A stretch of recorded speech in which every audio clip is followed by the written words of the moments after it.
Okay, let's get started. Let's get started in meow. How you guys doing? Hello, hello, hello. Hope you guys had a good had a good night. I am ready for some motherfucking. That was Slobby, not me. I was the one that made the prediction. Oh, that's right. Slobby's the one that actually makes the lobbies now. Oh yeah, that's right. This is Slobby. True. I forgot about that. You guys are right. All right, it's cool. Either way, I'm coming. I'm on my way. All right. I am on my way. It is okay. It is okay. So, according to Lemon, I believe today we're starting out with OCE/EU folks, which is actually cool because I don't know if we've had a lot of that. Have we had any of that? I don't know if we've had anybody outside of the NA.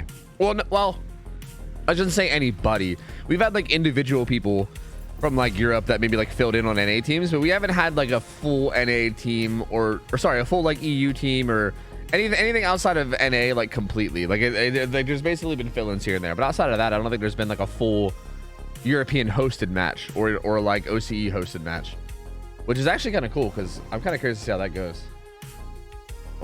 Free subby wubby uwu. Pogger. Oh, Pogger. We in there, boys.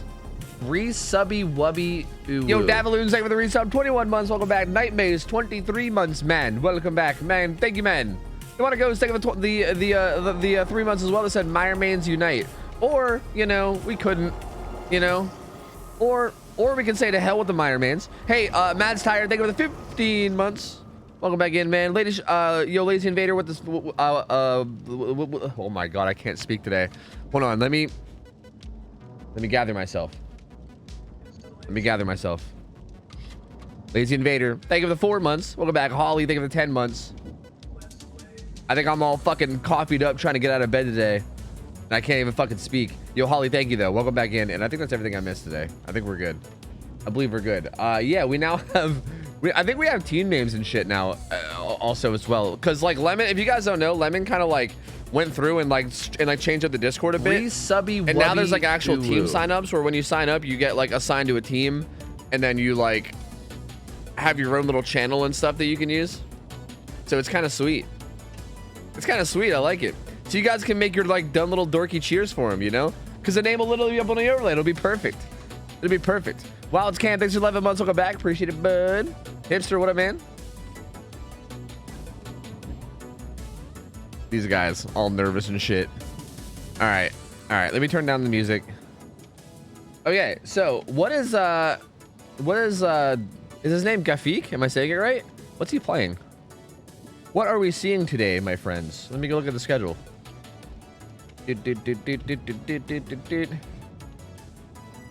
Oh, he's playing Billy. Oh, he's playing Billy. Oh, we got to open up with a Billy game, huh? Oh, so Billy's playing on Shelter Woods. And yeah, there's really no restrictions other than like the obvious global killer restrictions, like no way out. So yeah, I would be very, very surprised if we saw anything other than low pro chains. I fucking scammed him, and I'd do it again too. I'd fucking do it again too. The killer is also part of the survivor team, and the survivors are terrified of his Billy. Yeah, it looks like that's what I'm getting. It kind of looks like that's what I'm getting. People, I'm scared. People, don't hurt me. I'm sweating already. Yeah, it kind of seems that way. Yeah, it seems like he's already kind of got the intimidation factor down. You know, these guys are like already ready to call it already. You know, yo, Tweedledope, thank you for 5 subs, man. Appreciate it, buddy. And Katsun, thank you for the 19 months. Welcome back. Oh, Tweedledope, do you want me to talk about the thing? Do you want me to mention the thing that you told me before? Because I can say it if you want, but I want to make sure that you're still cool with it if you want. Quality Leaf, what up? Gaffy, please don't hurt me. Yeah, this should be good. This should be good. So wait, are these guys OCE or is this EU? Huh. All right, hey, Tweedledope told me that in love of the community. Okay, Australia. The answer is Australia. The answer, yeah, OCE. I see.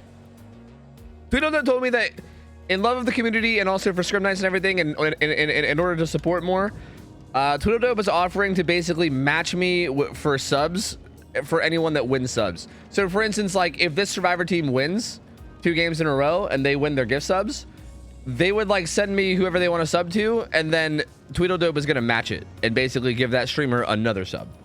So like he's basically matching all the prizes and like doubling up all the prizes, which is pretty cool. And I don't know how long he's gonna do it. He's not required to do it or anything. It's just something he's volunteered to do. So like I took him up on it and said, hey, sure. I mean, if you want to do it, go nuts. I'm not opposed to it. So yeah, just a little bit more incentive to try to get the prize if you actually like care about it, because he'll be doubling it up and supporting whatever streamer that you give us.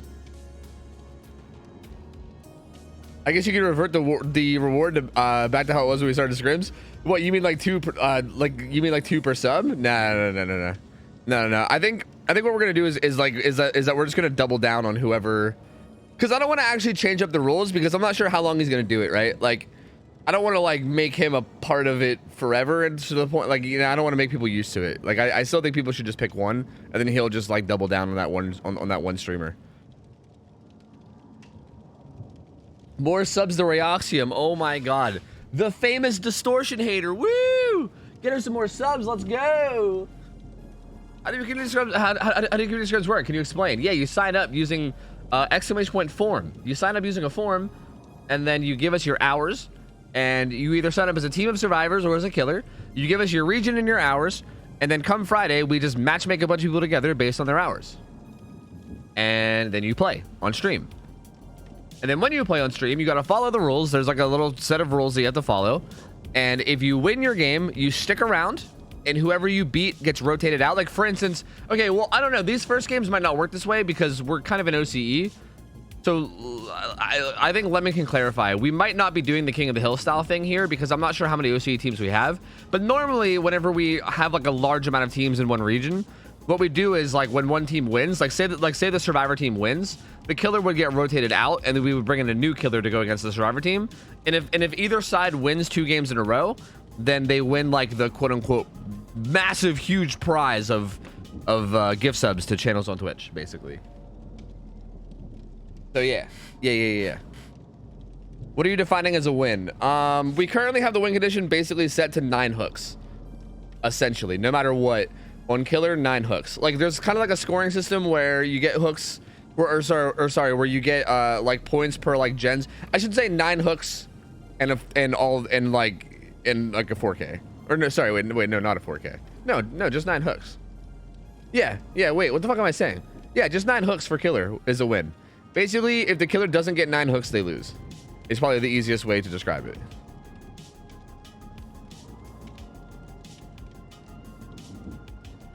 Do you have a channel on Discord for people who are looking for team? Yes, we do. We have like a little forum channel or something. Lemon made like a little like forum channel, so I don't know. But yeah. We have a little like section in Discord dedicated to scrims, and there's also like a looking for team group where you can like, you know, like fucking sign up and then hit up other people that are trying to find a team and scrim together and stuff. And I've been offering people like during the week leading up to Fridays, if you guys want practice, you guys can come hit me up on stream and I'll literally scrim against you on stream for practice if you want, if you signed up for scrims. Like I'll give you guys practice against like whatever you want practice against. Like if you're like, Tofu, we can't seem to figure out how to like beat like a huntress that hooks someone on like, you know, a hill hook and camps the hook or something, and like we're struggling against it. Like you can come to me and I'll like play that against you in scrims, and we can like talk it out and figure out what to do against it and shit. Like I'm down to help like teams learn any way I can too. So yeah, that's also a thing. Is the hours based off the entire team or per player? It's the average of the team. It's the average of the whole team. Re-subby wubby uwu. Battle Axix to the 9 months, man. Welcome back, man. Appreciate you, man. Thank you, man. Welcome back in, man. Thank you, man. Thank you, man. I gotta wake up. I can't even like speak English right now because I'm like still in the process of waking up.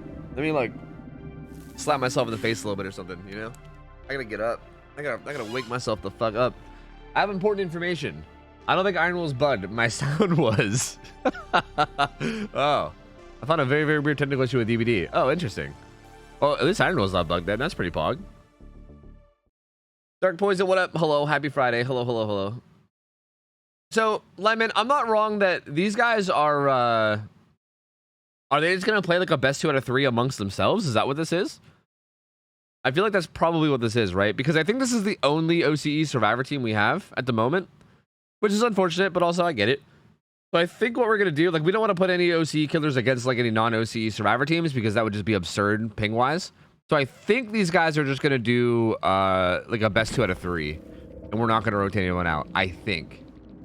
All right. So far so good. Survivor builds look all good and fine. I don't see any repeats or anything, at least briefly when I briefly look at it. Yep, there's low pro chains and doom engravings, which is exactly what I thought. I would be very, very surprised if we ever saw a Billy run anything other than these add-ons. They're basically like the go-to best add-ons, I think, for Billy. He also has Corrupted Intervention, Bamboozle, Deadlock, and No Ed, which also very solid build. He's gonna have Corrupted Intervention to help him out this early game to help him get started.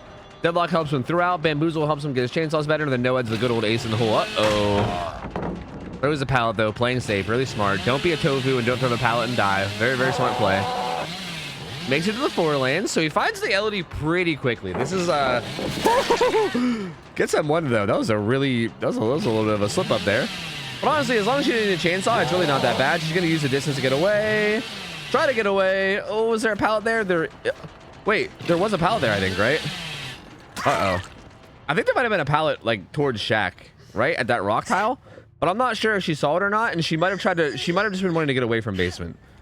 To be fair to her, she may have just been wanting to get away from basement because Shaq is basement, and if she went down near Shaq, that could have been really bad. Obviously, getting basemented early against a Billy would be fucking horrible. So that could have been her just trying to avoid basement.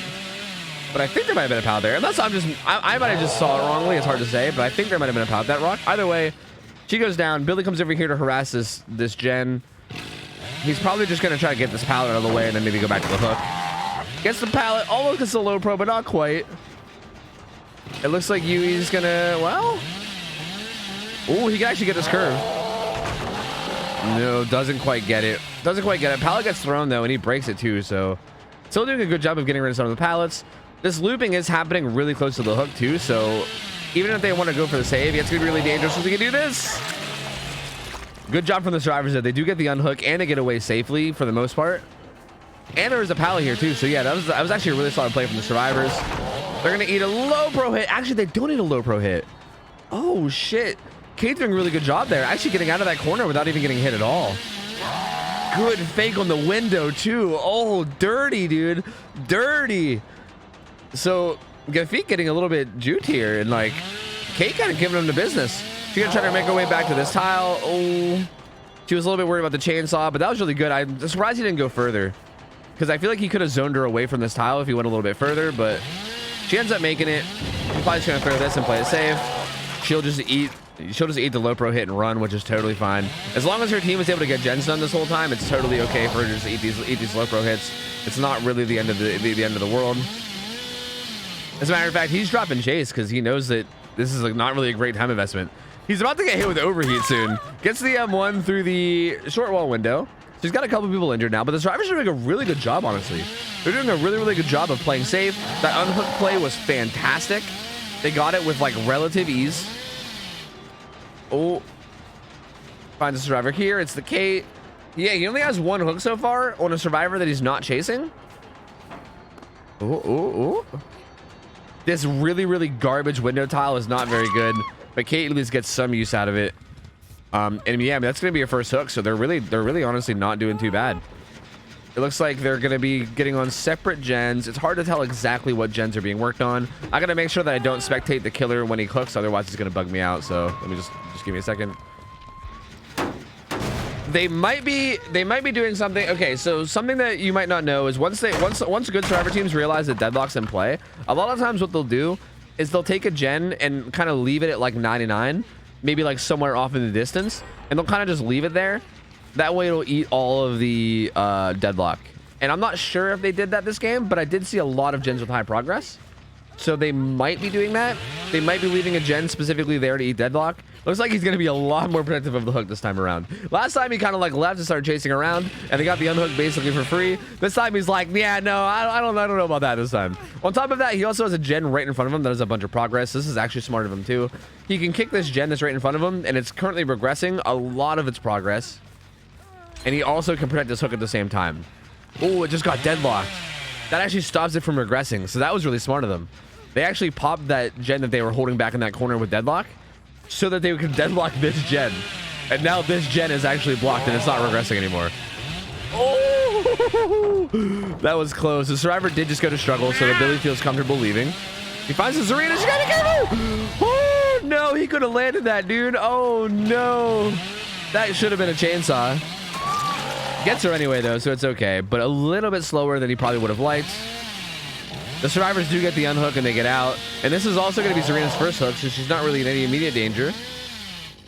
It looks like the others are basically in Narnia. They're gonzo, dude. They're out of here.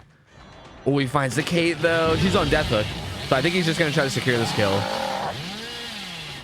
Again, even there, I would have liked to see him chainsaw further. I guess he really can't because Shaq's behind him, so I guess maybe not. Because it seems like he pulled out a chainsaw to zone the window, but then he kind of stopped short enough that they were able to make it anyway. It doesn't matter. He gets it down. I should shut the fuck up. He's doing fine. So Kate goes down. She's going to be dead unless she has DS. The strongest perk in the game, Decisive Strike? Nope. Actually, I think I saw her healing herself anyway. So yeah, she's dead. Zarina's going to preemptively get the fuck out of dodge. Ooh, looks like Elodie's going to have a gen done. I think that was Elodie, right? That wasn't Yui, right? But now they kind of have, actually, no, their gen split's fantastic. They have an amazing gen split. There's a Shaq, or sorry, there's a gen down by Shaq that's way far away from these other two. So there's really no realistic way to hold down a 3 gen for the killer. They actually did a really good job of tackling gens in like a good way that doesn't hurt them late game. And this, man, they're getting a lot of value out of this garbage ass tile. This tile is so bad. It is pretty good. I will say this tile isn't good for anything. It's good for forcing an M1 rather than a chainsaw. Because there's 2 windows, it's really, really hard to like bamboozle both windows and block both windows. So you can semi-easily... Oh, Zarina! Interesting that Zarina didn't start running earlier. Maybe she was like... Maybe she almost had her sprint burst up? I don't know. But she goes down and kind of near basement too. You might try to basement her. But this is really far away from the other gens. I'm curious to see what their progress is looking like. Oh yeah, this one's gonna be done. They have prove on it as well.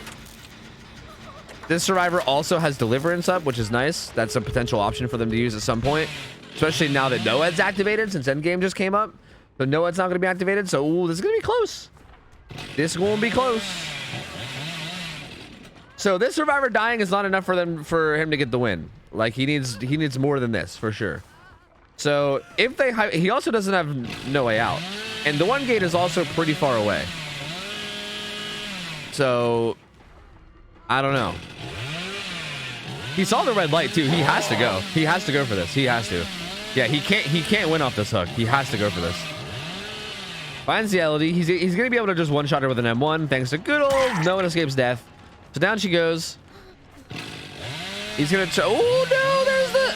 Oh, Yui. Oh, no, Yui. Yui, no, not like this. Oh, Yui, no. Oh, was that a dead hard? That was sick. She's gonna go down. She also, she does have deliverance, so her being hooked's not that big of a deal. Zarina had adrenaline, so she's out of this bitch. Oh, and he's gonna hook the Yui. She has deliverance. This is so good for the survivors. It looks like Elodie might have picked herself up. I can't tell if she picked herself up or if she... Oh, wait, he wins off this. Oh, wait, no, this is actually good for him. Wait, no, he doesn't win off this. Also, she has deliverance anyway. So she can just go to... Oh, no, he swung too. Oh, no. Oh, no. Oh, no. Not like this, dude. Not like this. Oh, man, the survivors played that so well. Oh, my Lord, they played it so well. That was perfect. Did the Elodie have... I'm dumb. Did she have Unbreakable? She did have Unbreakable. Okay.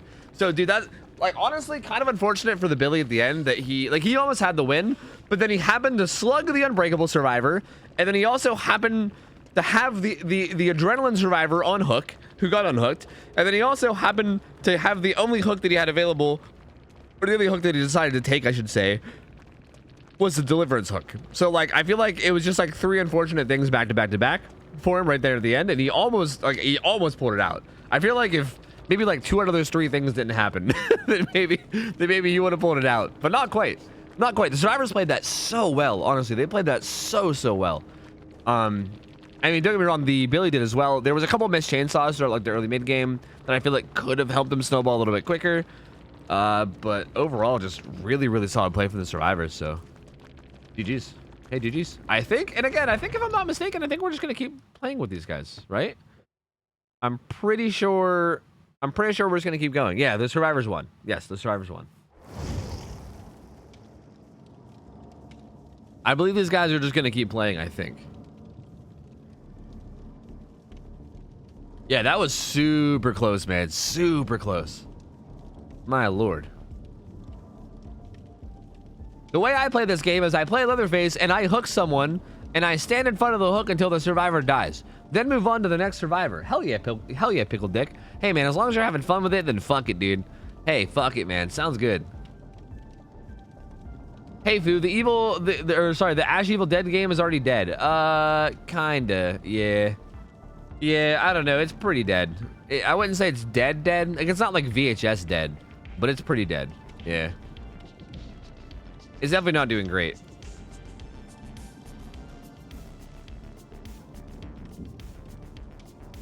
We can do best of 3 with these guys if your wallet can handle it. Yeah, no, that's fine. That's fine. Gamba. I didn't set up the Gamba. Who set up the Gamba? Let me do it.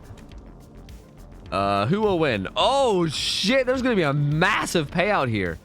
Oh fuck, there's gonna be a huge whoever voted survivors is about to get fucking paid, dude. Holy hell. Resubby wubby uwu. Bam. And we'll do another one real quick too. Here you go. We'll do another one.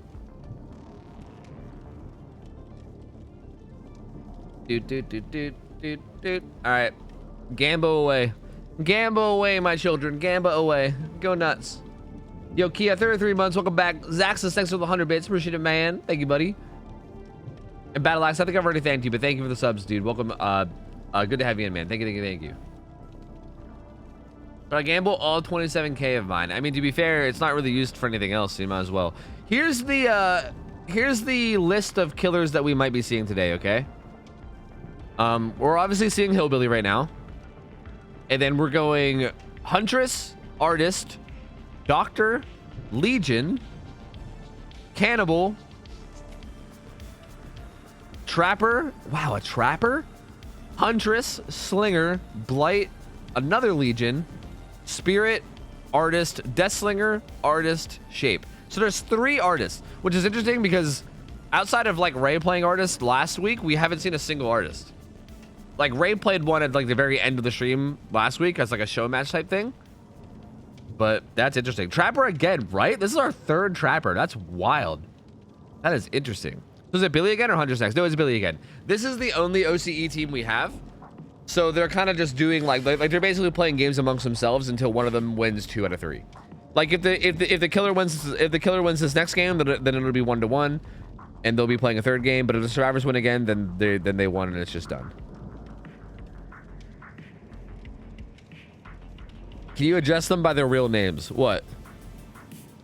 The Achille gang? Is that what you mean? The Achille gang? Achille? Actually, this is actually our only OCE team, actually. So, actually, I think we're gonna let these guys play a best 2 out of 3, actually. That was just a warm-up game, though. Like, yo, don't sleep on the Billy, all right? Don't sleep on the Billy. It was just a warm-up game. Sometimes we need a warm-up, you know? You know. I believe in the mans. He said, "I'll go nurse then." Oh God. Oh, he might switch to a different killer. That would be nice. Smile. Okay. Nurse's kill switched. Heart. I mean, Huntress is Anna, Artist is Carmina. Oh yeah, fuck out of here. Looks like we're gonna have Max Thompson Jr. here. Is that even his name? Max Thompson Jr. We're gonna have a game of Max Thompson Jr. here playing on Shadow West. Look out, here comes Evan. Yo, I'm so quirky. I call the killers by their first name. Look out, here comes Carmina. Oh shit, I think he is playing Nurse. Uh-oh. Oh God, I think he might be playing Nurse. He put it on Father Campbell's. Uh-oh. Billy doesn't have a name? I thought he did. I thought he was Max Thompson Jr. or something.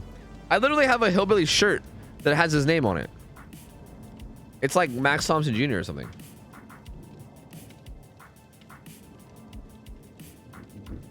I bet it's Billy. Okay. We should probably redo the prediction. If he's actually switching killer, we should probably redo the prediction. I'm gonna delete this and refund all the points.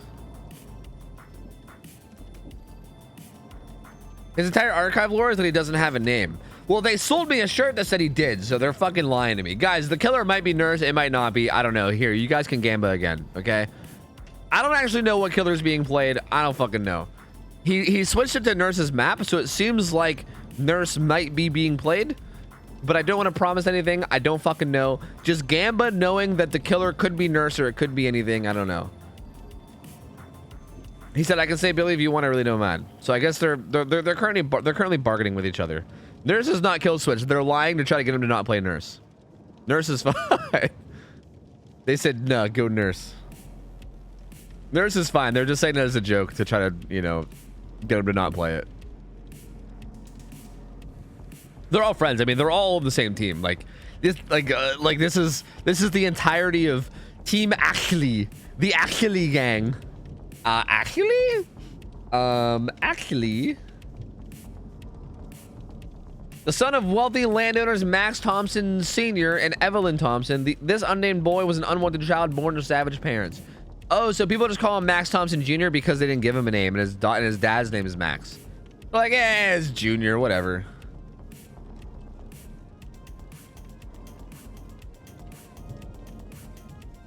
This whole team went to pass together like last week? Oh, really? That's actually really cool. What the fuck? Billy's full name is Hilliam William. Ah, for Hilly Billy. Yeah, it makes sense. Hilly Billy. Yeah, that makes sense. Yeah, totally makes sense. I'm gullible as shit. Don't lie to me. Yeah, you are. Yeah, you fucking are. Nurse blubbers. Yeah, it's gonna be rough. Also, what is that emote that you used? Weird dude? What the fuck is that emote? What is that? Wait, why is it not autocorrect for me? Oh, my 17 emotes don't autocorrect with tab. That's so sad. What in the fuck is that thing, dude?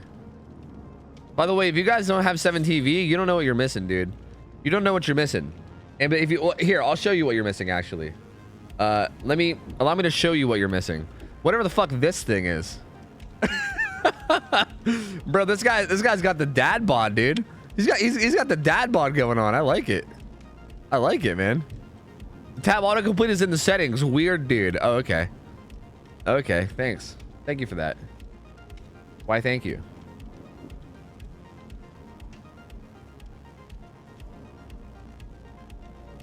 Bum, bum, bum, bum, bum, bum. I'm practically 6 foot. Yeah. Why can't that ban Phil anymore? I gave him a sword. Because I gave him a sword. So you don't get to ban him anymore. He is protected now. Wait, where's the settings? Oh fuck! I gotta go to non-mod settings, huh? I'll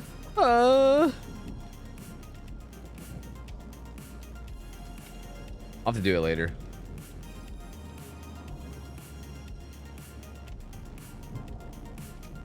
Is 7TV mobile or PC? I don't know if you can get it on mobile, but I'm not sure. I'm not 100%.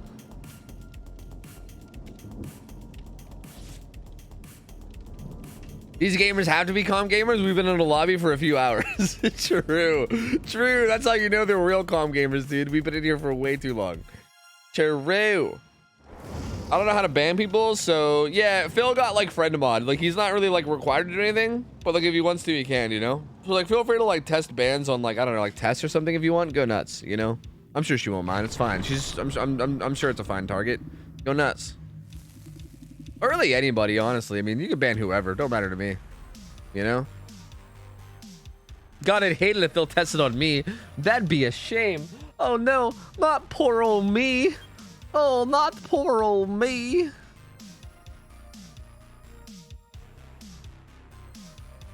All right, we should be loading in. It should be Nurse this time. I believe this is Nurse this time. I think. I believe. Who is this Nurse you speak of? This is clearly Sally Smithson. Actually, Actually, her name is Sally Smithson. Actually, all right. Pretty much same types of builds that you'd expect to see. I can't really go into into too much detail about them. Okay, so she has oh wait, yeah, we weren't doing that until next month, were we? Okay, Fragile Wheeze and Heavy Panting are the add-ons, which is probably what you're gonna expect out of any nurse. So that's extra range as well as extra recharge. She has Colorblind Eruption, so really good gen regression as long as she stops to kick gens. Deadlock as well, which is really strong. Plus no-ed. So overall, just pretty insane build. Goes for the double back blink, thinking that the Zarina was going to double back, but she holds W like a gamer, so let's go. Good prediction from her. She does find a chase relatively quickly, though. No corrupt intervention, which is interesting. I'm not sure how I feel about the no corrupt intervention, but you know what? Who am I to judge? We'll see. Does find a strider on this gen. Oh, almost didn't get that hit. Kind of like second guessing, like didn't quite realize where she was, but does get the hit on Kate. Gets the blinks back instantly thanks to Fragile Wheeze. Good use of pallet by the Kate. Avoids getting hit there. She has to be careful though because basement isn't shack. Ooh, this might be close enough for basement. Yeah, it looks like it's close enough for basement unless maybe the pallet is on the side. Actually, he's not going to basement though, I don't think. Interestingly enough, he's not going to basement. He's just going to hook and try to get back. So, gets the hook there. They do pop a gen, and then this gen gets deadlocked. So this was the one with the most progress. I want to do a quick peek and see what these guys are doing. This guy's deep in the carnival. This guy, ooh, he's right off to the side where the nurse is.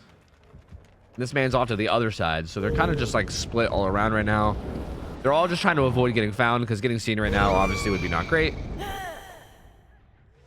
I'm curious to see what they're going to do about this unhook, though. Because nobody got found, she doesn't really have a reason to leave. She's probably just going to stay near this hook and protect it. She might even just kick this gen and then kind of protect this gen and the hook at the same time. I mean, she does have gen kicking perks. I think she's a little bit worried about giving up the hook for free, but she has a survivor in a pretty good spot. Like, even though she didn't base with the survivor is kind of in an area where it's like wide open, right? Like, it's really hard to get to the survivor without getting seen by the killer because of how wide open it is. Although I say that, and the nurse completely left, and the guy got unhooked before even going to struggle, so I take it back. Does find the Yui. Oh, even beats the dead hard. That was kind of sick. That was sick. I thought the dead hard was going to work, but not quite. So Yui goes down, and this will be another hook. Wait, was Basin actually in main? Wait, did I miss something? No, never mind. It's in shack. We're good. Gets the hook here at the seawall, the single pallet, whatever you want to call it. Gonna kick this one again real quick. That's actually not hit by eruption. It's just hit by Colorblind because the eruption was on cooldown. Ooh, finds a Zarina immediately. She might. I was gonna say she might not unhook because she has already been hooked once. That was the guy that was on the hook previously, so they're gonna want to be careful and not go down again immediately. So they're gonna run away.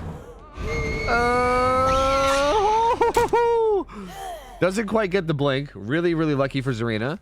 I mean, good juice by her, but also lucky. So she's actually gonna get away. That's huge. If she would have went down there, that would have been kind of a game changer. That, like, it might seem like not much, but her avoiding that blink right there is actually game changing. She goes down there, and this is way different in terms of snowballing. Like, way different. He does find this Yui again, though. Doesn't have to worry about dead hards. He's already in endurance. I'm gonna down her again immediately. She's gonna put her back on hook.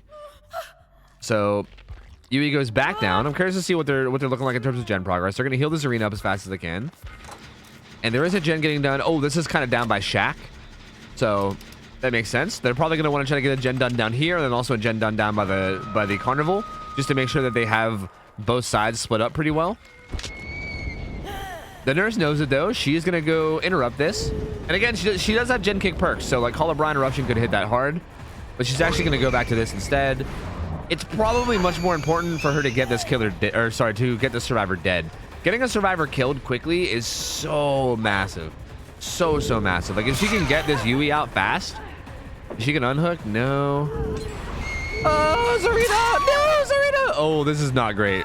This is not great. I'm not sure why the Zarina was here. Like, I'm not really sure what she was doing here, but this is not great. Like, going down this close to the hook is definitely not ideal. Unless there's some kind of play here that I'm not understanding. Okay. Not sure why he didn't hit there. But she runs up against the unhook, and he's gonna go after the Yui and basically get this. Ooh, tries to secure the kill. Kate comes in and takes a hit. Gonna keep going after her. Oh, good stun. Really good stun. That was fucking sick. If she would have held that blink a little bit longer, she would have went through. So that was like a little bit of a risky pallet throw, but really good read by her that she knew, or like she knew that she was gonna do like a faster blink. And gets that pallet stun, which buys a lot more time. There's the off the record hit. So one more hit, now she's dead. Yeah, it should be it. She's dead. Yep, there she goes. Looks like I think they did get the gen done down by Shaq though. So pretty nice split. There's still somewhat of a 3-gen there, but it's not a very good one. Gets the down on Elodie too. He should be able to go back and kill the Yui now too. So it looks like he's gonna be in a pretty solid spot here. He's gonna kill the Yui, and he's still gonna have the Elodie down to the side, so he knows where she is. So even if they try to pick her up, by the time they do, he's already gonna like basically be there with Nurse, like basically downing him again and getting more hits. So this is actually starting to snowball pretty well in his favor. Gets this kill. He's gonna stop to kick this though, interestingly enough.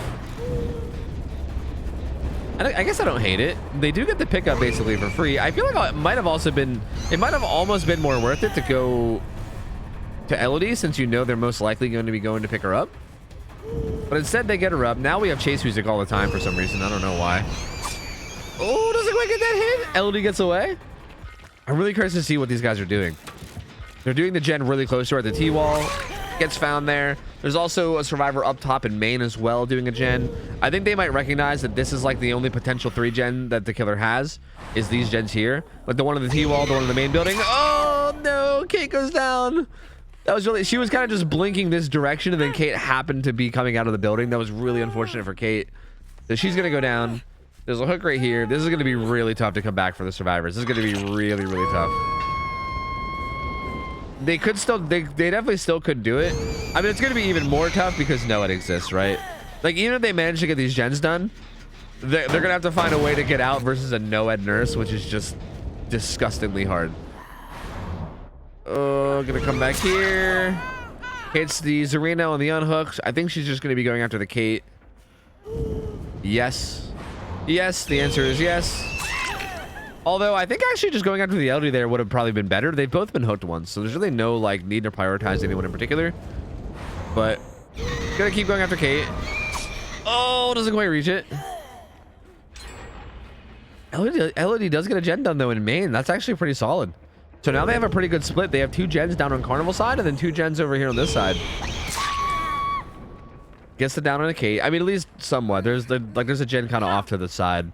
I guess it would be 3 o'clock if you guys are, if you're paying attention to the clock. It's 3 o'clock. Oh, wait, no, Kate's dead. Oh, I'm an idiot.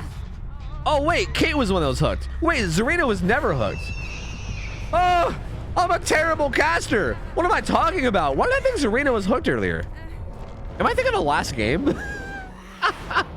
is wrong with me? I'm a horrible caster. I could have sworn that Zarina was the first one that was hooked. Like the very, very first hook that happened. I could have sworn that was Zarina, but I guess I'm wrong. I guess it was Kate. Never mind. That makes sense why he targeted Kate then. He targeted Kate because he knew she was death hooked. And once you get down to a 2v1 like this, it's over. Like it's 100% over at this point. Like there's no way the survivors can win this at all. Like it's like at this point it's a matter of just like, do you like still try for the sake of like, you know, putting on a show and trying, or do you just give up? Because at this point this game is definitely over. There's no way you're winning a 2v1 against Nurse, just like with like 2 gens left. No fucking way. Zero shot. No shot, buckaroo, not happening. Gonna get the unhook though. Gonna come back and hit the Elodie. And again, at this point, it's just like, it's like public game fragging. You know, you just find a survivor and you down him. It doesn't really matter. No real sense of urgency. Oh, good blinks. Good blinks. Elodie goes down. And she is 2 hook states away from winning. So hypothetically, the survivors can still win if they get all the gens done and then escape without getting without one more hook. They gotta unhook this Elodie and then do 2 generators, which is like what, 180 seconds worth of gens, and then also open the exit gates, which takes like 25 seconds or something, against a Nurse who also has no ed. It's totally doable. They can totally do it.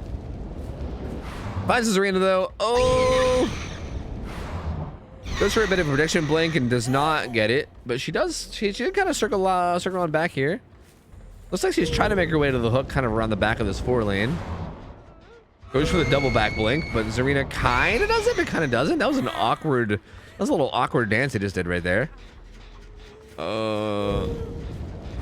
No, Zarina, you can't let the survivor go to struggle. Oh, good blocker juke. You can't let her go to struggle or else you'll lose, Zarina. No, just juke her. Come on, just juke her. It's just a nurse. It's easy. Oh, down goes Zarina. Hey, and GG's. I mean, GG's. Nurse is just tough, man. Nurse is fucking hard. I don't know. Beating a nurse that's good is just fucking tough, dude. Very, very tough. So GG's. Well played from the survivors. They put on a good effort. But also very well played from the nurse. Obviously, she's fucking cracked. Played that really, really well. Just played the macro really, played the macro really smart and well. Got kills out early and then kind of took advantage, and then also got the Kate out as fast as she could. And just what can you do? You know, what can you do? So GG's. They're now 1-1. So there's going to be a tiebreaker match after this one. I don't know what they're going to play in terms of the killer, but we saw Billy, we saw Nurse. So who knows what we're gonna see now? But GG's, solid play from both sides, honestly. Give me my points. Yeah. We'll give you your damn points. Also, don't tomato me, you fucker. Don't tomato me. Fuck you. Look, man, I thought Zarina got hooked. Okay, look, I'm still waking up. Give me like an hour for this coffee to kick in, and then I'll maybe be paying a little bit more attention. You know, I'll be a little bit more alert and on my toes. All right, please. Police. What's up, Metal Mannequin? How you doing? Hello. What up? It's always give me my point, streamer, and never that was a nice cast, streamer, right? Right, Block Nurse? I know. No fucking respect, dude. No respect for these fucking weebs, man. These motherfucking weebs out here just throwing tomatoes and demanding their points and not, you know, not appreciating me for my quality stuttering casting, you know? Tisk. Is Killer Nurse again? I'm not sure. I have no idea. I feel like it's how long did you give them the vote? Yeah, I feel like we should maybe wait until we know who the killer is before we give them this prediction, or at least get or like at least make it like a long vote time, because we don't know who the killer's gonna be. We'll see. I'm waiting to see if they discuss it, or if it's just going to be Nurse again.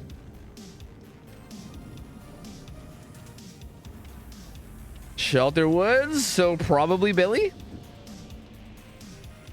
It seems like it's most likely Billy. I mean, Artis has also played on Shelter Woods, but this guy played Billy right before this. So I feel like Billy will probably be the tiebreaker, but I'm not sure. Strucely, thanks for the raid, man. Appreciate it, buddy. Thank you, dude. Yo, also, Nicole, thank you for the 18-month resub. Welcome back in. Thank you. Carmina, that's right. Carmina. Billy again. So there you go. Billy again. We back on Billy, boys. So wait, did you guys have time to vote? I feel like you guys, it's about to end. Yeah, I think it's about to end. I think we should maybe redo it, right? Do we need to redo it? Is it fine? Are we good? Is it fine? It's Billy again. Is Twitch chat outraged? Do you guys need to revote?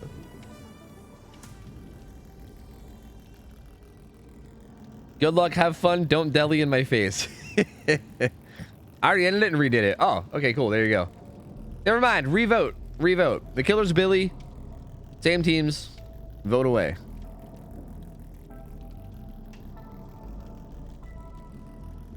Hey, of course. Thanks, seriously. Appreciate it, man. Thank you, buddy.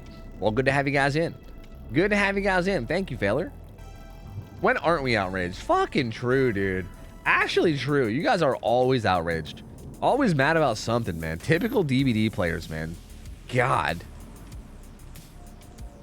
Oh, yeah, sure, Metal Mannequin. I mean, you basically sign up for the month is what you do.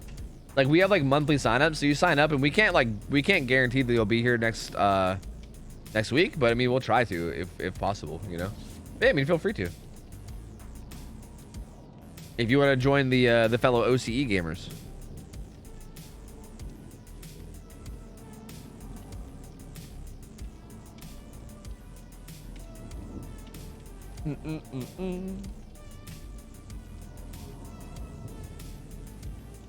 Tofu, why so rude? What do you mean? Wait, what? What do you mean? You guys were the ones throwing tomatoes at me. What are you talking about? What do you mean? What do you mean? What do you mean?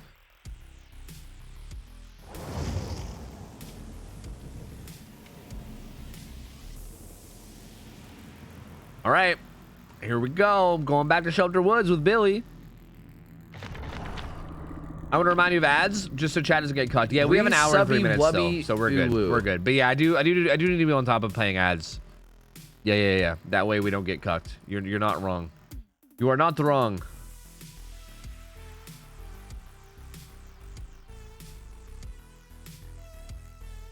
Did you get the Amazon Prime Trickster mask? No, I need to make sure I get that. Is there an actual skin now? Like, is it not just blood points and skins that have already existed? Savage Sponge, 1 year. Welcome back in, dude. Appreciate it, buddy. Thank you, man. Thank you, man.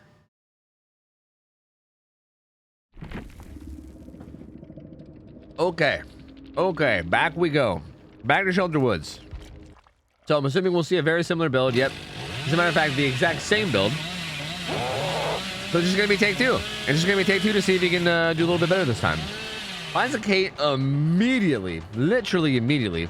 She does have a long wall jungle gym here though, so it's pretty decent tile. He does have her at the. Ooh. Oh, really well played by Kate. How did she not eat that? Oh, she just went around the back. What a psycho. Dude, so well played from the Kate there actually to avoid that.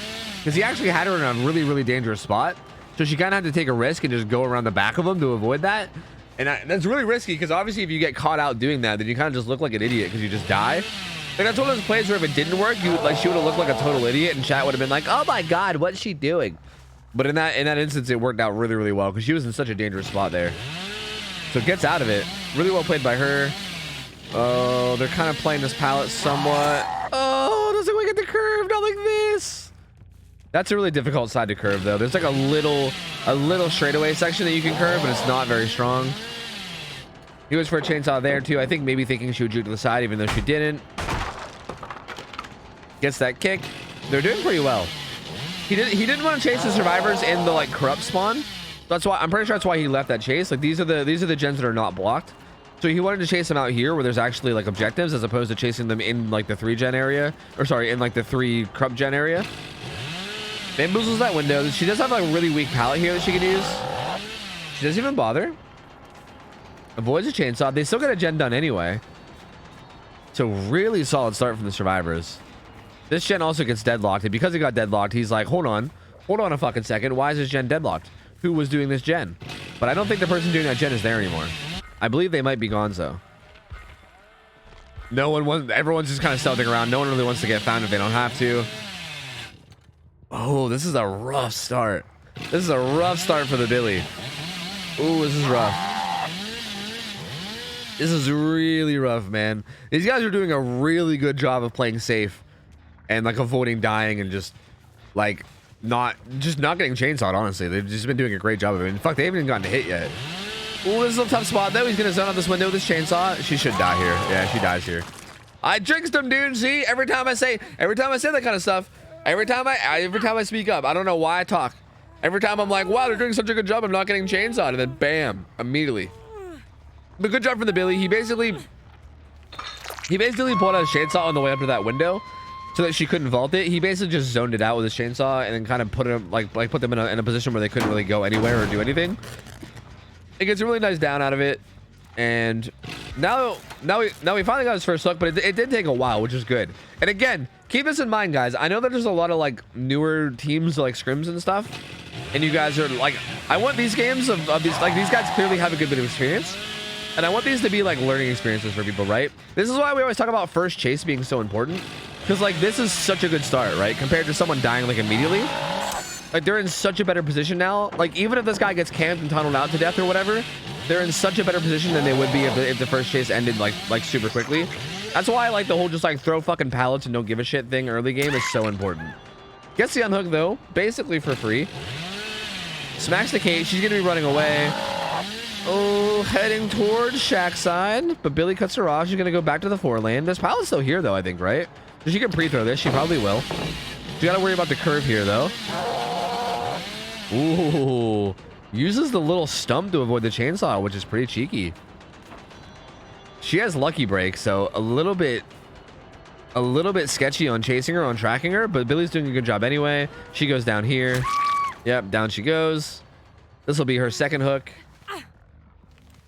And up she goes. Let's take a look at these guys. Looks like they're doing a gen over here with Prove. This is, I'm afraid to switch back to the killer because I don't want him to bug out. Oh, I really would like to see, like, I'd like to see, like, their actual gen split to see what it's looking like. It's actually really good. Their gen split is amazing. So they did a really good job of tackling good gens. But yeah, they have a gen there. Yeah, he doesn't really have any kind of a 3 gen to hold down at all. So their gen split's amazing. They have a really, really solid gen split. He did manage to hook the survivor near the gen that has the most progress because it got deadlocked. So he was trying to kind of guard this gen and the hook at the same time. Although the unhook does come in again, basically for free. Someone's following behind him, so he's seeing if he can get a free chance out of it, but not quite. Good job with sticking to the Kate, even though she has lucky break. Really, really solid job of that. She's not leaving any blood or scratch marks at all, but he's just staying on her anyway. Okay, Kate just still trying to maintain distance and get away. Finds another, I think this is 4 lanes again. This should be the pallet side. Oh, throws the pallet on the correct side.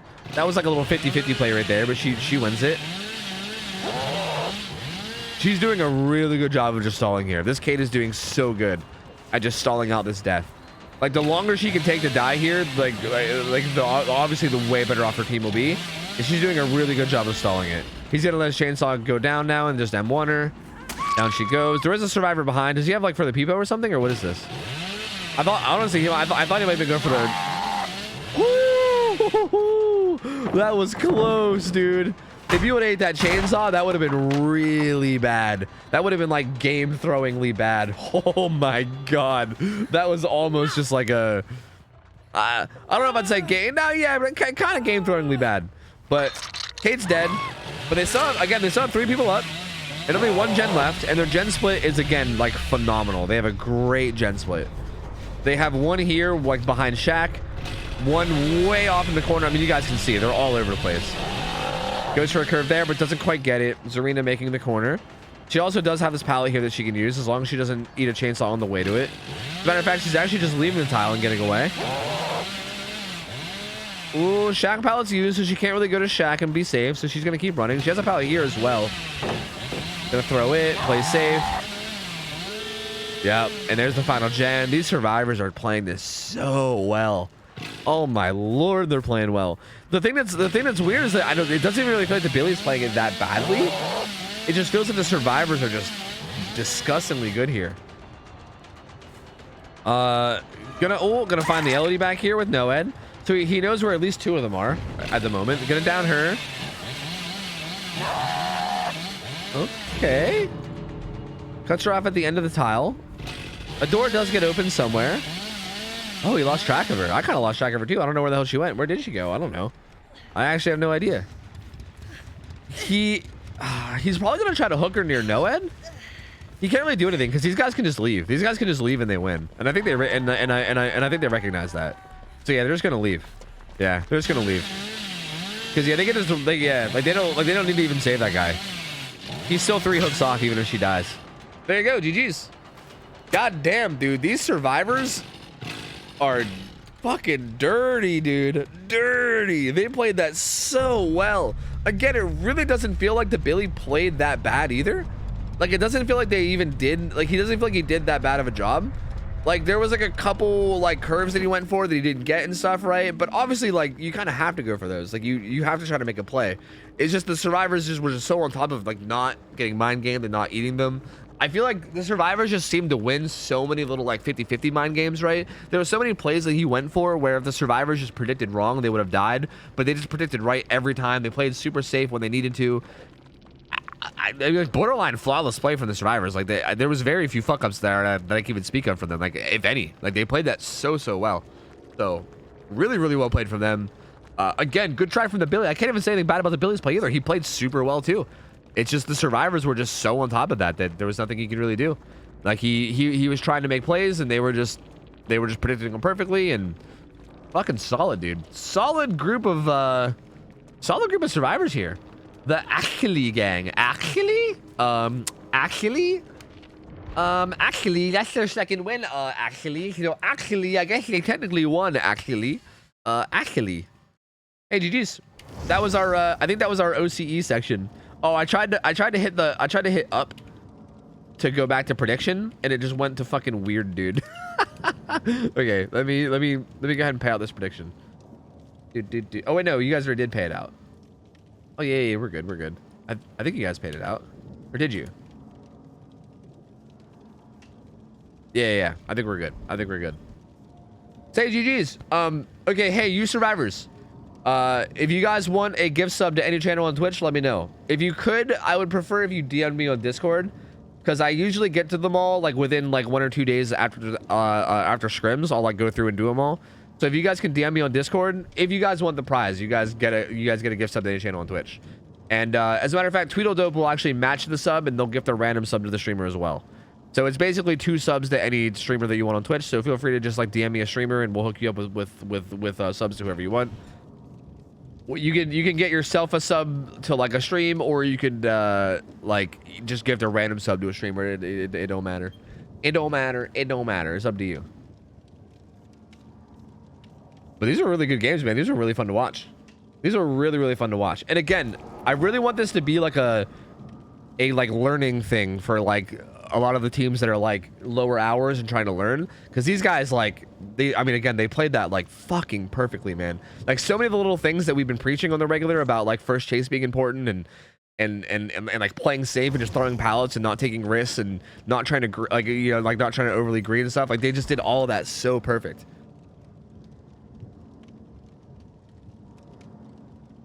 So I don't know, man. Really well played. Hi, Melindy. How are you? Hello.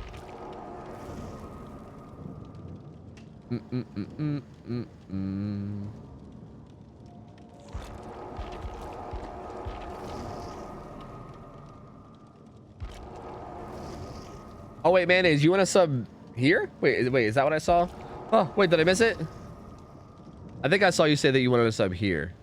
So I can just hook you up with that real quick since I'm already in my own chat. Poggers.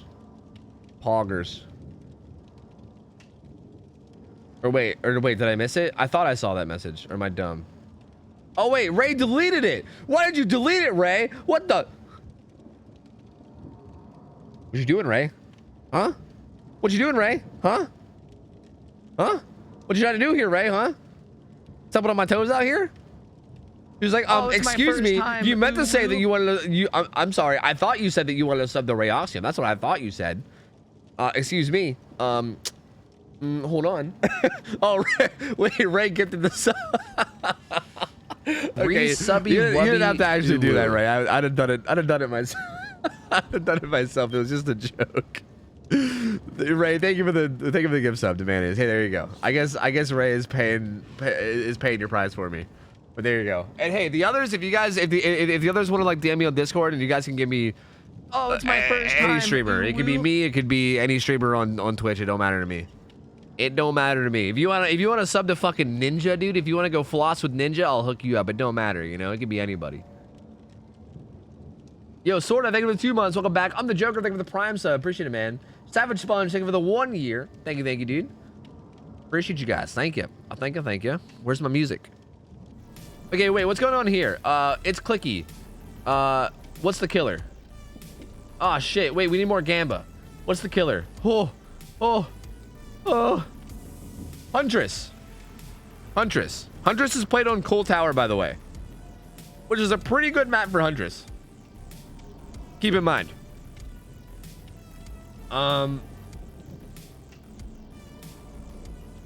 Yeah. I think we saw the Survivor team play. Didn't we see the Survivor team play last week? And I think Laser Raptor has like, I think his name might be Laser Raptor. I think was the guy that had like significantly more hours than the rest of them. Was this that team where I was like creeping people's hours, and this dude had like a huge amount that like brought their average up? I think I remember that. Yeah, I think that was his team. Yeah. These guys played really solid. I like these guys. Yes. Cool. All right, this should be good then. So this is around 2,000 hours average. The killer's around 2,000 hours. The survivor team is an average of 2,700 hours. But again, sorry, his name is Laser Raptor, not Lazar Raptor. I don't know what the fuck is wrong with me. Laser Raptor has a lot of those himself. A lot of these guys are under like 2,000. I think one of them was like under 1,000 last week. They might be above it now. So it's like it's an average of 2,700 hours. But honestly, it's gonna be pretty balanced for this 2,000 hour around play, I think. Dude, I love that, but honestly, not seeing enough movement. I'm not seeing enough movement. Come on, New York City. Come on, Times Square. Can you come up with a drinking game for these matches tonight? Maybe? I don't know.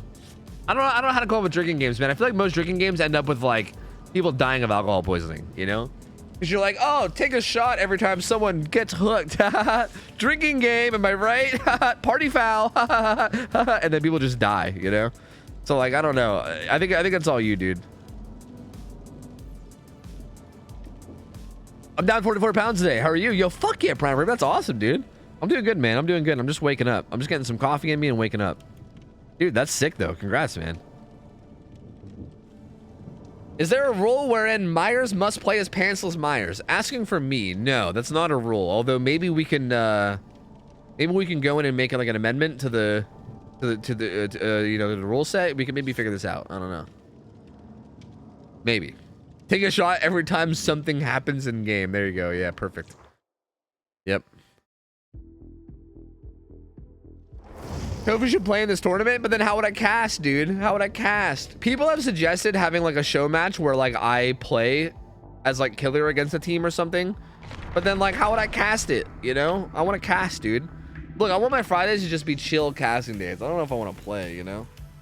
Although I will say, scrimming as Survivor was really fun. I did it earlier in the week. Earlier in the week, I did some like practice scrims with like Swish, Phil, and Blazer.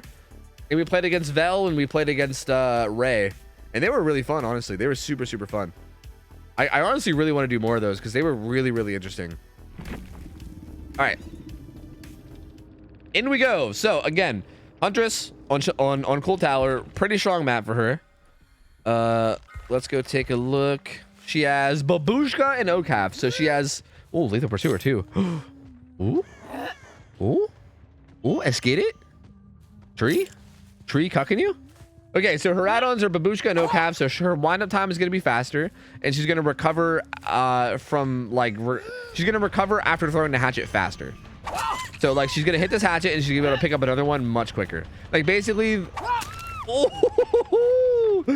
Basically, the amount of time that it takes for her to, like, land the hatchet and then immediately have another one out is really, really quick. Kind of like you just saw right there. Disgusting.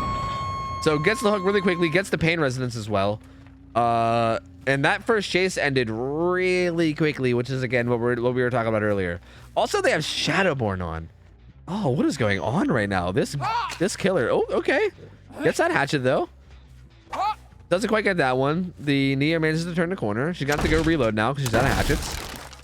Not really playing around the hook at all. Oh, Nia getting away, but it's okay. There's no hatchets. She's actually going to get away with it. Agenda's popped right behind her. She knows at least one survivor's here. Tries to just get like a prediction shot off of it.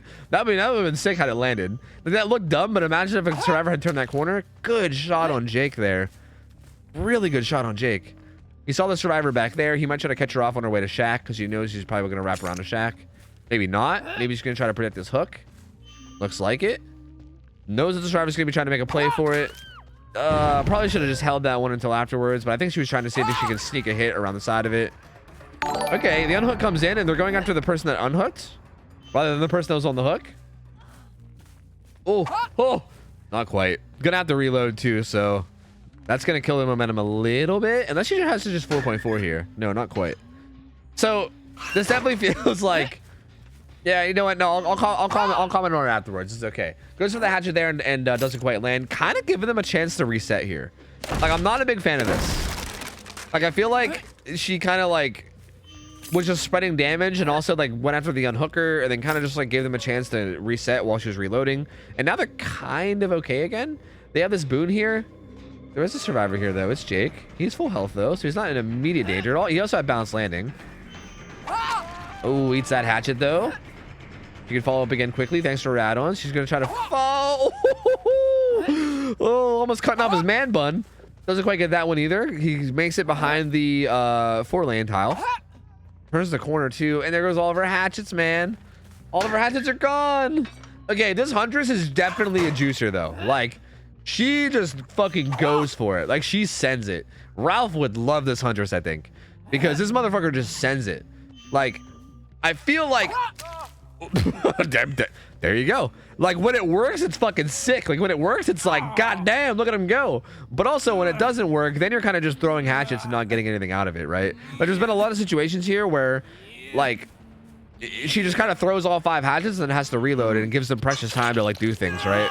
So, if you're not actually landing your hatchets, then it's kind of bad, you know? Like, then you're kind of just wasting them. Especially considering you only have 5. Like, she didn't bring infantry belt. Infantry belt is available to bring. The only add-on that's restricted on Huntress is Eerie Head. Okay, Fang just kind of eats that one, and she's gonna keep running and just get behind the main building. He finds Nia here as well. She didn't eat that one either. Now he has that one. So there she goes. See, again, like, it's like if he wasn't wasting as many hatchets as he was, like, right there could have been like a hatchet and then a down, right? So. Again, I like that he's going for it, right? Like, even like that hatchet, like, what the fuck's he throwing at? He's just kind of sending one, right? He's like, yeah, I know Fengmin ran somewhere over there. Like, I know she ran that direction somewhat. I don't know exactly where. I know she's somewhere over there. Good dead hard from the Nia. So he just fucking sends it, right? And again, I respect it. I respect that he just sends it. But I feel like he'd be doing a lot better if he was a little bit more patient, right? Like, if he was like, do I throw this hatchet or do I not? Like, he might be a little bit better off because he's definitely having to reload pretty often. Jake does go to struggle, though, so that's good for him. Does still find this Nia, too. He's going to zone around, kind of holding her hostage off to the side here. Going to kill her and get this hook. Although the gens don't really seem to be getting done. So maybe it's okay. They're both doing the upstairs gen. Ooh, I don't really like this. Like, I feel like someone needed to be on their way to saving Jake. Like, as soon as Nia went down, I feel like somebody should have been setting up to save Jake and being like, okay, if she picks up, we immediately go save. Luckily for them, the Huntress hooked this guy far away, which I think was kind of a mistake from the Huntress. I think the Huntress was trying to prioritize the Scourge hook, but I think if the Huntress would have hooked the Survivor close to the hook that Jake was at, she could have just protected both with hatchets, right? But now the unhook behind her kind of happens for free. They can come up and get this unhook without a lot of harm done. Doesn't wait for iframes and wastes that hatchet too. Comes up on the hill. Oh, Rebecca, look out. Doesn't quite get that one. She's gonna get that window too without getting hit as well. Has to reload again.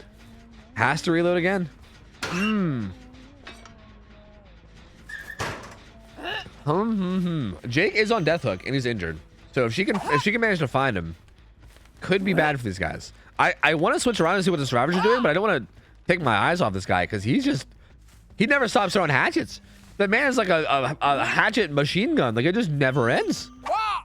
Like, he's just hitting trees at this point. He's just like, fuck them trees. Like, he just wants to throw hatchets at something. It doesn't matter what. He just wants to throw them, you know? Now everyone's full reset though. Everyone's full reset. They're all back to full health. Again, this is kind of not great, right? Like, this is kind of like what needs to not happen.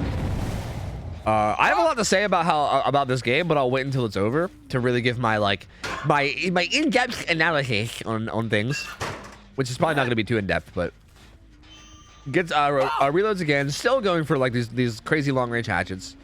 There's 2 people to his left, and there's also someone on this gen, which he sees and hears. Ooh, Nia avoids that hatchet really well. I'm probably going to pre-throw this. Oh, wait, it's already thrown. Never mind. She's going to eat that hatchet on the other side of it, though. She does have dead hard. Goes for the weird over the gen one, but doesn't quite land. I'm surprised she didn't just turn that corner with dead hard, right? She does have dead hard, right? Or was that like off the record or something earlier? Oh, yeah, she does. Oh, wait, she was already exhausted. She already used it. Oh, wait, maybe she was exhausted on the ground. I don't know. Maybe she like wasted it at some point without me realizing it, but I feel like she should have just probably taken that corner and just like dead-hearted as she got to the corner and just ate the hatchet and then ran. Probably would have been the smart play there with dead hard. But she goes down. She gets hooked in here again, which I'm assuming is a Scourge hook. And again, there's only 2 gens done. So like, it's interesting because I feel like the Huntress is kind of like fragging out and landing some good hatchets. And the Survivors are doing a really good job of like resetting and like getting themselves all back to full health and getting themselves like reset and like out of danger. But then it just also feels like no gens are getting done, which is interesting. Goes for one on the Zarina, doesn't quite land it. They're gonna stay on the Jake here. This Jake is on death hook. So if this Jake goes down, it's gonna be a pretty big deal. Has the screw. The old Fludge of Rage wall has coming through, but also has to reload. Jake's gonna book it the fuck out of here. Gonna go towards Shack area. He can go down anywhere now. It doesn't really matter. Like, he doesn't have to actively avoid Shack or anything because he's on death hook, so it doesn't really matter. If he goes down anywhere, he's essentially dead. Dude, she just throws him, man.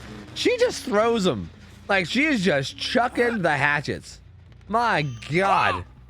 Oh, good one on the Nia there. God damn. Gets the Nia down there across the map and finds a Jake. Finds a scratch mark. She does have balance, so he got some distance. Goes for a throw over the lockers and doesn't quite get it. Okay.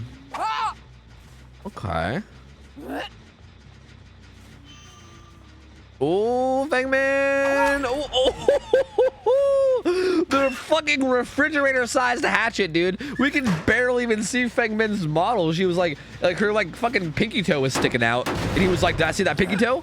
And hit it with a fucking fridge, a flying fridge. So good hit there. I mean, that was an interesting one, but very, very good. Goes for the hit on the Nia here. He's not really downing anyone though. Like, again, the hatchets are kind of sick, and it's pog, and it's nice to watch. But I can't help but sit here from like an analysis point of view and be like, this is sick, but also he's not really accomplishing much. You know, like he needs to down somebody. Like he's actually committing down somebody. He does find Fang. Okay, this is good. This is good. He's a killer's Fang. Good juke by the Fang. She's probably dead here. Yeah, down she goes. Ooh, Rebecca's there with a toolbox. I don't know if maybe she's gonna try to go for a Sabo play or not. He picks up without even looking for her. That's interesting, considering she was right in front of him with a toolbox. I guess she just has a skirt choke back here, so she just doesn't care. Bam. Pain Rose comes through. I really need to take a look at like gen progress. There's 2 people over here. I think that's the corner by the tower, right? I think that's what that is. I think that's that one. There's 2 people on that gen. The gen behind her had a good bit of progress too. And it looks like the Nia's on this one. So yeah, they're kind of splitting up and trying to do these gens. Actually, wait, no, I think the 2 people were on this gen. Maybe I misread that. I can't tell. But they're definitely splitting up and trying to get gen progress while this guy's sitting on hook. Ooh, good prediction there. Good prediction, getting that hit on Nia.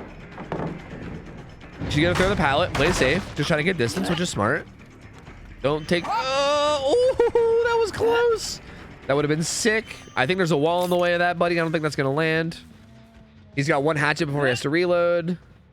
He's looking for Nia. Looking for her. Doesn't see her. Sees Fang, throws it, doesn't land it. Gonna have to reload again. Has to reload again. Bro, this guy.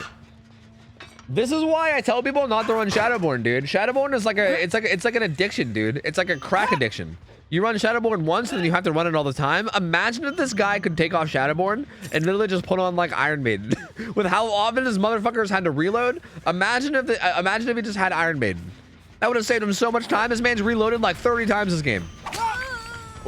Oh, gets a hit on Fang though. She's most likely gonna die. She kind of was doing little spins as she got hit, so she didn't really get distance, and down she goes. Is that? She's dead. She's fucking dead, dude. She's dead. So they're gonna have to get these gens done like ASAP. Like ASAP, like very, very fast. Up on hook. Okay, she dies. This gen got hit with pain res, so it has the most progress. And yeah, I mean, this is kind of tough territory. The Rebecca has not been hooked at all, so she's like the only one that's not in danger of dying. But the other 2, both Jake and Nia, are both on death hook, so they got to be careful. If they get found and down, then they're out of here. So Rebecca being chased here is actually probably like maybe best case scenario, but also I don't even know. Is there a best case scenario? Because if she dies and she gets like face cam, for instance, right? Like if he just face cams this. That would be bad too. Although I don't think this guy will face cam. He doesn't seem like the face cam type based on how he's playing. But yeah, Rebecca's gonna go down up here. I think she's just gonna choose to go down up here on purpose. I thought maybe she had boilover or something, but I think she was just choosing this as a place to die, away from the gens. I'm gonna go take a look. Looks like Nia is most likely gonna get that gen done, and if not, Jake is on this gen. So they're both on different gens that are like almost done.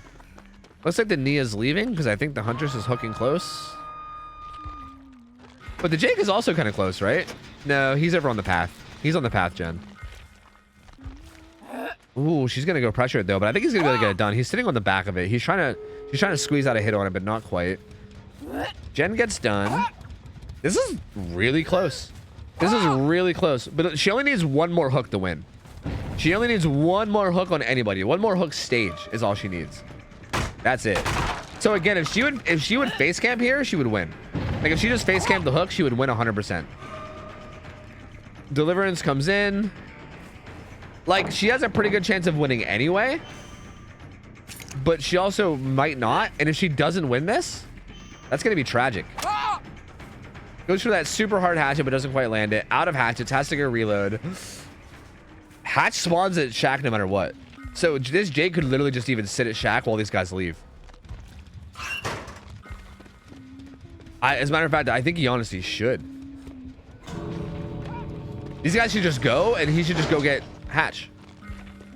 Just go get Hatch. No, just go get Hatch. He has balanced landing, so he's going to try to go to the door. I don't like this. He should have just went and got Hatch. They're not. What are they doing? No! No! What are they doing? He could have just got Hatch. He could have just got Hatch and they would have won. No! They could have done it. Oh, no, they could have done it. Oh, no, I don't think they even thought about the Hatch play. Oh, that's just enough for the Hunters to win. Just enough. The perfect amount. Like one less hook, and it would have been the Survivor win. Oh, Lord, no, not like this. Not like this, no. Well, GG's. GG's. What are you gonna do? GG's. Hey, overall though, solid game. Very, very back and forth. I could never really tell who was winning the whole way through. The Huntress was hitting some nasty shots, but also she was throwing a lot of shots. So like I feel like when you're throwing out like 500 hatchets, like I would assume at least like 10 or 20 of them are probably gonna be really sick. But the ones that were sick were very sick, and I liked them a lot. They were very, very good. She was very enjoyable to watch because she kind of just full sent that shit, right? She was just like, whatever, man, I'm just going for hatchets. Fuck it. And she just went for it. I feel like her build and also like the way she played it felt very it feels very like pub like pub matchy, which I hate using like that kind of terminology, but that kind of feels like the case. Like I feel like, okay, so it's hard to really like say much about the Survivor play because I can't really be on top of them at all times, but obviously like the ending there with Hatch was a little bit of a slip up where they could have like made a Hatch play and gotten out and then ended up winning it. But I will say that this Huntress is clearly a good Huntress, right? I feel like if this Huntress was a little bit more patient with hatchets and also played a little bit more around like macro, then I feel like this game would have been over way sooner. Like way fucking sooner. But regardless, she still wins anyway, so I can't really say shit, right? Like I can't really judge, right? She still pulled out the win, so touche. Really, really well played by her. And we're gonna rotate out the Survivor team, I think, and we're gonna get a new team in, maybe? Or are these guys EU players? Are we just gonna keep going? Is this like EU section or something? What's going on here? I think this is EU section. Actually, yeah, I think we have a backup EU killer, but I don't think we have a backup EU Survivor team. This might be our only EU Survivor team. So actually, I think we might be keeping these guys. Right? I think. They'll go head to head again or confirm to confirm the win. Okay, so we're doing best 2 out of 3 again, right? Kinda? Maybe? How does this work? Are we gonna bring in the other EU killer, or are we just like ditching them if the Survivor or if the killer wins twice in a row? I don't really know exactly how this is gonna work, but I think these guys are gonna play again. Post-game interview with the Hunters. We're not doing post-game interviews yet. No post-game interviews yet. Although that's been brought up like every week since like week 1. The very first week we did this, people were bringing up the potential for post-game interviews. But I don't know. We go straight to NA afterwards. Okay, sounds good. Sounds good. Yo, I'm the Joker. Thank you for the Prime sub. Also, Aragma, thank you for the raid, man. Appreciate it, dude. Thank you. Hope the stream went well and appreciate it, man. Yo, you guys played really, really well in those matches earlier, so I appreciate the raid, dude. Thank you. Bring in other casters, Tofu. Dude, I'm just so busy. I'm so busy, man. And like, I don't know. Bring back Ralph? I should just bring back Ralph, yeah. I feel like Ralph is like a comfort caster that I could just bring in, right? It's like there's like no stress in just being like, hey, yo, Ralph, want to come cast? But I feel like hitting up other people is like, you know, it's like too much work for my busy ass. I'm just like, no, I can't. I can just be like, yo, Ralph, you want to cast? That's easy peasy.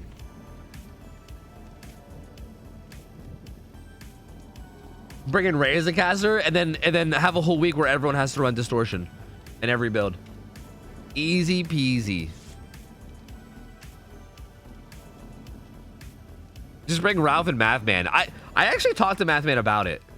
I forgot. I actually talked to Mathman about it, and he said that he would watch scrims and like tell me how he feels about it. So I'm not sure. I'm gonna have to re-ask him at some point.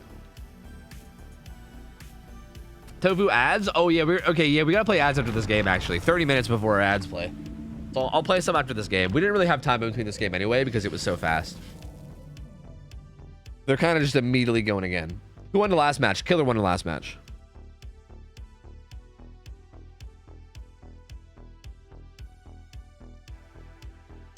Scambles? No scambles. No scambles. No scambles. Just simply ice cream. What's up, buddy? Hello, hello. All right. We go again. We go again. All right. Back on Coal Tower, baby. Wait, no, that's no different, right? Corrupted Intervention was there last game, wasn't it? Or was it? No. Corrupted Intervention? No, there was Lethal Pursuer last time. So took off Lethal Pursuer and put on Corrupted Intervention this time. Also put on Infantry Belt. Woo! Took off the Babushka and put on the Infantry Belt. Paul Gare. Oh, Paul Gare. That means less reloads. That's actually, that might, again, with this Huntress's playstyle, this might make a big difference. This Infantry Belt, literally just this Infantry Belt pick might make a huge difference, honestly. There was a lot of situations last game where if the Hunters had like 1 or 2 more hatchets, like a survivor was dead, but then they weren't because he had to reload.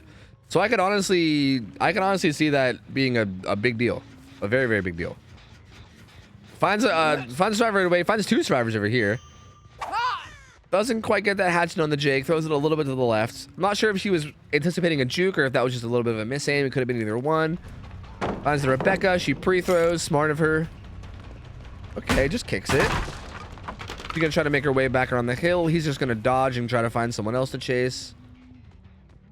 He hears the gen being worked on upstairs. This is probably done by the Jake, who had balance landing last game, who will probably also have it this game too. Which you'll probably see. The Jake will probably be doing this gen pretty much exclusively since he has balance. Wait, does he not have balanced? Oh no. Oh no, he doesn't need that hatchet though. He gets away. Eats that one though. One more hatchet. Okay. Infantry belt baby coming through. Pre-throws that pallet, just playing safe. Very, very good. This is very, very solid of the survivors to not, like, again, having that chase end as early as it did last game is so huge. Ooh, good dodge there. She's gonna get the reload. Jake just used it. Wait, did he use it on the hill? Oh, yeah, I wasn't. Yeah, I actually think you're right. I think Jake might have balanced landing on the hill. That makes sense. I think he does have balance landing. I think he was just exhausted. They get a gen done over by the hill, which is good. That's a good like mid gen to get done. They're also working on this one down by the tower. It has a good bit of progress. Nia eating the hatchet. Get out of there! Get out of there! Oh, doesn't quite. Oh, dead hards though. So she did get her dead hard down there. She's gonna try to make it, but she doesn't. Down she goes. Man, I feel like there's a lot of situations where people are eating hatchets and they're like trying to juke when they eat the hatchet, and then they end up doing like a little dance, like through like a majority of their speed boost that they get from getting hit, and then they just don't go anywhere. Like I feel like that's kind of what happened to Nia right there. It's a shame because like I don't blame them for trying to juke the hatchet, obviously, right? Like obviously you want to try to avoid getting hit, but it's a shame that they don't get the full value out of the speed boost. Huntress quickly AFK'd to enable aimbot.exe, and now she's trying to get back into it. There was a survivor off to the left that was making their way down towards the hook. I don't know if the killer saw it because it looked like they were all tabbed or something. Ooh. Not really sure what's going on here. I kind of want to take a peek at the survivors, but I don't want to miss a hatchet. Jake is self-carrying right beside the hook. He was trying to get the full health before unhooking because he doesn't want to go down with the unhook, which is definitely smart to do. Oh, he actually ran up and reassured her and then just left. Interesting. I feel like he could have just gotten the pull. Maybe now that she's full leaving, maybe he probably will now. Like now that he's like now that she's full walking away. Assuming these guys, yeah, it's gonna say like assuming these guys are calming well, like I think they should just walk away from it. Does this guy have distortion? Dirty distortion gamer. Dirty. Someone tell Ray. Someone tell Ray. Get Ray on the phone right now. This Rebecca's running distortion. Oh, pallet throw. Oh, doesn't have any hatchets, but I think we'll get the M1. There we go. Oh, Paul Gare. Oh, Paul Gare gets the M1. Gonna get the reload. The guy that got unhooked is down there and is totally safe. Not getting toned or anything. He's totally fine. Gonna get back to full health.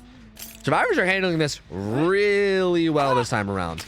Oh, bro, I'm telling you, if you just keep throwing hatchets, eventually you're just gonna get these like insane predictions, right? Like, I feel like I want to be like, what? How did I even know he was there? But then I remember that this Huntress literally just throws hatchets. Like, this Huntress just throws them. Like, she just fucking throws them. Like, sometimes she has no idea where anyone is, and she's just like, someone might go here, so I'll just throw a hatchet and go for it. And, like, 9 times out of 10, it just hits nothing, and you're like, all right, well, she's just wasting it. She's kind of just wasting hatchets. But then the 1 out of 10 times, right, that someone is there, and you're just like, oh, my God, you know? Feng gets hooked in basement, which is going to be really rough. Like, basement against Huntress is like, if she decides to protect that hook, especially with Oakhaft, that motherfucker is basically like dead. If she decides to protect it. Again, I don't know if she will. This Huntress doesn't strike me as a protect the hook type of a player. They seem to be more about like just getting out there and chasing and stuff and throwing hatchets. But we'll see. We will see. Well, you know, she's at least patrolling it. She's at the very least patrolling it. They get the gen done up in Maine. I think they might just let this guy die. They honestly might let him die, and I really wouldn't blame them if they do. Oh, I think the hatchet flew right by her face. Although Jake's coming up, Rebecca's coming up. She's about to go to struggle, so they shouldn't bother making a play now for it.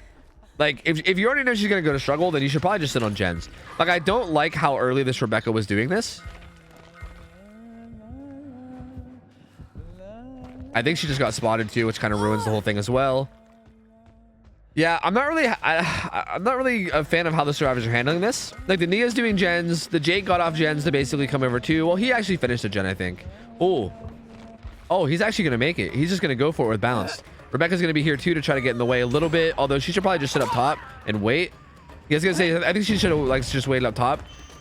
This Feng should just get out. Okay. Wait, what's happening? Wait, why didn't she hit the Fang? Wait, my head. Wait, what? Why did that just work? Wait, what? Why did that just work? What the fuck? Okay. Well, the basement save happened, and the Fang is safe now, so that's good for the survivor team. She's gonna go over and kick this gen on the hill. And if the Feng can get away and like full heal, that'll be huge. It looks like she is. She's in the boon area, which I believe is like down. Like if you're looking at the main building, I think it's off to the right. So I believe it'll be like 1 o'clock area, like 1 or 2 o'clock area. It looks like the boon is around 2 o'clock. So that's where like the boon is. I think that's where the Feng is. She's back to full health, which is solid for her. So not in immediate danger of dying. Finds the Rebecca. That basement unhook. Whoa, that was like a laggy looking animation. Very optimized hatchet there. Gets it down to Rebecca though, in very timely fashion. So that was really good. Gonna get a hook on her, although this is her first hook. Yes, this is her first hook. Looks like Fang is doing this gen alone, and these guys are doing this one together with Prove. This is the there's the pain res. That's the hill. That was the hill gen that was off to the side. I think Fang was doing the one down at like 11 area to the left of the main building. He's gonna find the Jake at Shack. Doesn't quite get that hatchet. His bounce lane is gonna proc, and he's gonna get out of here. Nia, look out! Oh god, Nia, be careful. Doesn't need that hatchet. Good on her to pre-throw that pallet and play safe. She's sitting in the corner playing smart. That's kind of the safety corner against Huntress. The Huntress is pissed about it. She doesn't like it. She's gonna vault. Nia needs to vault away. She did a good job. Huntress has no hatchets. Very good, very well played by the Nia. Played that basically perfectly. The Huntress is gonna have to go get some hatchets and try to make something happen here. Playing near Shack is definitely a little bit dangerous because again, if you go down in basement, it's really dangerous. Although I say that, but they managed to do a basement escape earlier pretty well, so maybe not. I think she predicted him running away sooner and threw it over the gen and didn't land. Oh, doesn't land that one either. The Jake is just too slippery. He's all greased up. He's gonna bounce landing away again, I think. Damn, she's just, bro, she just sends him, you know? Like what, like where was that one going to? Who knows? Like if it had landed, we would have been pogging out of our minds, but like, because it didn't land, it's like, where was that one even going? He gets the fastball, goes into Shack. She's trying to mind game it. These survivors are playing this really well. Ooh, gets the tricky little vault though. Could definitely at least land a hatchet here, I think. Oh no! The Jake jukes away really well. Missed that one too. No, not like this. Has to reload again. Oh, it's all coming down. It's all coming apart. It's all going down. It's all coming down, man. It's all coming down. Not like this. Not like this. The survivor's in a very commanding position. These guys are proved by solving a gen over here at a seawall, I believe. This Fang has a lot of progress on a gen down there, but I think she's playing extra safe because she knows she's on death hook, which is definitely reasonable. But she doesn't want to take too many chances. Was this the gen that Fang was at? Who is this? Is this Rebecca? This is Rebecca. Yeah, Fang I think was at the gen down by main. Rebecca I think is playing, or sorry, not Rebecca. Fang is I think playing extra safe because she's on death hook, which I don't hate. I do think that's fine. This was the gen that they, oh sorry, it wasn't a seawall. That was actually the one that they were hitting with prove. Oh man, I think this Huntress, I'm gonna take a guess here and say that she's a little bit tilted. Cause like, it feels like her hatchets are just a little bit off. Like it feels like one of those moments where you just like miss so many hatchets in a row. Ooh, that one should lighten your spirits though, right? That one should lift you out of the tilt zone. That was a good hatchet. Gets the gen done though.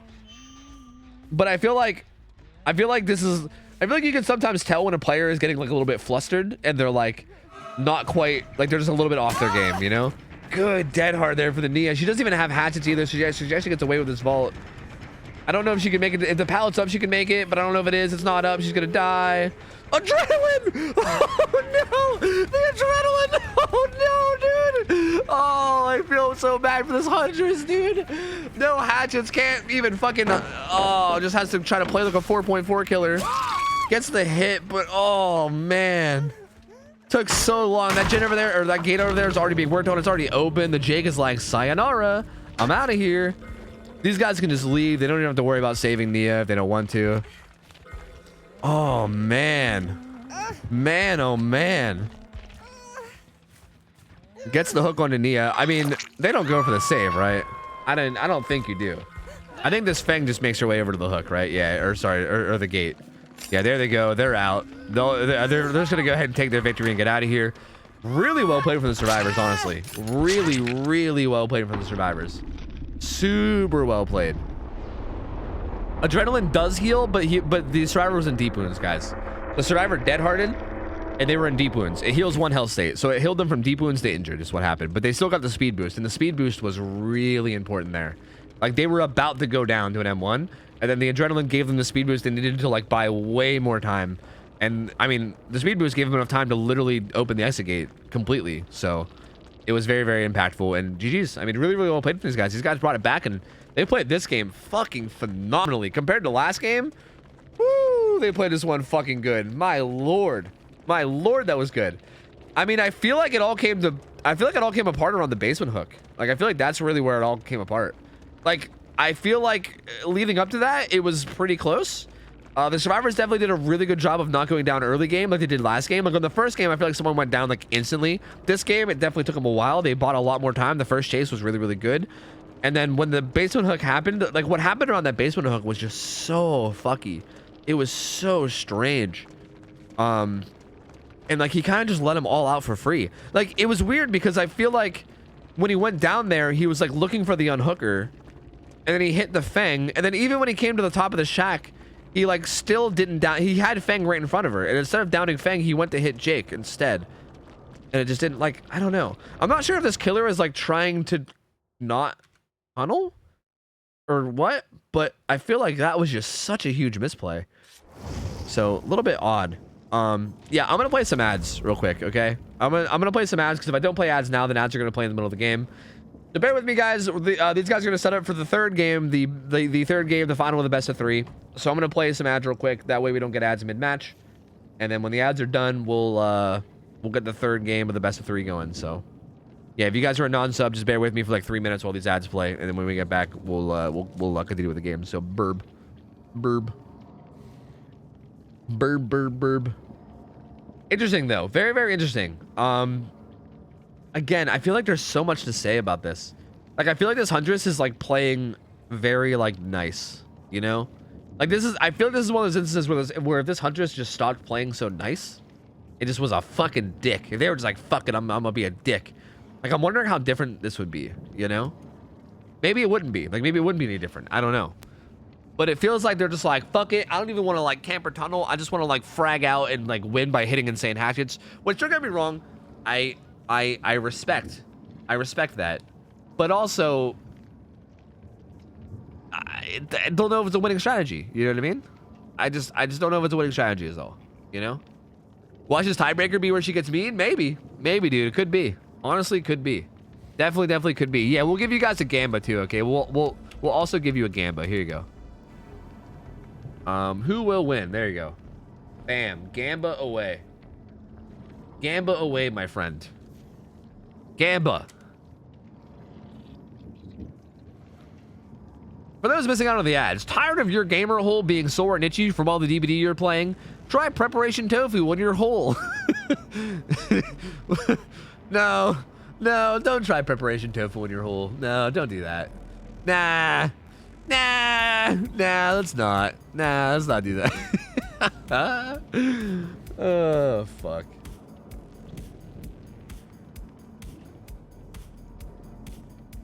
All right, I'm basically sitting in on killer side and holding them hostage until the ads are over, and then once they're over, I'm gonna switch back. As the format is super fun. Hell yeah. Wait, so last week did we have these guys? Are these guys all EU? Last week did we have these guys playing against NA Survivor or NA Killers? Is that what happened? Were they just like playing on really bad ping last week? Because that's rough. They even did pretty good last week on like their rough ping, so good for them, honestly. Who's killer? Same killer. Same killer. Same killer. We're doing a best 2 out of 3.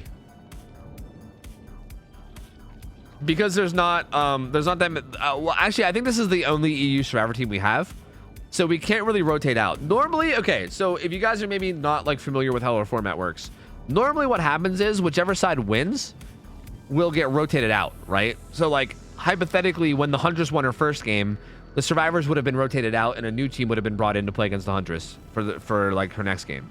And if any team wins twice in a row, like if any side wins twice in a row, they would win the prize. But because we're doing the non-NA regions first, we did like OCE first, and now we're doing EU. There's not enough people signed up for these regions that we can't really rotate people out. This is the only EU team we have. So we have to just play with them, and that's it, right? It's like the same thing with OCE. With OCE, I think we only had one killer and one Survivor team signed up for OCE, so we just had them play a best 2 out of 3, and we're also having these guys play a best 2 out of 3 as well. So once this best 2 out of 3 is done, then we're going to move on to the NA side, and on the NA side is where we have a lot of signups.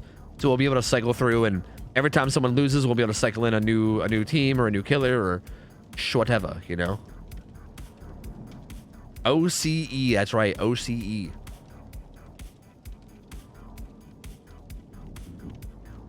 Anyway, we're back. We're ready to go. Make sure to get your Gamba in.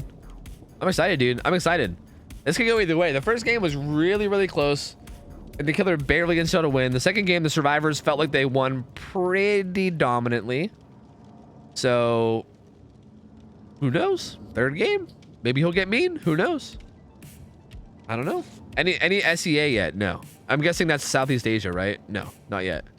Again, we're open to any signups though. Like the idea is though that we need to have like opponents for you, right? Like we need to have opponents around your hour level. Like for instance, if we have a killer sign up from like I don't know, Thailand that has like fucking 9,000 hours, and then also someone from like Singapore that has like, and then like a Survivor team from Singapore that has like 200 hours, we can't really put them against each other, right? Because they're just too far apart. Like as long as we have people in the same region that are like relatively close in hours, then yeah, we'll have them play against each other. It's just a little tough. I thought that was Seattle. I would hope not. SEA, I mean, you mean Southeast Asia, right? I would assume that they wouldn't say Seattle. Any Seattle gamers? Hey, yo, where's Chicago at? Yo, we got Chicago in the house, baby. I didn't sign up, but I have 5,000 hours. Yeah, see, it might be more of an issue of having a survivor team. Because honestly, I feel like the survivor teams are probably the more rare ones, you know? Those are the much more rare ones. Like, I feel like we have a lot of killer signups. Survivor teams are the thing that we really have a lack of. Like, for instance, we had exactly one survivor team in OCE. We have exactly one survivor team for EU. I think we have multiple EU killers. Like, I think we have a lot of EU killers, actually. Like, I know Aaron signed up for killer, and we just don't have a team for Aaron to go against, like, ever.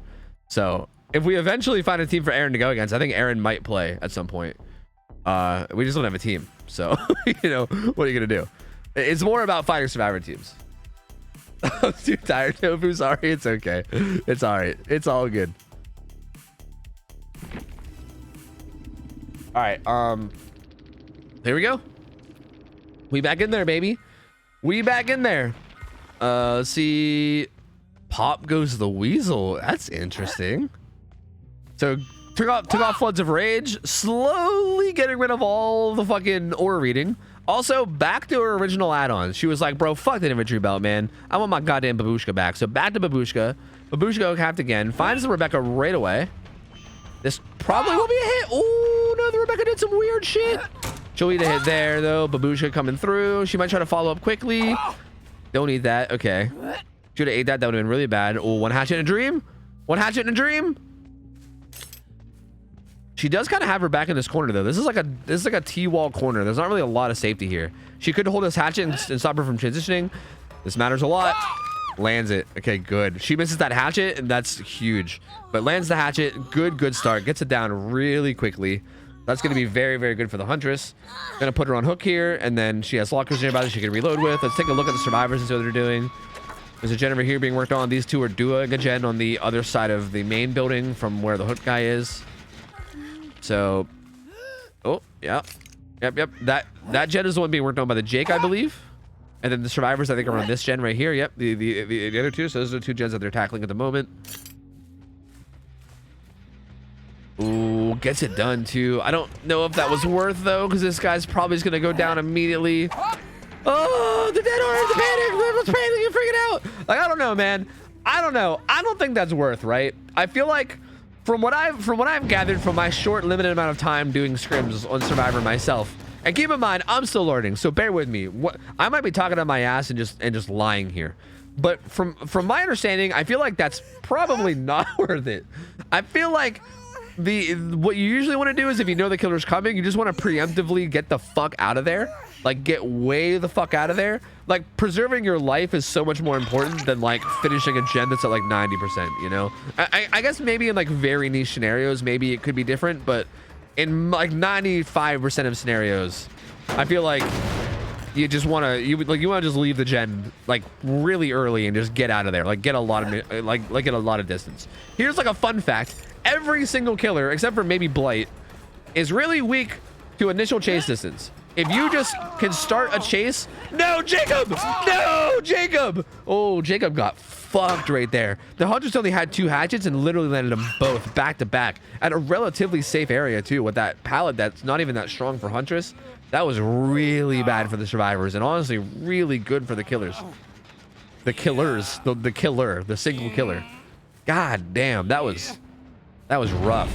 Anyway, basically, no matter what killer you're playing, as a matter of fact, I'll say even Blight, like every killer, really, honestly, getting a lot of initial distance to start your chase out is always good. Always good, no matter what. Obviously, some killers are like less weak to it than others, but it's really good against any killer. So, like, when a killer's coming to your gen, you want to just get the fuck out of there. Not like, I don't know, greeting it to finish it is... That's very similar to play to me. But again, the Huntress is not really playing around hooks at all. Like, this Huntress is kind of just hooking and then just like leaving, you know? Oh, they greeted this one too.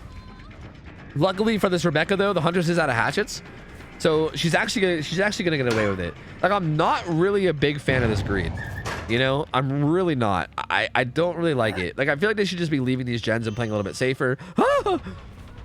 You're scaring me, Rebecca. Rebecca, you're scaring me. But she did get away with it there because the reload had to happen, so it ended up being kind of okay. I think she's gonna die here, though. Down she goes.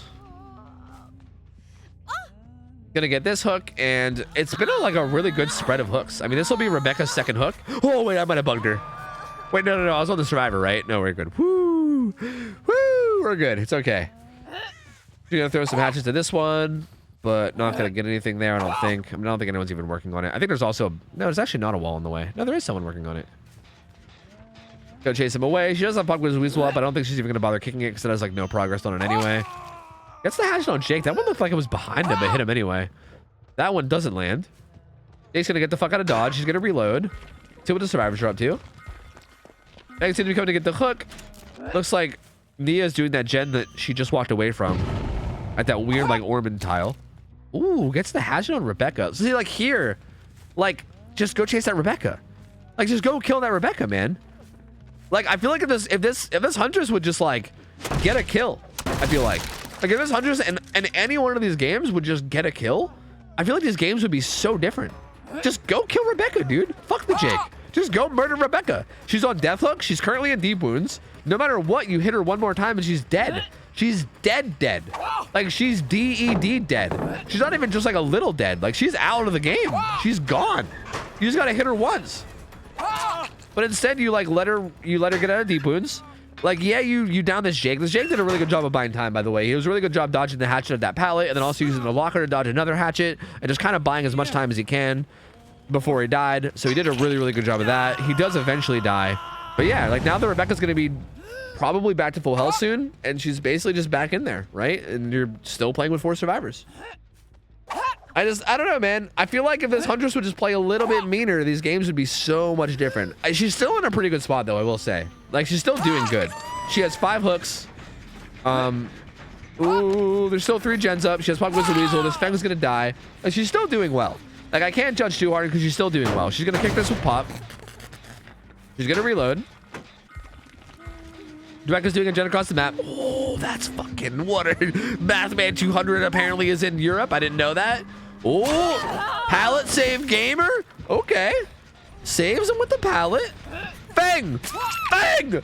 Feng! Feng was like, guys, I went down. I'm gonna go get my pizza. Hey guys, a Domino. Yo, guys, Domino's here. I'm down, so I'm gonna bring it back. And then Nia must not. Oh.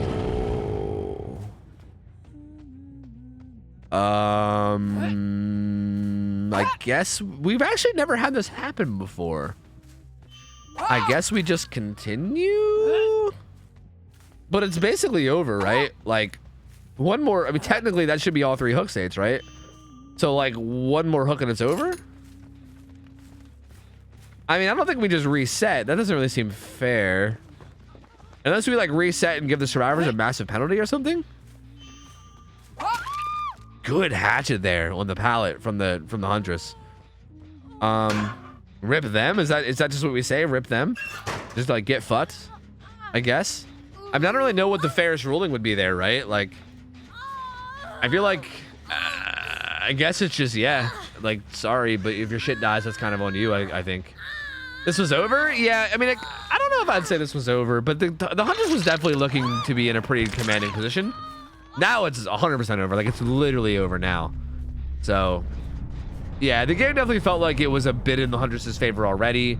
I feel like having a redo would be very messed up, especially considering, like, how good of a start the Huntress got off to.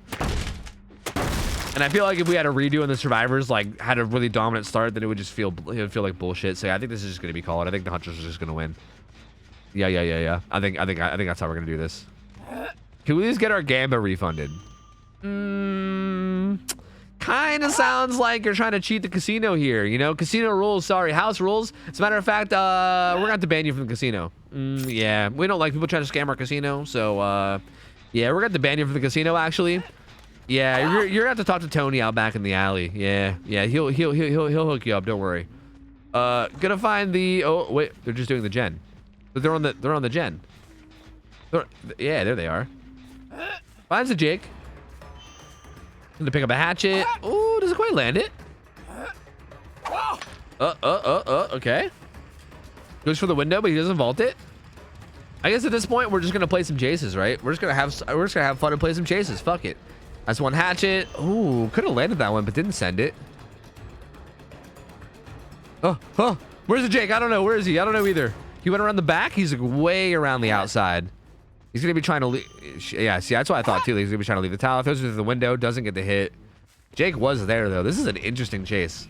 This is a very interesting chase. He does have the pallet. He still didn't use it. I mean, is this Jake like, bro, I will loot this Huntress for 3 gens. Just do all 3 gens, Nia. I got you. She's actually leaving. She's actually gonna leave, and she's gonna go look at this one with her weird wiggly arm.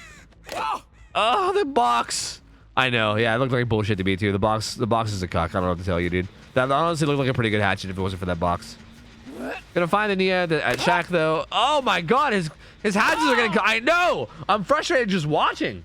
His hatches are getting cucked by everything, man. Holy schnitzkies.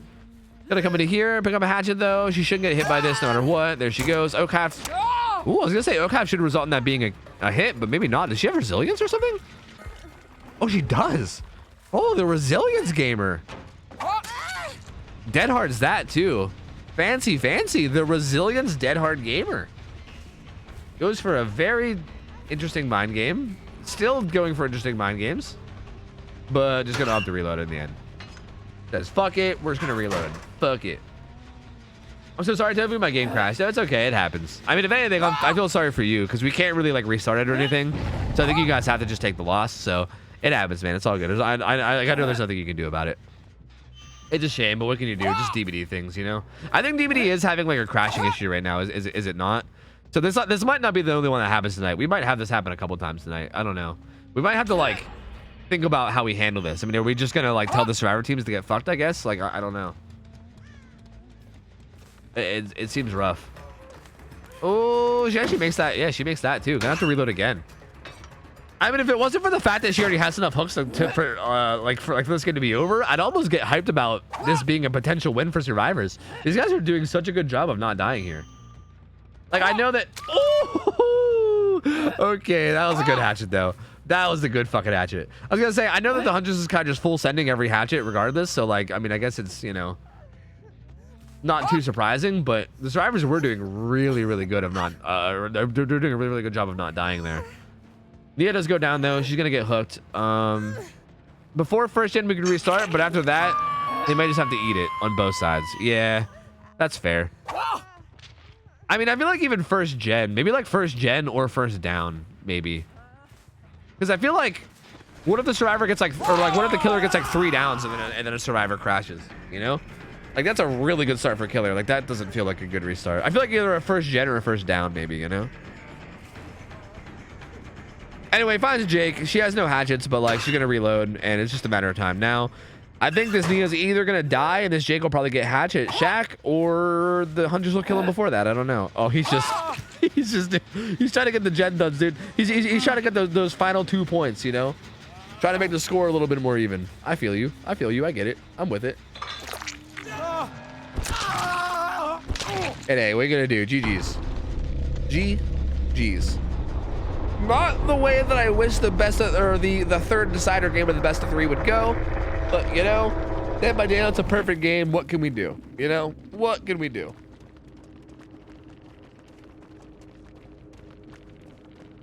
But hey, GG's boys, really well played from both sides. These survivors put on a really good show. Like, again, first game was barely a loss. Second game, they did really good. Third game, they had a crash.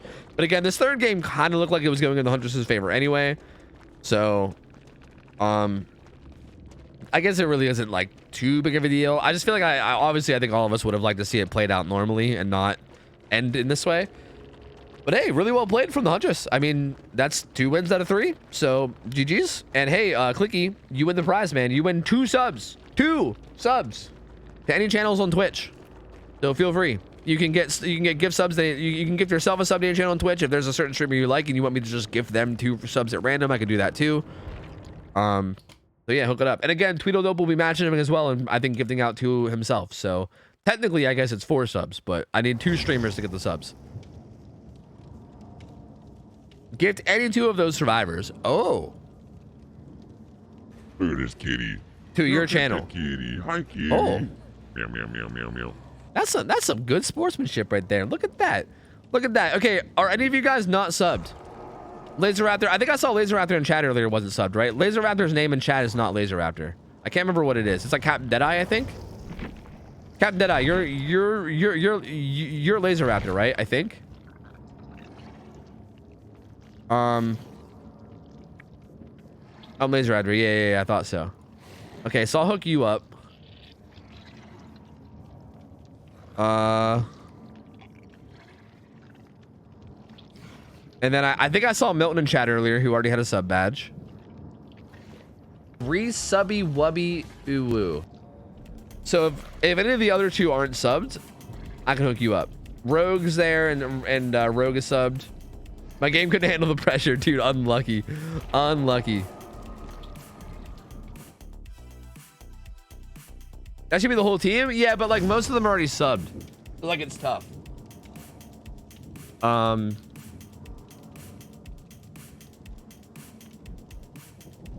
We're all subbed to you for some reason. Weird. Yeah, fucking weird, dude. Weird. Why am I forgetting the fourth survivor? Oh god, I was just looking at their names for so long. Who is the Rebecca? Why is my brain shorting? Am I dumb? So gift random, I don't mind. Okay.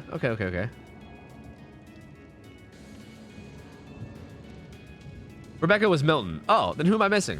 Oh my god. What? Hold on. Let me just go look. I'm fucking stupid. Hold on a second. Oh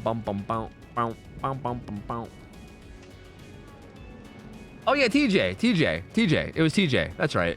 Wait, what's TJ's name on Twitch? Is TJ's name on Twitch the same as in game? It was like TJ and then like a bunch of vowels. TJ EAE or something, or is it AEA?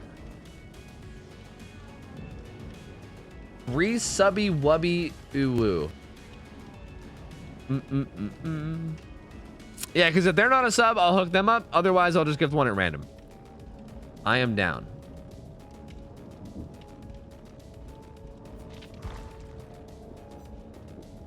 Yo, Rebel Meatball, 23 months. Welcome back, buddy. Thank you, man. Appreciate it, man. Thank you, bud. Doot.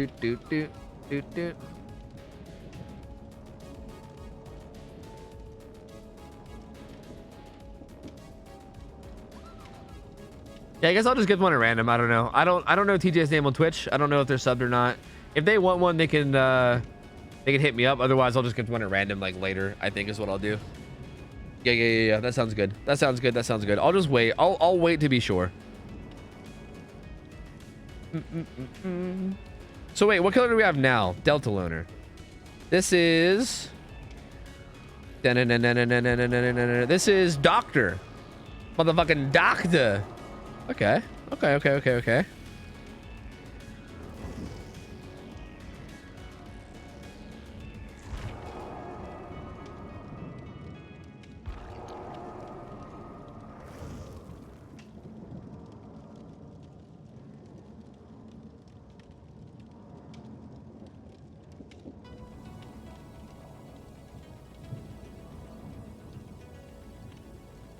I'm good. I want to earn it for real. Oh, okay.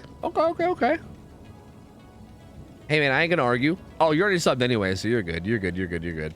Hi, how are you? And how are SCRIMS? What's up, Data Dog? Yeah, they're good, man. They are good. They are good, my friend. They are good. And Rebel Meatball, thank you for the sub, dude. Yo, One Bad Dad, thank you for the not 4 months. Thank you for the 7 months. Alucard, thank you for the 5 months, man. Welcome back. Appreciate it. I think I've already thanked you, but just in case, thank you again, dude. Thank you, buddy. Oh yeah, is it time for the Nutty Slutties? Is it the Nutty Slutties? Uh-oh. So again, this is Doctor, and Doctor's map is Father Campbell's Chapel, okay? Father Campbell's Chapel. So keep in mind when you're betting for the gamba, Father Campbell's Chapel. All right. It looks like the killer has... Oh, this is kind of a low hour game. The killer has 1,000 hours. Around 1,000 hours. The survivor team. The nutty slutties. Around 1,600 hours, it looks like. So I know that 1,000 hours might not sound like a very small amount. I know you're like wow, 1,000 hours in a video game is a lot. But for DVD, 1,000 hours is actually kind of low. It's weird. Like DVD is one of the only games I feel like where 1,000 hours is like, oh yeah, you're like new still. You know, so fucking weird, so weird. But yeah, I mean, 1,000 hours is kind of on the lower end of hours, so no idea how this is gonna go, right? Obviously, it could go either way. Some people pick up the game really, really quickly and can be a beast at 1,000 hours. Other people might take a little bit longer to learn. We also don't know if the 1,000 hours are all on killer or all on specifically this killer, so it's really, really hard to like really know how it's gonna go. Here, I'm just gonna gift a sub at random, by the way, real quick, because I still owed it for clicky. Let me do that real quick. Perfecto. Holy fuck! God, that alert is fucking amazing. God, I fucking love that alert. God, it's so good, dude. Oh, it's so good. Oh, it's so, so good. Gamba? Yeah. Here. I got you. So again, around 1,000 hours. Gonna be Doctor. It's gonna be played on Father Campbell's Chapel. Okay? All right? That's the deets. Gamba away. Gamba away, my friend.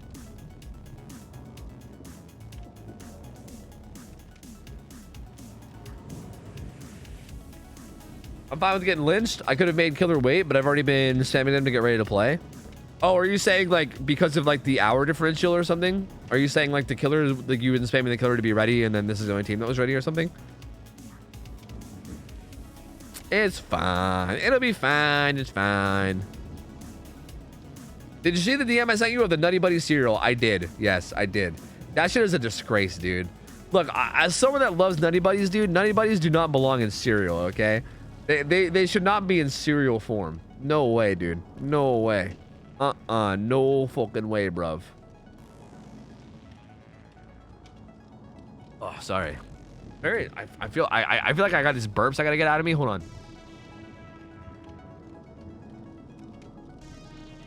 I don't want to belch into the microphone. Okay, sorry. I'm good now. I'm good. Whew.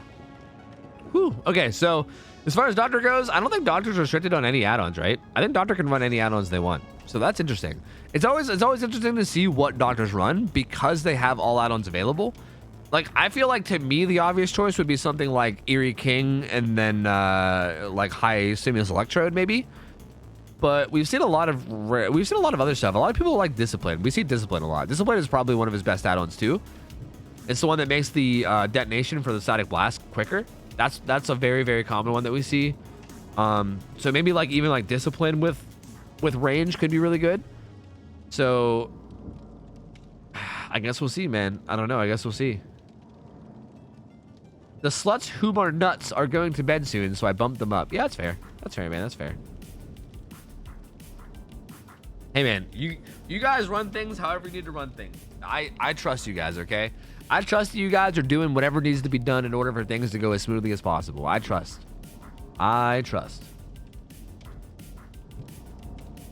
How will I peel off the layers? Yo, trans, don't start with me. Don't start with me with this peeling Nutty Buddy shit, okay? Don't you start with me. Is it best 2 out of 3 for NA? No. Now that we're into the NA teams, the best 2 out of 3 is no longer a thing. It's going to be going back to the King of the Hill style. So whichever team wins here, right? If the killer wins, the survivor team will get rotated out and we'll bring in another survivor team.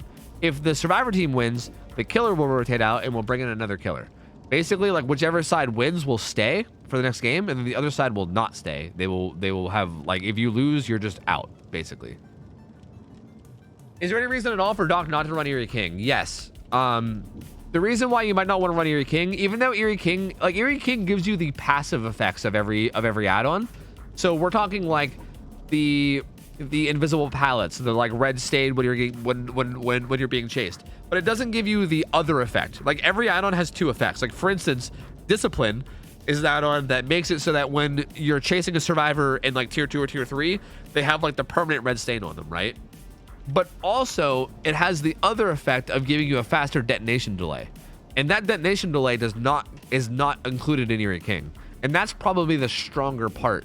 Probably the stronger part. Yeah, definitely the stronger part of Discipline. So because of that, a lot of people will run Discipline for that effect, for the detonation delay effect. Whereas like, and then they also might want to pair Discipline with something like range, right? Because range is really, really good. Like having like a super long range shock is really, really good for just shutting things down. So like, I think range Discipline is definitely an option. I think even like Discipline, I think like Discipline Eerie King could be an option. Like all the passive effects aren't a part of Eerie King, right? Like you won't get like the extra tear radius that you get from Calm add-ons. You won't get like the seeing auras of people that tear up that you get with I think it's Restraint does that. So yeah, I feel like there's a pretty good chance actually that we'll see Discipline range, honestly. Seems decently likely. But who knows? Hard to say. Very, very hard to say. Why is it called King of the Hill style? Is it related to the show? No. King of the Hill is like a common name referred to like... Basically, here, let me draw it for you, okay? Let me draw it for you. Here. This is what King of the Hill is, okay? Alright. Alright, you ready? You ready? Alright. Say this is a hill, okay? That's a hill, all right? All right. Say this is one team. Wait. Apparently they have 4 arms. And then say this is another team, okay? Okay? They're trying to knock each other off the hill, all right? All right? If the yellow guy wins and he knocks blue guy off the hill, and the blue guy's like, ah! Like if he goes flying and he's like, I'm dead now. Then the only person left on the hill is yellow guy. Yellow guy's the only one on the hill. He's the king of the hill. There's no one else on the hill, but he's still on the hill, right? Someone needs to come dethrone him. So blue's dead, but like maybe green can come in, right? Up comes green. Up comes new challenger green, and green's like, hey, yo, what up, bitch? My turn to try to win the hill, you know? And then green will try. And maybe green will win, maybe he'll lose. That's the idea, right? There's a hill, and if you win, you stay on the hill. If you lose, you get knocked down the hill and you die. And you fucking die. That's the idea behind King of the Hill style, okay? Yeah. So, one of these guys is gonna get knocked down the hill, is basically what I'm trying to say. Alright, builds look good. I don't see any repeats from like a quick glance, but obviously I'm not gonna expect them too heavily. Let me shut off the music. And we are good. We are good. Let's see what the doctor's running. Yep, range, and I'm pretty sure that's discipline. I would believe that. I would believe that to be discipline. I don't know them just by looking at them, but I don't see what else it would be. I know it's not calm. I'm pretty sure it's discipline. So range discipline. He has overcharge, call up Brine, eruption, and no ed. So he doesn't have corrupt intervention, which is interesting because usually that's like a staple in almost every build. So no corrupt intervention, but he does have 3 gen kicking perks. So yeah, you're definitely going to see a lot of gen kicking. So every time he kicks a gen, it's going to regress by like, it's going to start regressing at like 175% and slowly build up to 300%. And also, it's going to affect it with eruption, so that when he downs somebody, it'll blow up for 10% and make anyone on it scream and get incapacitated. And then also, you know, all the other stuff, all the other effects that those perks do. Basically, a lot of shit happens to the gen whenever he kicks it, essentially. Finds a hit on the Meg right away. They do a gen near Shaq like immediately. He hears someone on a gen in here. He's gonna shock them. They don't really seem to care. David eats a hit. Yui's kind of just hanging out. She vaults. Then runs right into him. Yui, no! Yui, no! Vaults out the window. Does she have balance landing? She doesn't. She's in danger. She's gonna die. She's dead. She's dead. She's dead. She's dead, Jim. She's dead. Down she goes. That eruption is the gen off in the distance, so that one got hit by eruption. Gonna pick up the Yui, and that was not a great chase. Not a great chase. That happened relatively quickly. So down she goes, up on hook. Gonna static blast to see if anyone's around. There is an LED pretty nearby, but although she has a really strong window. I don't think she realized that the doctor had an angle. Oh, gets a hit on LED. Looks like she's going to be booking it the fuck out of here. She should be making her way away from the hook, which she is. She's going deep into the carnival, which I think is smart. Yep. She went so deep into the carnival that the doctor was like, yeah, I don't even know if I ought to do this, dog. I'm out. So he left. He's going to be coming back around. He's not really sure. He doesn't really seem like he has a sense of direction right now. He's not really sure what he wants to do. I think he might want to go kick this gen, I think. He does. Again, his build is... He has like 3 out of his 4 perks in his build is dedicated to kicking gens. So I feel like we're going to see a lot of... prioritization on just general gen kicking, you know, just getting these effects down. Like even just like applying eruption to gens is so huge, right? Like if you can just get eruption applied to every single gem that has progress around the map, That way, when he eventually does down somebody, it's like, bam, 10% on every gen, which is a lot. Eruption is a pretty dirty perk right now. All right. Pallet shock, or pallet shock, what am I saying? Static blast shock on the survivor upstairs. Sounds like it was Meg. She's doing the gen. Did she even get off of it, or is she still just doing it? She's right there. Not really sure where the doctor was coming from. Gets the vault, but it's gonna get hit. Well, actually, it looked like live. That looked like it was live. It wasn't balanced landing because she still got stunned by the fall, but then she still had a little bit of a speed boost. So I think that was live, actually. So she gets away a little bit. Call up Brian, giving them some information here in terms of where they are. The Yui eating the shock. Yui, get out of there, Yui. Yui, go. Yui gets hit. She's also been hooked, so this is actually like kind of not good for these guys. Because Yui needs to not die quickly, I guess. Whoever's up here could definitely body block for them. As a matter of fact, there's 2 survivors up here. Wait, the doctor's shocking. Okay. All right, he should just block this doorway. He should have just stopped in that doorway. He could have easily just stopped in that doorway and 100% blocked it, but now, yeah, that was not great. That was not great from the David. You ends up going down anyway, and the doctor just basically got a bunch of shocks for free. Everyone should be tier 3 now after this. Maybe not the Elodie. Yeah, but 2 people are now into tier 3 now, so that gives them a little bit more stalling.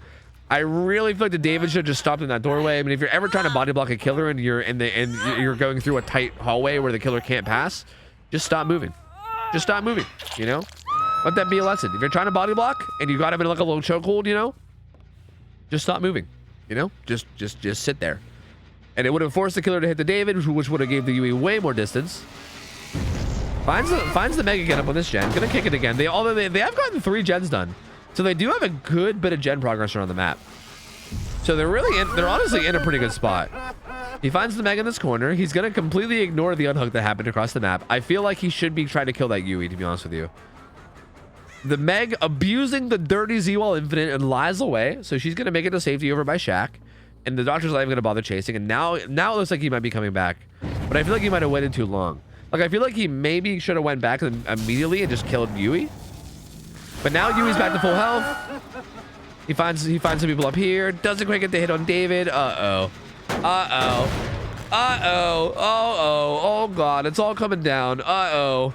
He does have no ends, though, to fall back on an end game, so anything could happen. You never know, right? Like, no end's a crazy perk, and, you know, all it takes is a couple of mistakes for shit to snowball out of control really fast whenever no end's up. But right now, the game is looking very dominantly in the survivor's favor. Finds a hit on Elodie. He's going to kick this again. He's going to keep trying to regress this, but, like, it's got so much progress, and also they can also just pressure other gens, right? He's really only protecting this gen. Meg doing Meg things and trying to hide in the wide open, you know, but she's a Meg player, so you can't really be too hard on her. Oh, he whips a swing, not like this. And she makes it to the pallet. She ends up being okay. He's gonna come back up and check on the gen anyway. I'm curious to know if they're even, like, are they even doing this gen anymore? Yeah, they just said, fuck it, you can have the gen, and they're doing other ones. So David's on a gen in the carnival. Yui's on a gen on the hill off to the side. At around it's actually around 9. It's around 9 o'clock. Actually, gets I think 360 spun. Not quite able to get the hit there. Gets the shock though. Oh, could probably stop her from vaulting, but a little bit too slow on it. So Yui gets away. Not like this. They are doing this gen up here as well. Oh God, they're kind of bumping into each other and shit. Elodie, no, she's gonna hit 2. But really, like, no one's going down though, right? Like, he feels like he's prioritizing gen protecting to the point where, like, he's just never committing to a chase, right? Like, even right here, he's not committing. He's just kind of hitting everyone and then, like, kicking gens. And this is not really a winning strategy. This is only a winning strategy if the survivors, like, throw really hard, basically. Oh, hold on a minute. He should have shocked. Why did he not shock? He had 2 people. Wait, why did they stand there? Why did they not leave after vaulting? What? Okay, so he didn't shock them on the way up to the window, but he held them at the other side of the window using telekinesis, I think. That was a good shock. She still got the vault, but that was a good at least attempt at a shock. He also didn't hook the down that he got, which I don't know how I feel about that too. I feel like he's way too worried about this one gen. He finds the Yui though. This is good because the Yui's on death hook, so this is actually really good. He's gonna kill Yui, so this is solid. But I feel like these guys might have gotten enough gen progress around the map that it might not matter. Maybe. I mean, we'll see. Yuri's dead now. She's dead as shit. She's DED dead. And again, I don't know. It seems odd to me that everyone is playing around this one gen. Like both the survivors and the killer, they're all playing around this one gen. Like no one's like, they did start working on some other gens around the map or whatever, but dude, like fuck this gen. You know, you got one there, you got one here. Like he's kind of keeping an eye on these gens somewhat, but he seems like he's mostly concerned. Like if I was these guys, I would attack this gen and then also the one and also this one right there, right? And that one right there. Like those ones are far enough apart that it's a major pain in the ass for him to get around. Like yeah, that one gen off in the carnival is way away, but like if this is his 3 gen, right? If this is like the 3 gen he's trying to hold is these 3, then like these 2 are like far enough away that like it's kind of a pain in the ass for him to do anything, right? Because like also with this gen, you can run towards like the shack area, which is a really strong area, right? You can just like get a huge head start down that way and he won't really ever be able to commit to you. And same thing with the other side. You can run down towards carnival side. Like both sides have like a place that you can run to get to relative safety. And I think maybe they're organizing that now. They might be organizing that now. I don't know. David does get found over here though, and he's injured. Oh, that's not great. He goes down. Eruption pops in that gen. I think he's gonna hook him real quick as well. It would honestly maybe be smart of him to hook him close to like the 3 gen, but I don't think he even can. I think the closest hook to it was kind of far away. He might not have made it. So he hooks him there. Let's see what the survivors are doing. One of them's doing the hill gen, and one of them is okay, kind of up by carnival. We'll see how they opt to handle this. He does find the LD here. This is kind of what I'm saying, right? If he ever comes over here, this LD can just run down towards, you know, this like carnival area. Or sorry, towards shack area. And there's really like, it's so hard for him to chase here.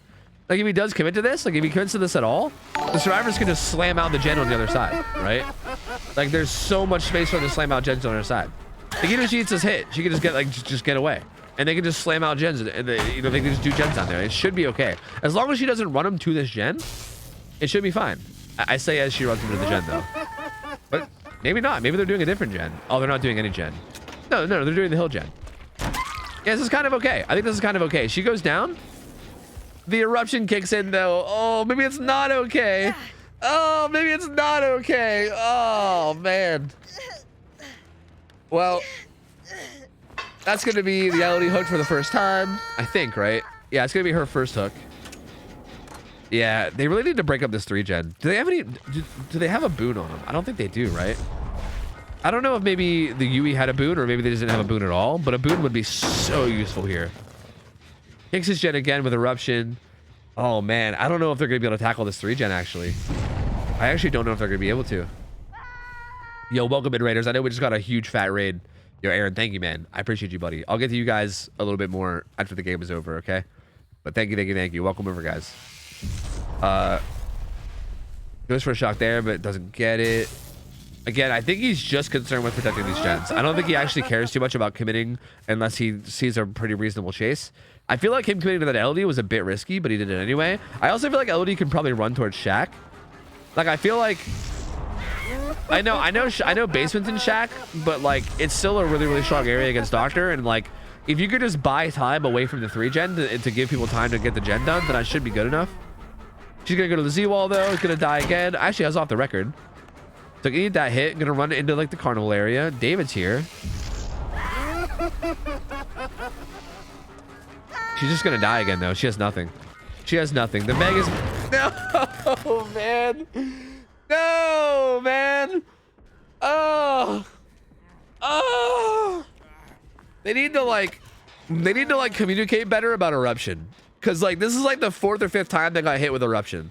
So what you can do, because you know the killer has eruption, you can basically just tell your teammates when you're about to go down. You can be like, hey, I'm going down in like 3 seconds.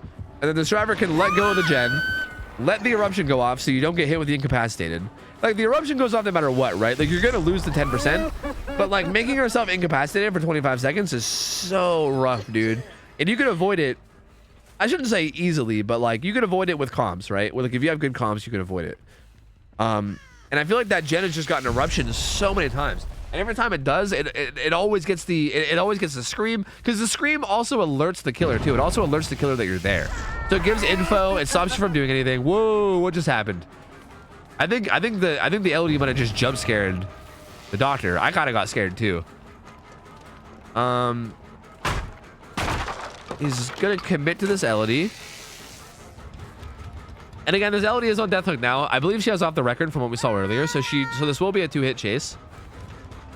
But I think it doesn't matter unless they're able to get the gen done. Like this Elodie basically needs to go on a long enough run that they're able to get that gen on the hill done completely. Otherwise, it's not really worth it. This will be an off the record hit, so she should be okay. Gonna keep running. Doctor's gonna maybe bail and go to the gen. Doctor's scared. He wants to protect the gen. He's gonna go back. Oh, they're on the upstairs gen. Okay. Gonna kick this. All right. Yeah, I don't know, man. I just gets the shock with discipline, so Meg's gonna get that hit. She's gonna run towards Shaq as well. I feel like it might just be too little too late. I don't know if they're gonna be able to tackle this 3-gen. I feel like him just continuously kicking these gens over and over again with like eruption, and there's eruption again activating on David. So David's gonna be hit with incapacitated now. It's like the constant kicks with like Call of Brine eruption is just like too much for him. And they just are never able to get any progress. Like he just has to sit here and stare at it. Look, he's got another like 12 seconds of incapacitated where he just has to sit here and stare. He's got like, well, you know, what can I do? I'm just, you know, incapacitated. What can I do? You know, well, can't really do much. Just kind of hanging around, you know. And the Doctor's only 2 hooks away from winning. So 2 more hook stages no matter what, and the Doctor wins. So these guys have to get these 2 gens. Well, I say 2 gens done, but they really only need 1 gen, right? Like that gen out in the carnival area doesn't really matter. That one's like not in the 3-gen. If they get one of these 3 gens done, that's a weird thing to say. One of these gens in the 3-gen area. If they get one of these done, that's basically the big goal for them right now. But they got to get one of these done within 2 hook stages, or else it's over. And also get out. Well, he has no ed too. So actually, yeah, they have a tall order. Like, right? They basically gotta break up this 3-gen, and then they also gotta get the exit gates and get out against no ed Doctor with like discipline add-on. And I just at this point, like, I don't want to like preemptively call it, but it's definitely looking grim. Definitely looking grim. He's also just protecting this hook right now. He's gonna try to force the survivor to struggle, which it looks like he's gonna get away with. She is in a really bad spot. It's kind of way open out here. There's nothing really here. So she goes to struggle. So now it's 1 more hook stage and he wins.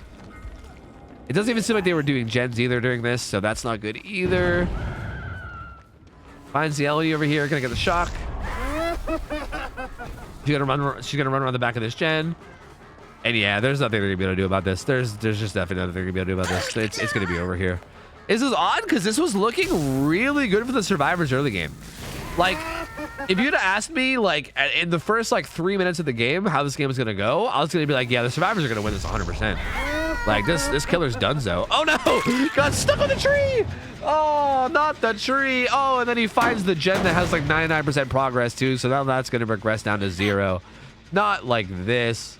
Oh, not like this. I mean, that's fine because this is literally the winning hook anyway. This hook is literally what secures the win. So there you go. Doctor wins. He gives us the nodders. Yep. Nodders.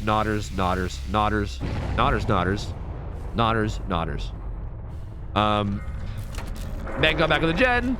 Failed the skill check. You know, that's just Meg things. Again, we can't blame the actual player themselves. They queued up as Meg. And that's kind of what happens. When you queue up as Meg, you automatically just fail every skill check in a match because that's what Megs do. Oh, are we doing this now? Oh, are we doing this now? All right, the David bailed because he knew the game was over. It looks like Meg wants to be out too. So there you go. GG's. That was tough, man. That was tough. That was very, very tough. Again, I feel like... Whoa, Vito. Whoa. Anyway, I guess that's toxic. Anyway, again, these survivors felt like they were playing it really good early on. Like, they were doing a really good job of like splitting up, slamming gens. They just found themselves with like a really unfortunate 3-gen in like the mid game. And I feel like maybe what happened is they recognized a little bit too late this like the situation they were in. I feel like if they would have kept the Yui alive a little bit better, like, okay, just in terms of like analysis, I feel like if the Yui would have played a lot safer, like I think once you have like if you have 1 survivor on death hook, because I'm pretty sure at one point in the game Yui was on death hook but also full health, and I feel like what should have happened is Yui should have been playing extremely safe to the point where like if the killer was even heading in the direction of where the Yui was, it should have been like heavily communicated, right? Like say if Yui was on the gen, like I don't know, at the hill, if the doctor was even remotely heading in that direction, like the other survivors should have been saying that, and the UE should have been way the fuck gone, like way down in the carnival area by the time the doctor even got there, right? Like play super safe. Like do that, and then also basically just tackle that 3-gen. I think they just recognized the 3-gen a little bit too late. It was kind of an awkward 3-gen because there was like gens on both sides of the main building, and it was a little bit of a weird one to recognize. And I think maybe they didn't realize the situation they were in until it was too late.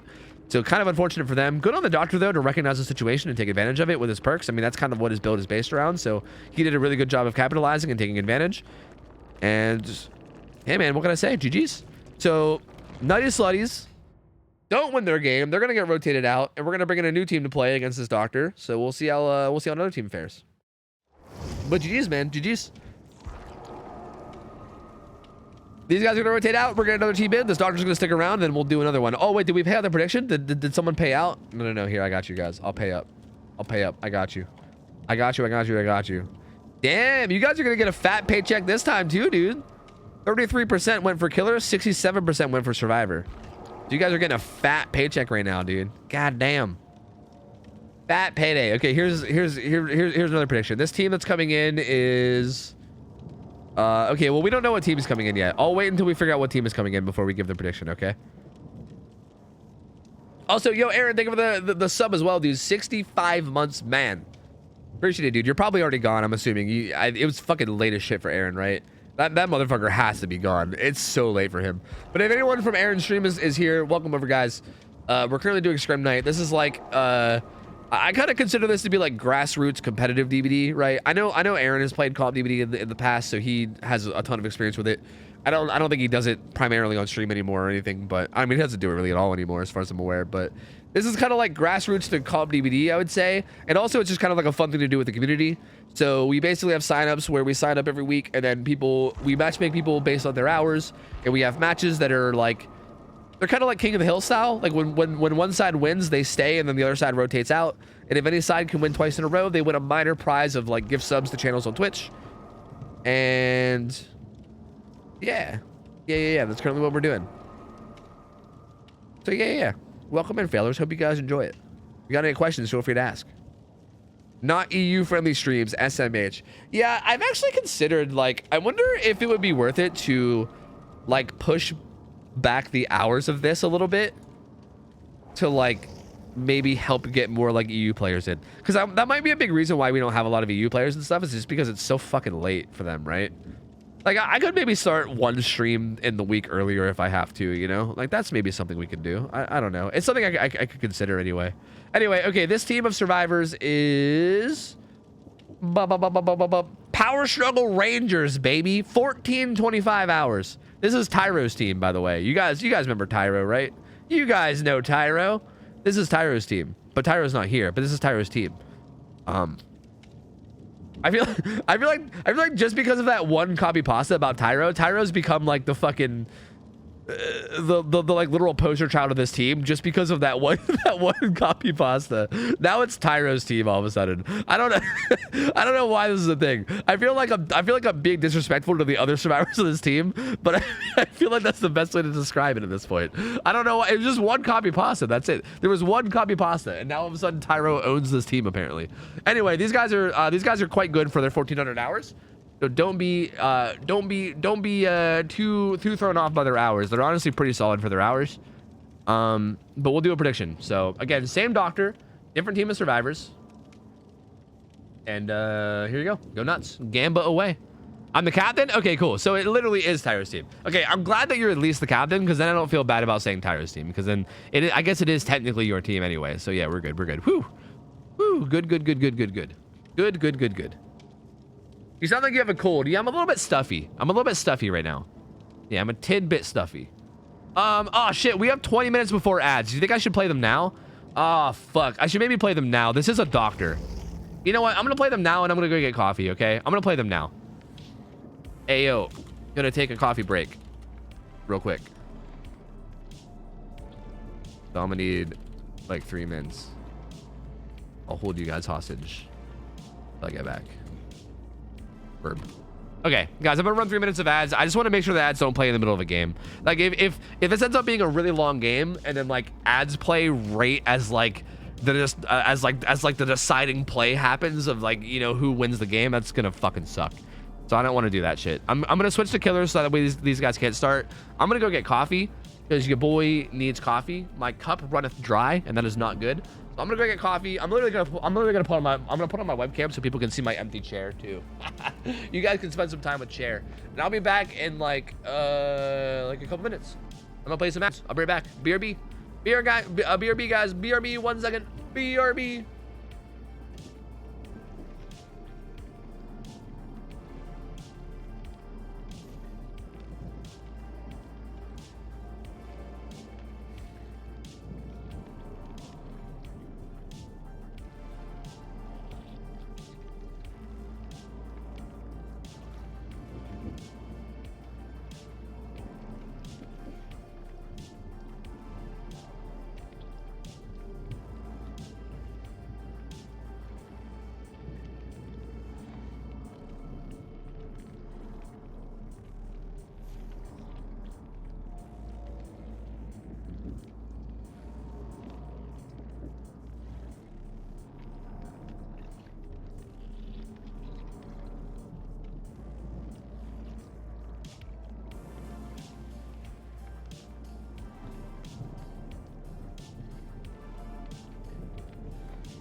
Okay. Cat can't say no shit. Wait, what? Huh? Oh, wait, no shot. Oh, wait, I had a thing covering up the O. Oh, wait, hold on. Look, I can explain, guys. I can explain. I swear I can read. It was covered up with a thing, okay? I swear. My OBS was partially covered. Yeah, I don't know if you guys know this or not. Man, now I have to fucking explain it. I gotta sit here and explain it. You can't say no shot, okay? If you say no shot once, you'll be banned for 5 seconds. If you say no shot twice, you'll be banned for a whole day, a whole 24 hours. So don't do it. Don't get baited. I feel like somebody just baited the fuck out of chat. I don't know who did it. Lemon, Slobby, one of you guys just baited people. Don't do it. I'm not joking. I'm not trolling. Nightbot is set up automatically that where if you say it once, you'll get 5 seconds. You say it twice, you'll get a whole 24 hours. And we're not going to unban you either. I'm just going to give you a fair warning, okay? And the reason why is because I don't want to say it myself, okay? Because if you guys start saying no shot, then I'm going to say it back to you as like a joke. And then it's going to become a part of my personality. Like, okay, like you guys know all those other dumb things that people say, like how people say low key all the time, or people say like mood, right? When people like want to say like, oh yeah, that's relatable, they'll be like mood, bro. You know, I say that now. I used to think that shit was dumb as fuck, and I would like mock it. I'd be like, yeah, bro, mood, mood, bro. But now I unironically say mood. Like unironically, sometimes I'll hear something and I'll be like, yeah, dude, fucking mood. And I'm like, oh God, why do I say that? You know, like it worked its way into my actual vocabulary and I hate it. And I do not want no shot to go into my vocabulary. If I ever, like if you guys ever join the stream and I unironically am like, no shot, buckaroo, no shot, then like, bro, I just want everyone to fucking unsub. Like, honestly, like I don't want to do that. I don't want to be that guy, you know? Anyway, I'm back. Yeah, doesn't let her get fucking getting around the filter. You fuck. Anyway, that's the reason. I just want to explain the reason. That's the reason why. All right, I'm sorry. I don't want to get into the habit of saying no shot. I apologize. Also, thank you guys for being patient about the ads. Anyone that stuck around for them. Again, I hate playing ads. I don't know if I'm ever going to do this again after this month because I fucking hate ads. But Twitch is offering me literally like thousands of dollars to play ads for this month. And your boy's trying to save for a house. So I was like, you know what? I'll be a sellout for a month. I'll do it. Fuck it. So I appreciate you guys being patient about it. I hate ads. Trust me. I don't like playing them. I'd rather not. I might not do it again for this month. I don't know. I fucking hate ads so much. So like anyone that was patient through the ads, thank you guys. I appreciate you guys being patient. And yeah, I'm doing it for the rest of this month. And then I don't know what I'm going to do after that. I'm trying to get that fucking bank, you know? I'm trying to get that bank because your boy's trying to save for a house. But after this month, I don't know what I'm going to do. I mean, we'll see. We will see. But thank you guys for being patient. And I think we're ready to go. I think we are ready to go.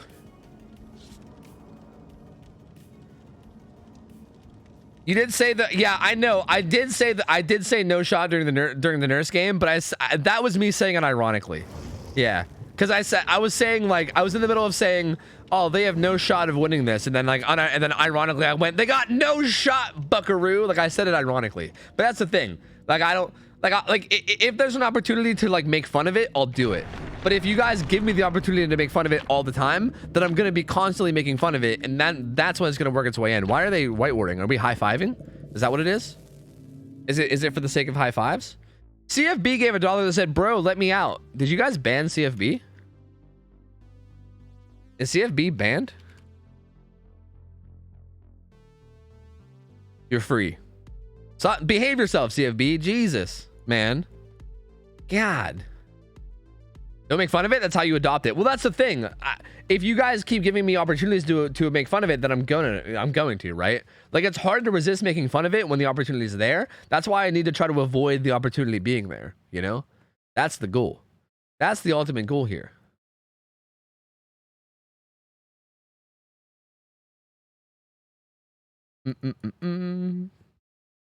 Hey, I appreciate that, Miss Potato. I really do. Trust me. I really do appreciate you being that understanding. Not everyone's going to be, though, but I really do appreciate it.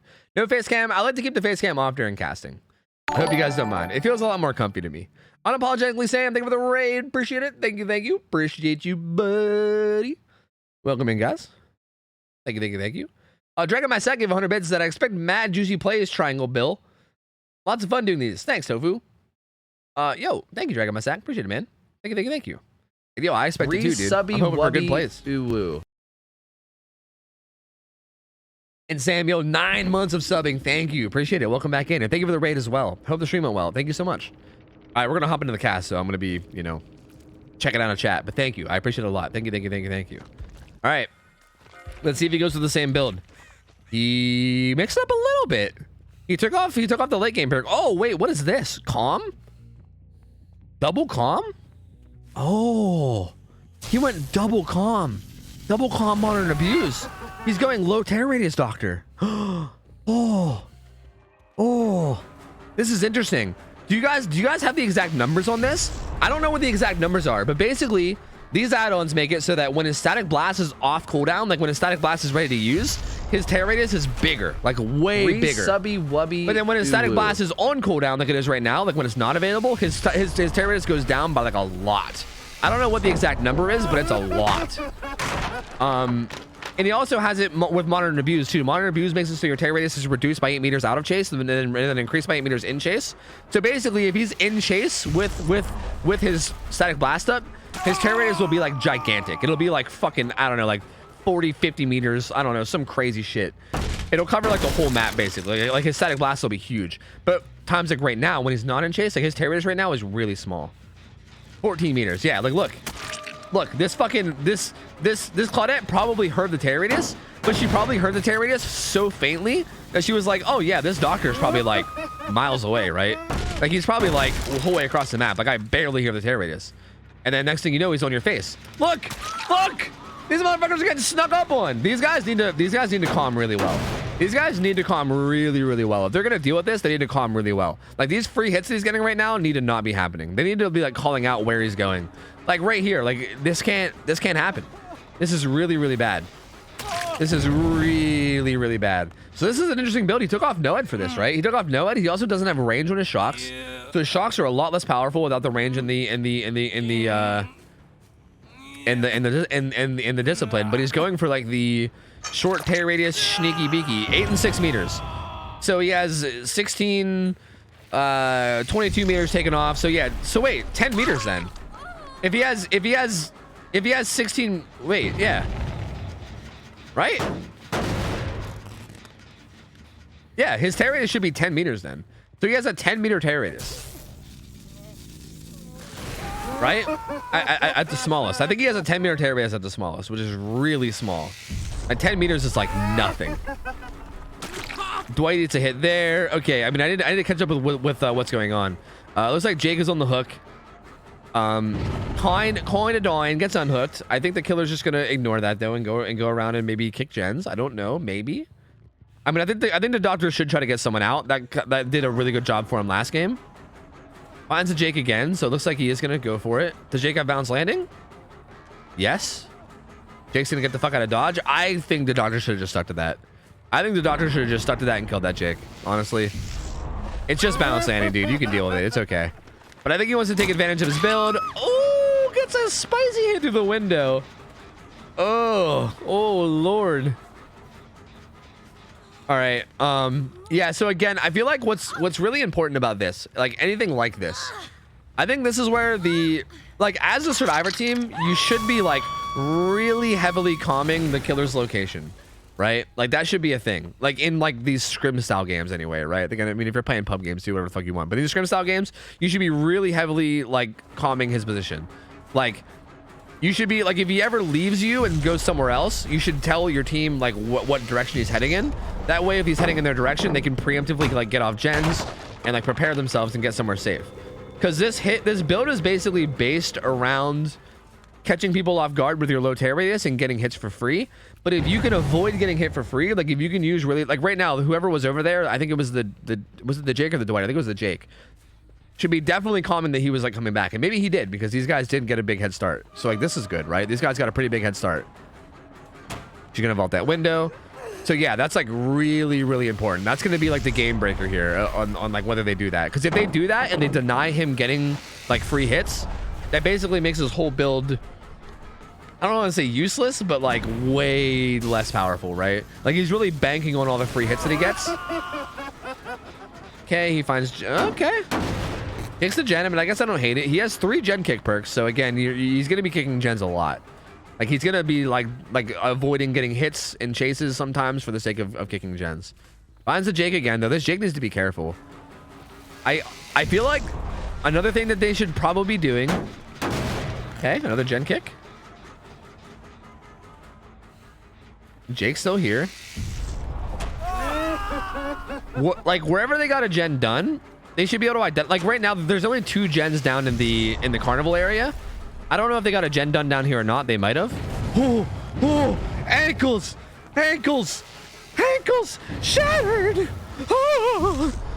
There's only 2 gens down at the carnival area. So like if anyone's getting chased, you can kind of just bolt down to the carnival area, and it's kind of like a safe area to be because there's really no gen defense for him to do down there, right? Or like there's very little. So I think identifying a safe area in terms of like lack of gen defense is going to be really strong too against any killer, but especially a killer like this that's like basically fully reliant on like gen regression, right? Like on gen kicking. Like this guy's entire build is basically like I'm low tear radius and I kick gens, right? That's like his whole build.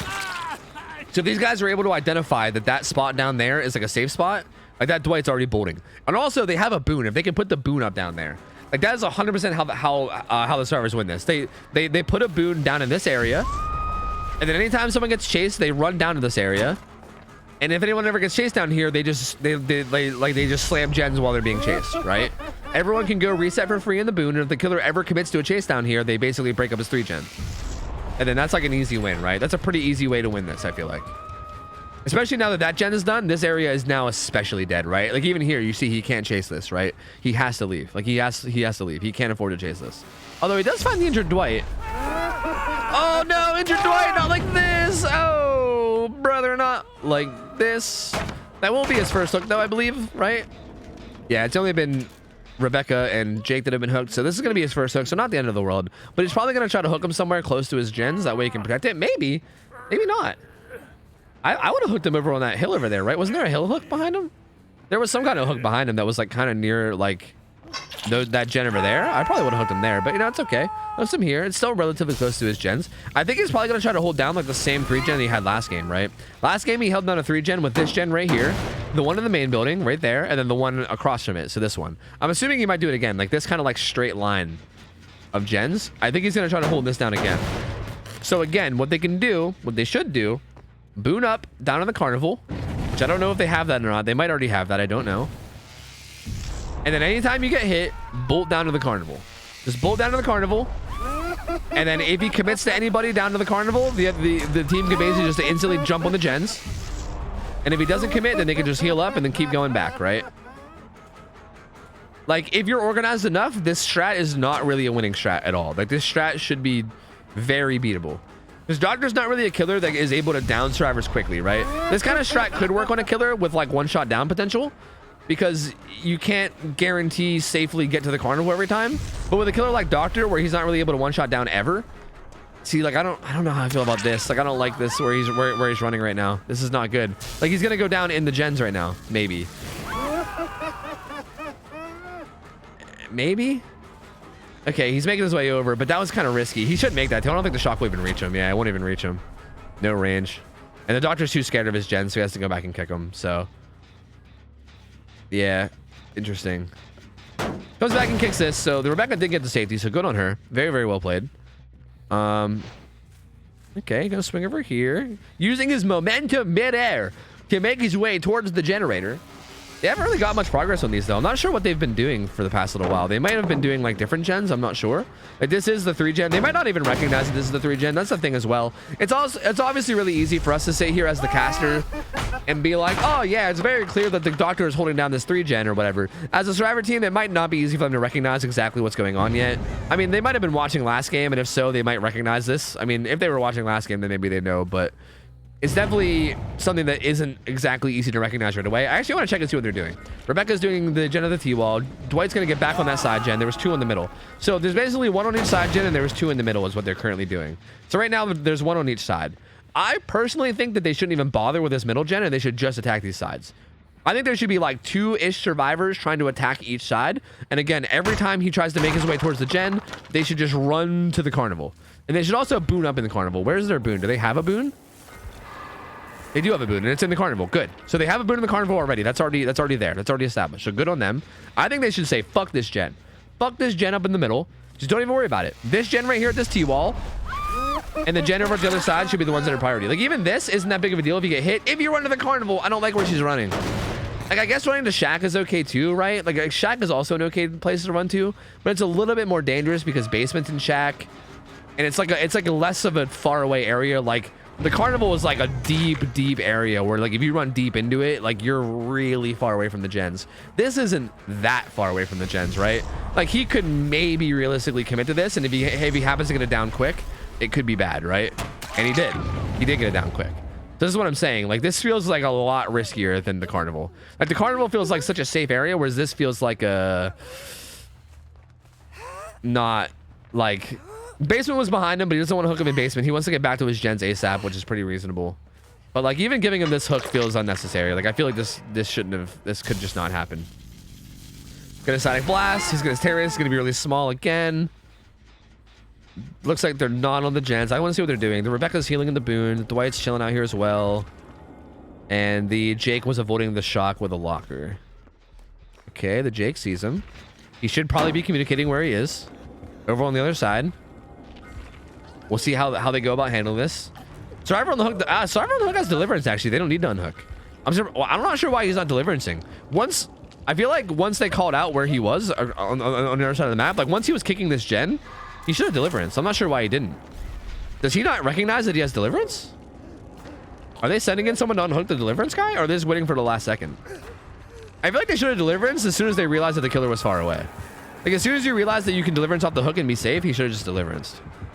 But I think he might be waiting for the very last second. Maybe? Yep. Waiting for like the very last second, I guess. So deliverance comes in. Hits her during her bar time. She's gonna run away. She kind of has to stay on Shack's side now, right? She can't really make it to carnival now, but that's okay. Looks like he doesn't want to chase. Okay, this gen does have a good bit of progress though. He's gonna kick it again. Again, Claudette's kind of in a dangerous spot though, right? Like she's not in the boon, so she can't heal up. Luckily, she has a medkit, so she's actually doing kind of okay. Luckily, she's the medkit survivor. If she wasn't the medkit survivor, that'd be really bad, because she's like injured and also cut off from like the boon, right? Because like the middle of the map is kind of where he's holding it down. He hits the Rebecca. Man, again, it makes me sad that they're running towards Shack and not running towards the boon. Like I feel like they should all just be booting. They should all just be like, no. Yeah, I think they should all just be running towards the boon area. I don't like that they're running down here towards Shack. This feels really, really bad. Like this feels like a major like macro throw, I think. He's gonna put the killer up on this hook.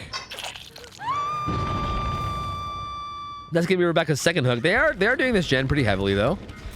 Well, it sounded like they were doing it heavily, but I guess it was just one person getting a lot of skill checks.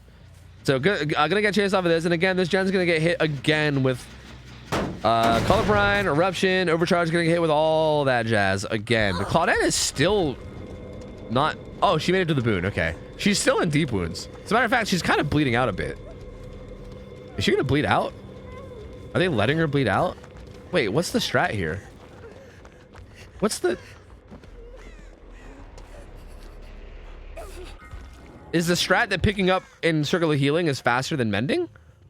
What's the strat here? Is it to try to bait the killer into finding you? I mean, that might be faster than mending, to be honest with you. Like, I think healing in Circle of Healing might actually be faster than mending. Like, it might be. Or was there a bug? Oh, was there a bug? I don't know what happened. I honestly have no idea what happened. Either way, the doctor's here. Rebecca just got unhooked. He's going to try to tunnel her out. She's on death hook, so if she dies, it's going to be huge. And the doctor knows that, so he's going to try to go for it. The Jake is here to body block. He needs to do a really good job of this. And they need to be getting a gen done while this is happening. Like, if they can buy enough time for this, for them to get a gen done, then it's worth, right? Like, even if Rebecca dies, if they break up the 3 gen, then it's okay. As a matter of fact, he doesn't even commit to Rebecca anymore, so they're out. This gen is regressed entirely, dude. The gen's back to like 0, man. Oh, man. This is tough, dude. This is tough. Because realistically, I feel like the strategy the doctor is doing... Look out! Ah, look out! Well, Rebecca's dead. She's fucking dead. She's fucking dead. She's dead. D-E-D dead. Realistically, I feel like this strat should not work. Like, I really don't think this strat should work at all, honestly. I feel like it feels like it should be relatively easily countered. but they're just not doing it, you know? And they even kind of have like the perfect setup to do it too, with the boon and the fucking in the carnival and stuff. But they just keep running the shack. I don't know why. I just don't think running the shack is the play here. Man, such a shame. And again, the doctor only needs 3 more hooks to win, and the 3-gen is firmly under control. I feel like now that someone's dead, like if they weren't able to break up the 3-gen with 4 people, I doubt they're gonna do it with 3 people. I don't want to call it, because like they still could figure it out and pull through, but I feel like if they couldn't do it with 4, you know, doing it with 3 seems a little bit less likely. Because I don't think any of these gens even have that much progress either. Like I think they all regressed entirely. Yeah, they're all back to basically 0. So like it's not even like they didn't even get any like bonus. Like they didn't come out of this on top in any way with that guy dying. Like if that guy traded his life for like, I don't know, like 90% progress on one of the gens, then maybe it'd be worth. But they have like 0 progress on like all the gens. And now it's a 3v1, so it's definitely not looking good now. Definitely not looking good now. Yeah, I don't know what happened with that mend earlier. I don't know. We can maybe ask Cleo what happened. I don't know if there was like a bug that was like keeping her from mending, or if they just decided that like it was faster just to pick up or something. I feel like it was probably like a bug. It kind of seemed like it was a bug because they like weren't mended for so long. This Dwight getting chased down here. I mean, like now he's doing it right. Like this is smart now, but I feel like, is it too late? Like what's his teammates doing? They're doing shack gen. See, like this is also not good too, right? Like while Dwight is being chased in the area, you can't be doing the gen that's not important, right? Like that's bad too. So this is just like, I feel like there's a lot I can say about this in terms of like learning is what I'll say. Like in terms of learning as a survivor team, there's a lot to take away from this, I think. Like you need to be able to recognize what's happening, right? This doctor's holding down this 3-gen. He's very clearly protecting this gen, like this gen right here, the one in the building, and then the one on the other side, right? Like the gen at shack, he doesn't care about at all. So that one's like basically not important, right? Like it's okay to get it done at some point, but as long as the some point is like not a time of danger, right? It can't be at a time of danger. Like it's okay to get it done. I feel like maybe you could have got it done even earlier than this, honestly, and that's fine. But like if at any point in time, if one of your teammates is ever being chased and like the doctor is actually committing to them, like if a doctor is actually committing to somebody down here in this area, you need to be able to like trade that for a gen. Because like if for instance if he commits to somebody into that area and then actually downs them, if he doesn't like lose a gen in punishment for that, then that's horrible, right? Like you're not even punishing his mistake, because he really like he should be terrified to chase someone down here. He should be terrified to leave his gens for that long. Like he should feel like shit if I leave this 3-gen for longer than like 40 seconds, because that's how long it takes roundabout, right? I think with Prove Thyself it takes 40 seconds for 2 survivors to do a gen. Wait, no, 45, because gens are 90 seconds now. Either way, whatever. He should feel like if he leaves the gen for longer than like 30 or 40 seconds, then it's realistically possible for a gen to be lost for it, right? So like anytime he commits to a survivor away from the gens, the teammates need to be all over one of those 3 gens, like all over them. That way, like if he commits to it, he loses the gen, you know?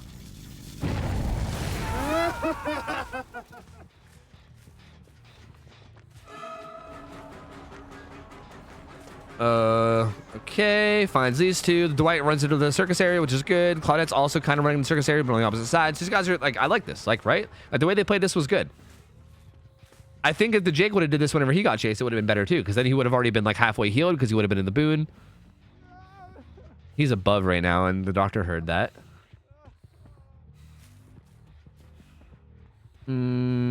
See, I'm glad I played ads before this game. I'm fucking glad I played ads before this game, because you guys would be getting hit with it right now, dude. You guys would be getting hit with it. This game is taking forever. I knew it would. I knew it fucking would. Fucking 3-gen doctors, dude. You better believe these games take forever. They do be taking forever. Gonna kick this one as well. He's gonna reboon down here, which is smart. The Claudette's doing the middle generator. Oh, he's gonna shock. She should know he's here. She just get the hell out. She is. Good job for her. Again, I don't like this. Like, I don't like this. Like, if you're gonna leave this way every time, no matter what. Every time, leave this way. He sees the scratch marks of the Jake. The Jake's injured. There is a boon down there, but the Jake is injured, so he might be tempted to chase because the Jake is injured. Oh! He used the sneaky tear radius to get to him. Get to him. You hate to see it. Down goes Jake. And there's eruption. And if he hooks this Jake like in the 3-gen area, I don't think he did it. He hooked him near the boon actually. I think he should have hooked him closer to his gens if possible, but either way, it's definitely looking grim. Two hooks away from the doctor winning. Oh, it's still looking rough. Still looking rough.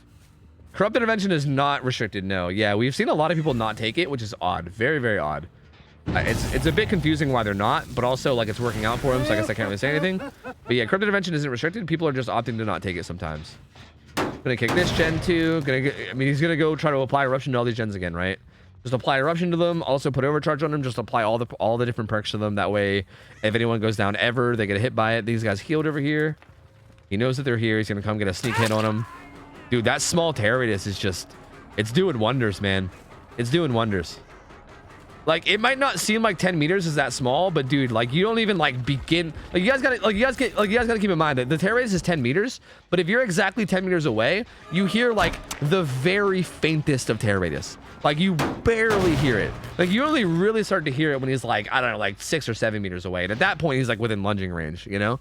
So this small tear radius is doing work, man. Honestly, it is doing fucking work right now. There's so many times he's like sneaking up on people and getting hits. They rebooned. They're healing again. Jake's chilling in a locker. Trying to avoid a static blast, which he did. So, well played by him. Although the doctor's down by Shaq right now. That's interesting.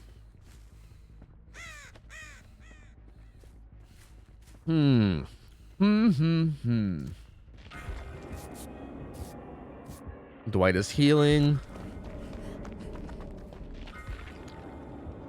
Jake's still in the locker. He's in one of these lockers right there. Is where he was, I think, right? It looked like one of those. Dwight's not doing the gen in the carnival. So maybe he just wants to get this one done and out of the way. I don't know. The boon got snuffed. Oh, the boon was actually in a weird spot. It wasn't even that good of a spot. It was kind of at like a seawall. Right now, they're all kind of just on different gens. He's not really on any of the gens right now, which is kind of weird. He's gonna go. He's venturing really far away from his 3-gen right now, which is interesting. Like, I'm surprised. Why is he out here? Like, for instance, like this Dwight should be like, guys, he's on me, like deep in the carnival, and these guys should be like duoing a gen. They should be absolutely slamming these gens. I think they should honestly be duoing one of them. Like, I think this Claudette should be like, yeah, I'm on the gen that's on like in the LT, and it's at like 50, and they should just get together on it. Because if they even do one of those gens, that's so impactful. This Dwight just needs to buy as much time as he can without going near the gens that are being worked on, basically. Which he's doing a good job of that so far, although he's getting kind of close to this T-wall gen. There is no pallet here. He can even let himself go down over here as long as the gen gets done. No eruption on this one. See, I feel like if they would have doubled up on this gen, dude. Like, I feel like if they would have doubled up on this gen, it would have been done. Now it's going to be close. I don't know. Is he not going to it right away? He's going to the other one. He's going to the other one. Oh, he's going to the other one. Claudette's got it. He's going to this one. Jake doesn't realize because the tear radius is so small. He gets hit. So they're going to break the 3-gen, but I think it might be too late. I think it might be too late now. That's kind of the issue. The issue now is that he's one hook away from winning. One hook stage away from winning. So, like, this was good. And I think this is what they should have been doing from the get-go. But now it's like, is this too late? They basically have to play a flawless game from here on out, right? They got to get this final gen done while not going down at all. Like, if even one person goes down at all and gets hooked, then it's over. Which is tough, because they got to get a whole gen done and open exit gates. And yeah, I don't think it's going to happen. I think it's too late. Yep, it's just a bit too late. Yep. Dwight's going to the comp corner. He's gumping it. He's gumping it to the corner. And I think this will be a hook. Unless they can sabot or something. Yep, that's going to be it. And Doc wins. Yep. Doc wins. Shame. Shame. Yep, Nodders. He knows. He knows. He hit us with the Nodders round 2. Round 2 of Nodders. That's a win for Doctor. Man, tough. This This is like, again, this is like that tough macro stuff that we talk about a lot, right? This is the, I feel like this is the kind of thing where you need like good macro, good communications, good teamwork in order to tackle this. Like if you just try to play this like you would play any other killer or whatever, it just won't work. Like you really need to like have a really disciplined like play style as a survivor team to be able to beat this, you know? These guys are basically like these guys know it's over, so yeah, they're just gonna go ahead and just die. Just go ahead and die. Just go on and die. Let's go, Doc. Give them the yep cock. That's the cheer you guys are doing? That's the cheer for the doctor? Is give him the yep cock? Oh. Oh. All right, so do you guys want me to rant about this strategy and what they should have done and how to tackle it and stuff? Like, do you guys want to hear the full analysis? I can give you the full analysis. I feel like I'm going to do it no matter what. I'm asking you, but I'm probably going to do it no matter what. Even if you guys say no, I'm probably going to do it no matter what. I'll wait for this to actually be over. Jake's making his way to the hook. He's just sitting behind it. He dies. Yeah. That guy's letting go. He's going to go hook the Jake. Jake's on death hook. Okay. Yeah, I kind of already broke it down, but I want to like hammer it home for anyone, any of the teams that might be watching, right? Like anyone that's like signed up for scrims, or if you're thinking about signing up for scrims and you just want to learn, or even for these guys, like once they're done with the game and they turn on stream, I want to like break it down just for the sake of everything, right? So here, let me grab an epic pen. Yeah, let me grab the old epic pen. Yeah. Yep. But hey, GG's well played for that doctor. That doctor wins the prize now. So that was the second win. So he's gonna get rotated out. The survivors are gonna get rotated out as well. And the doctor wins 2 gift subs. So yo, Delta Loner. I don't know if Delta Loner's live or if he's in here in chat, but he wins 2 subs. So that man can DM me on Discord 2 different streams and I'll give him subs. Or even any one stream. I'll give 2 subs to one stream maybe. I don't know. Don't matter to me. Whatever he wants, you know. 2 subs is what he gets though. So GG, well played by that man's. And let me break this down real quick. Hold on, let me break this down. Hold on, let me break it down now. Hold on now. Okay, so let's say this is the map, right? I know that Father Campbell's Chapel isn't a perfect rectangle. It's something like this. Like there's like a little side area off there. And there's also like a little area here that's like it's whatever. But let's just say it's like this, right? Hypothetically. Like we don't have to be perfect, okay? So the situation that was happening was, we'll say that like this is main building, right? This is shack. This is shack. This is main. And then this is like, we'll say like that, like this is like the carnival area, right? This is carnival, main building, shack, right? So what was happening was, and this happened both games as well. This happened on the first game and the second game. So both games the doctor played, this is what happened. There was like a gen here in main, and a gen here. And then there was gens other, like there was like a one here, like fucking bam. 1, 2, 3, 4, 5, 6. Yeah, there's like, it was something like this, right? So what would happen was the doctor was basically just like holding down this middle area, and he did the same thing both games, right? And I feel like it might take a minute to figure it out, right? Like it might take a minute to figure out what's going on, but he's holding down this area. Like this is his safety area, right? Like that is 100% where he's holding down, and he will not leave that. His whole goal is to make sure that this gen, and this gen don't get done ever. So the best thing to do is you say fuck the middle gen, right? The middle gen that's in between is way too, like, it's in between them, so it's really easy for him to get to that, right? Like, if he wants to go from this gen to this gen, it takes like a fucking second, right? Because it's right there. If he wants to go from this gen to this gen, it's a lot longer of a run, right? Like, you definitely want to take the 2 furthest gens in the 3 gen, and those are the ones you want to attack. So completely ignore this gen. Fuck that middle gen. Just completely ignore it, right? You want to have survivors pressuring this gen, and then survivors pressuring this gen. And then also, you want to identify a safe area, which is an area where gens are already done. And there's also an area where you can run really far and also have at least something to use, like maybe like a window or 2 in order to like buy time. And in this situation, it was definitely the carnival.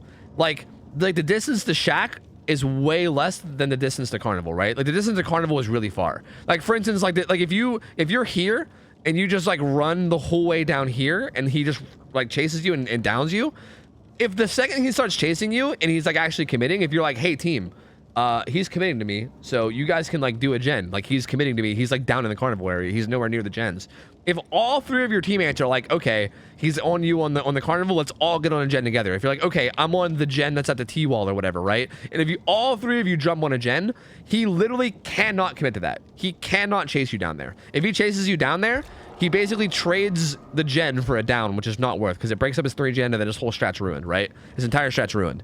So like that's basically what needed to happen. You got and like that second team even had a boon as well. So like there could have been like a boon right here. Well, like we'll go ahead and say that's a boon. There was also like a boon there as well.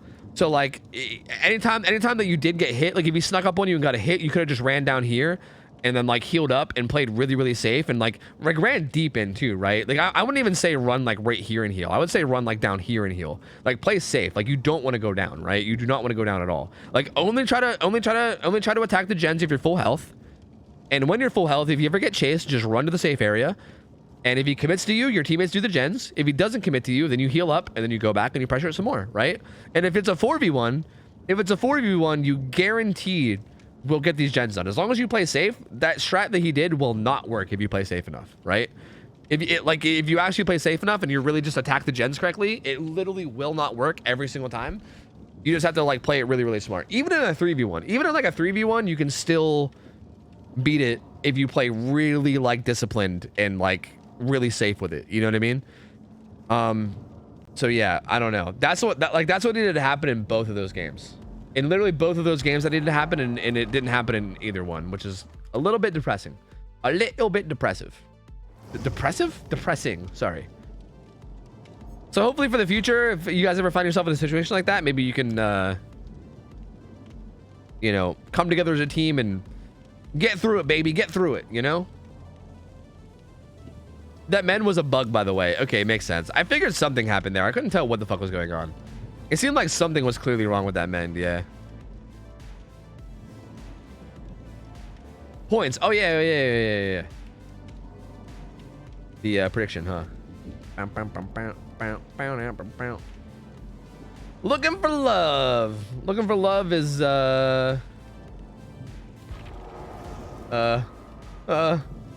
this is Coco, right? I'm pretty sure looking for love is Coco. I think this happens every time because people don't play under the names that they sign up as. And then I get confused. Yeah, this is Coco. So Coco is playing Legion. Legion gamer, dude. Legion gamer. I think Legion plays on Azerov's resting place, if I'm not mistaken. So yes, Azerov's resting place. Oh, there's extra rules for Azerov's this week. I think you're not allowed to bring boons to Azerov's. Wait, is it hexes too? Is it like hexes and boons?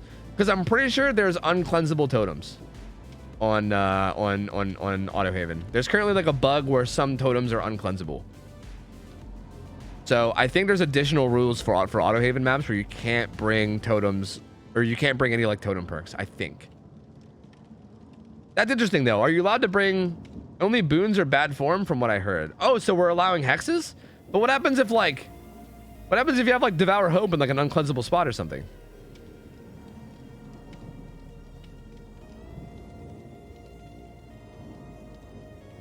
I think survivors can reach every totem.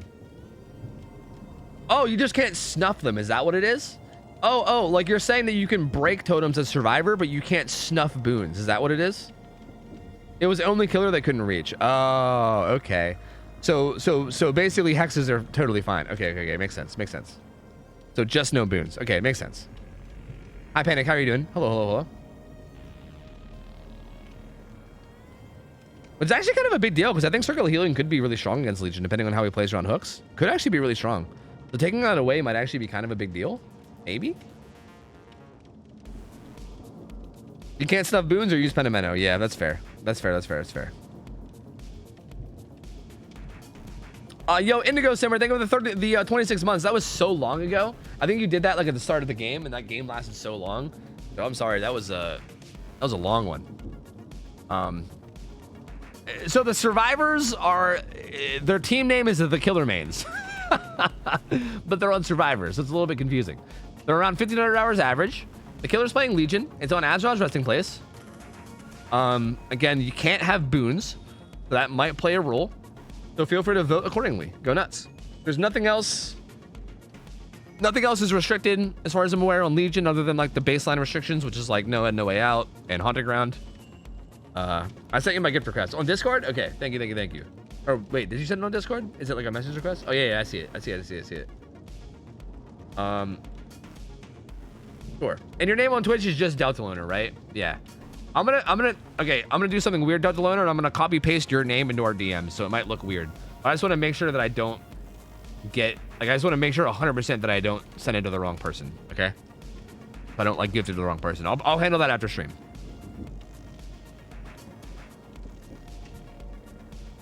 Every member's a killer main. They don't play Survivor except for scrims. Interesting. Like at all? Like 100% killer mains? Because that's interesting.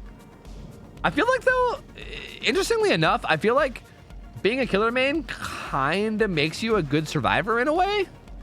Like if you're a killer main, then you know what works against yourself. Like I feel like you can play one side and still get like at least a head start towards the other side. You know what I mean? So yeah, interesting. Very, very interesting. But yeah, Delta Learner, well played, man. Well played. You played those matches really, really well, dude. You went with the old 3-gen doc build, and I know those matches take forever, but man, you played it really disciplined and really well. And I loved the change up with the fucking calm add-ons on the second game. That was kind of cool. I dug it. Those were very interesting games. The GG's, man. I'll pay out your subs at some point within the next like couple days. Sometimes I get busy, so it might take a day or two, but I'll do it at some point. Wrong. They always spin me. I can't spin them. Sad. Sag emoji. Sag emoji. Not like this. I knew a build switch would mess with them. Yeah, especially something like that, right? That's such a weird mind gamey build, right? It's such a weird thing to like deal with, I feel like. I'm so nervous. The Legion's my partner. I want them to win. Somebody hold me. well, I guess your partner can't hold you because they're too busy killing people with Legion, huh? Hey, we'll see. We'll see. Hopefully they don't, you know, at least like let's hope for the very least that they don't get creamed, right? As long as it's a close game, it'll be all right. It'll be all right. We'll see though. Legion is look, man. I mean, I know Coco's played a few times, and I feel like Coco usually does okay. But Legion is not exactly the strongest killer, but also depending on how he plays it, I can definitely see the survivor struggling to know how to deal with like the constant injuries, right? Like if they don't do, like for instance, if you like protects hooks heavily and stuff, and if the survivors aren't like really on top of like resetting each other and healing together and stuff, especially considering boons are not allowed, I can actually see it maybe being interesting. Like I can see it getting kind of out of control quickly in a way.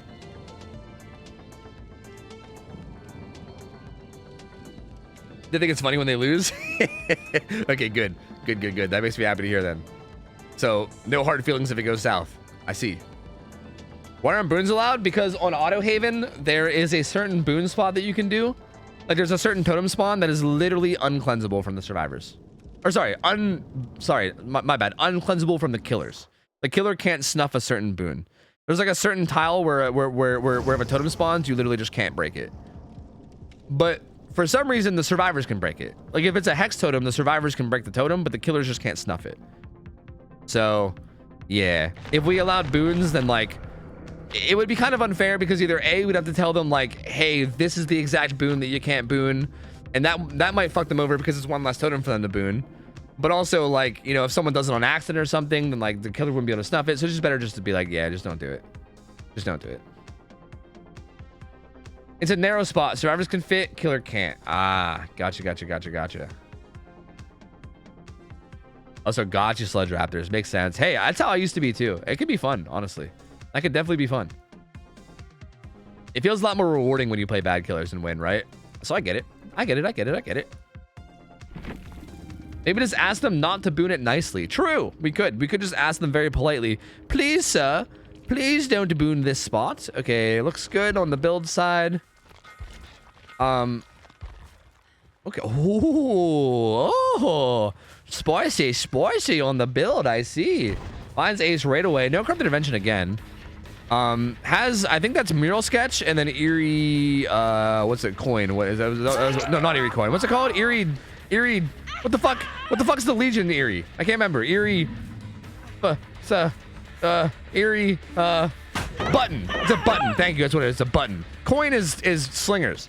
For some reason, I couldn't remember what it was. Look, every killer has an iridescent something, okay? So I forgot what it was. He gets a hit on Ace right away, but then he drops the power, breaks that pallet with Eerie Button. So Eerie Button is basically all it does now. It used to have this like additional effect where it gave you like global killer instinct in your power, but now all it does is it makes it so that you break pallets whenever you vault them in your power. So that'll help him get charges for his End Fury faster, which is nice. And then Mural Sketch makes it so that every time he gets a hit in his power, he gets a bigger boost to his speed per hit than he would normally, which is a pretty big deal. Actually, wait, are they playing Susie? I said he, but I think they're playing Susie. I usually just go off of whoever the killer is, but I think this is a Susie actually. Maybe a Julie? Julie, yeah! Hell yeah, I love Julie. Julie's the best. Fuck yeah. All right, down goes Zarina. Goes down on that side of the map. That's like near like the main building side. They do get a gen done. Oh, I need to see like where the gens are getting done exactly. This hook's gonna come in on the side down here. Guy on hook is the guy with reassurance, so they won't be able to use that at all. But they don't really have that many people injured, so the Starvers are kind of doing okay. They kick this gen real quick. I'm guessing that was a Scourge hook, but I didn't actually see. I'm assuming it was probably a Scourge. There is 3 gens down here. Okay, so there is kind of a 3 gen down on this side, like the main building side. The Crow just landed here, so there might be a survivor here. Looks like there is. This gen has a lot of progress. Okay, that was actually huge. This was one of the times where I feel like committing to a gen was definitely worth it. I know earlier I was like, I don't know, committing to a gen is worth it like 95% of the time or whatever. Well, this is one of those 5% of the times where it was worth it. Breaking up that 3 gen is going to be huge. I think they also, well, they still do have a 3 gen kind of on this side too. So it's not all safe yet. that was an awkward little back and forth right there. But that was definitely a gen that was worth getting hit for at the very least. But the Dwight kind of just goes down in here in the big maze tile area. I'm curious to see what these guys are doing. The ace on hooks, his deliverance will activate with this, which is good. I don't want to switch back to the killer on accident and then bug it, so I'm gonna wait for the hook to happen. There it is. Ooh, okay. Kicks this gen. Looks like I think this is Zarina doing this, right? Yeah, the Zarina. No, sorry, that's the Jake. My bad. That's not a Zarina. Gonna vault this. Not gonna use God Palette. Probably getting a hit. Yeah, that gen right there that has a bunch of progress. If they can get that one done, that's gonna be so good for the long-term macro. Like in terms of like late game like gen holding, the killer will basically have nothing if they can get that gen done. This is essentially the only 3 gen that exists right now. So I think as killer, I think they're most likely gonna try to hold down this area down here. Oh. Smacks Arena. Looks like she's gonna, just reassurance. The hook. Okay. Interesting. Gonna end his power here on this. Okay, gonna break this. That'll charge up the old End Fury. I'm curious to know if... So, I think what Zarina should do is get out of this area. I don't know if they realize... Again, it's really hard to recognize the exact situation, but I don't know if they recognize the 3 gen situation that they're in here. Ooh, gonna go down here, I think. Yeah, down goes Zarina. Honestly, if they can hop on that gen and get it done really, really quick, that could be huge. But it looks like they're gonna heal instead. Jake is on it, though. This is it, right? Yeah, this is it. Trying to avoid pain res, but it didn't come through. If this gen gets done, that's gonna be massive in terms of, like, the ability to, like, win the game with ease later on. Does find the Jake, though. Gonna chase him off. Doesn't quite get it done. But it has a ton of Oh, killer crashed. Oh. Whoa! No! Whoa! Whoa! Whoa! Whoa! He's back! What the fuck? Oh my, he just Tracer no recall, Tracer no recall, Tracer no recall, she's won. I don't know what the fuck just happened, but like, the unhook came in, Jake got chased off the gen somehow, but I think he's gonna get back on it now, I would assume. Yeah, the gen's done. That's really unfortunate. That's really, really unfortunate for Coco, honestly. That's really bad. Because that was like kind of a very important situation, right? Like getting that gen done right there is huge. Like I said, that makes the macro like so easy for them now, right? They have like 2 gens right here. And then they also have a gen way down there, right? Like you see how split they are? There's really no way to defend the gens at this point. So at this point, it basically just becomes like, how fast can I kill survivors? I mean, there's End Fury, so that'll definitely help. This Jake will die right now, which is good for the Legion, but I think it's gonna be too little too late now. They're on this gen with Prove Thyself and toolboxes. So this gen's gonna get done. And the Dwight's already making his way to the gate. Yeah, they're gonna heal up. Sure, Jake is being hooked, but yeah, it's looking like it's pretty much over at this point. It's looking like it's pretty much over at this point. Like, this Jake dying does not give the win. But also, if the Legion goes down and tries to defend this gate, they'll just unhook. Or maybe even just run away. Like, there's really no way that... Yeah, there's really no way. The survivors win this 100%. The survivors win this 1 bajillion, gazillion %. 100%. Man, that internet hiccup was really unfortunate. That was really, really unfortunate. I mean, I don't know how big of a difference it would have made. Like, it felt like the survivors were doing a good job anyway. Like that gen had a ton of progress, and I don't know if it realistically would have been... Like, I don't know if realistically they could have stopped the gen from getting done regardless, but they at least could have tried, right? I feel like this made it so that they couldn't even try, which sucks. But... Can you stay on perks for a sec? Sure. Did you think there might have been a double down? I don't see anything. I'm looking hard. I don't see any read picks, right? Two lies. Wait, no, not 2 lies. Never mind. I got overcome mixed up with live. I'm trying to spot something. I'm trying to be very, very, very diligent. No. I think they're good, right? I don't see any repeats. Botany? Oh, is there 2 botanies? Botany here. Botany there. Oh, -2 points. I think they still win even with the -2 though. The packet loss conspires against me, dude. That sucks. Oh, that sucks. What a bummer, man. What a bummer. Is Tofu short for Topher? Yeah, that's my full name. My full name is OhTofu. Yes. Yep. I mean, again, regardless of the survivor teams did handle this really well. They tackled the gens in a really, really good way.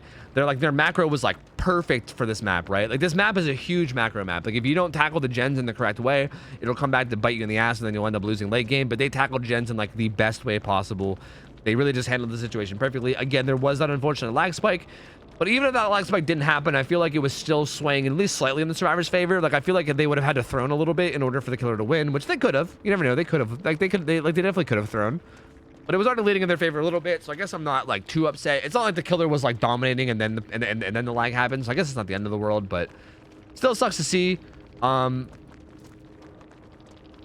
we'll get a new killer in. We will get a new killer in. I think they get a -2 penalty for having repeat perks. But the -2 penalty won't matter. I should tell them. Botany is on.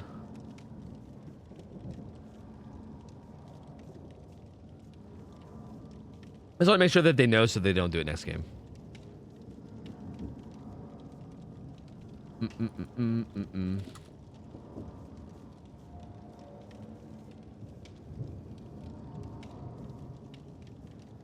Yeah, it's all good, all good. We did a little trolling, yeah, taking the penalty. I feel like botany knowledge is a very clear accidental repeat. Like, I feel like if you're gonna like try to cheat and repeat a perk, it's definitely not gonna be fucking botany knowledge of all perks. You know what I mean? It's gonna be like some shit like fucking reassurance or something. Like, repeat botany knowledge is not gonna be a massive difference maker, so it's all good. Okay, guys, I'm gonna play some ads while we wait to start this next game. Okay. Again, if you guys are a non-sub, I'm sorry. Twitch is giving me literally thousands of dollars to run ads, and your boy's a dirty sellout, and I'm trying to save up for a house. So I'm running ads. If I don't do it manually right now, then they might play automatically during a game. So I want to make sure that I'm doing them in between games rather than in the middle of games. So I'm going to play some ads. I'll be back in 3 minutes. You guys aren't going to miss any gameplay. You guys are just going to miss the setup, and that's it. So I will do the Gamba at some point. So yeah, if you guys are sitting through the ads, make sure you don't miss out on the Gamba. I'm going to put that up soon. But yeah. So 3 minutes of ads coming your way, and then the game will start after. So, yeah.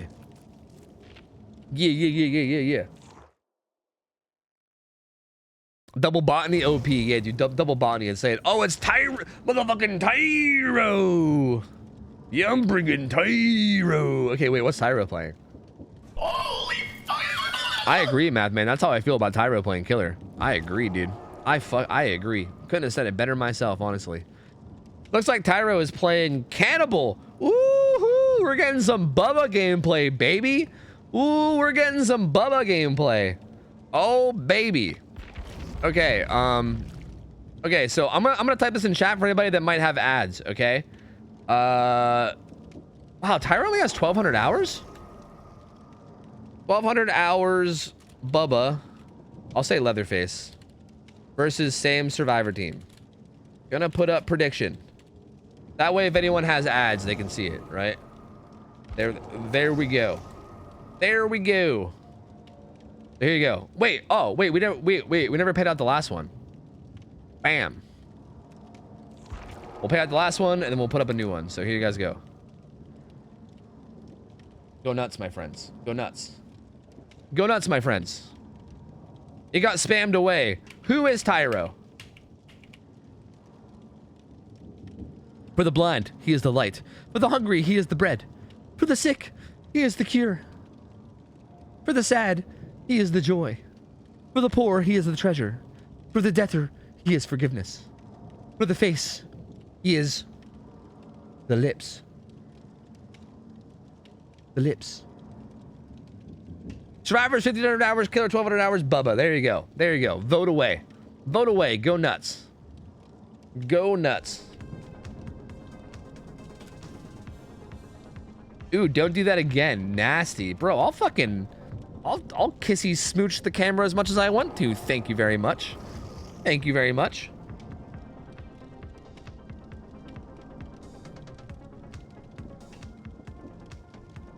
I gotta say, these killer mains seem to know their way around Survivor pretty well.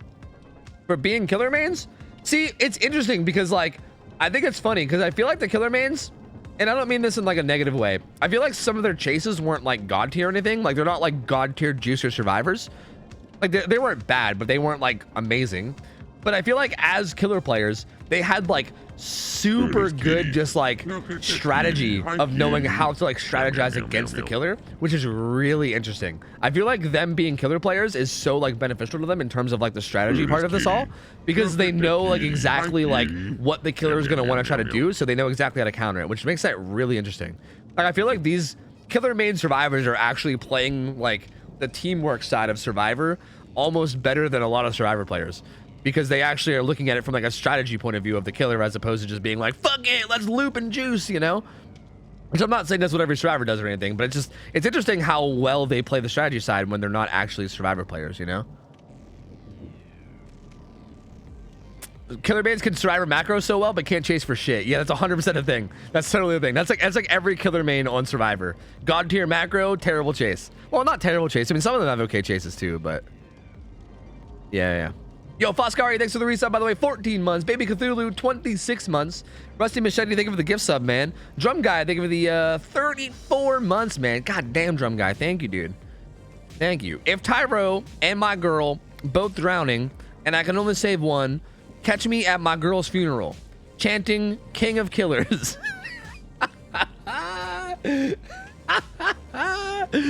Oh, God, chat. I love you. I love you, chat. You guys are the best. Oh, you guys are the fucking best, dude. Holy hell. Bro, I don't know what it is about Tyro, dude. He brings out all the copy pastas, you know? He brings them all out, you know? Tyro do be making chat go nuts. So, Bubba gets played on Wretched Shop, right? I believe, unless it got changed, Bubba should be played on Wretched Shop. Wretched Shop is an interesting map. Wretched Shop sometimes has, like, really, really big dead zones. Which can be really dangerous against Bubba, obviously, right? Like, not only in terms of getting chased, because obviously if you get chased into a dead zone, then you're basically guaranteed to get a chainsaw, but also because if you get hooked in a dead zone, then you're fucking dead. Like, if you get hooked in a dead zone at all against Bubba, I mean, hell, if you get hooked at all against Bubba and he wants you to die, then you'll just die. But, like, specifically, like, very specifically, if you get hooked in a dead zone, he doesn't even really have to, like, face camp. He can just kind of patrol and keep his eyes on the hook, and anybody that even tries to go anywhere near it is just, like, in danger of death. So it's a very dangerous situation, right? Like, depending on where people go down, this could get bad quickly. Mad Me Mike, thank you for another gift sub, man. To Biggs Bunny. Biggs Bunny, yeah.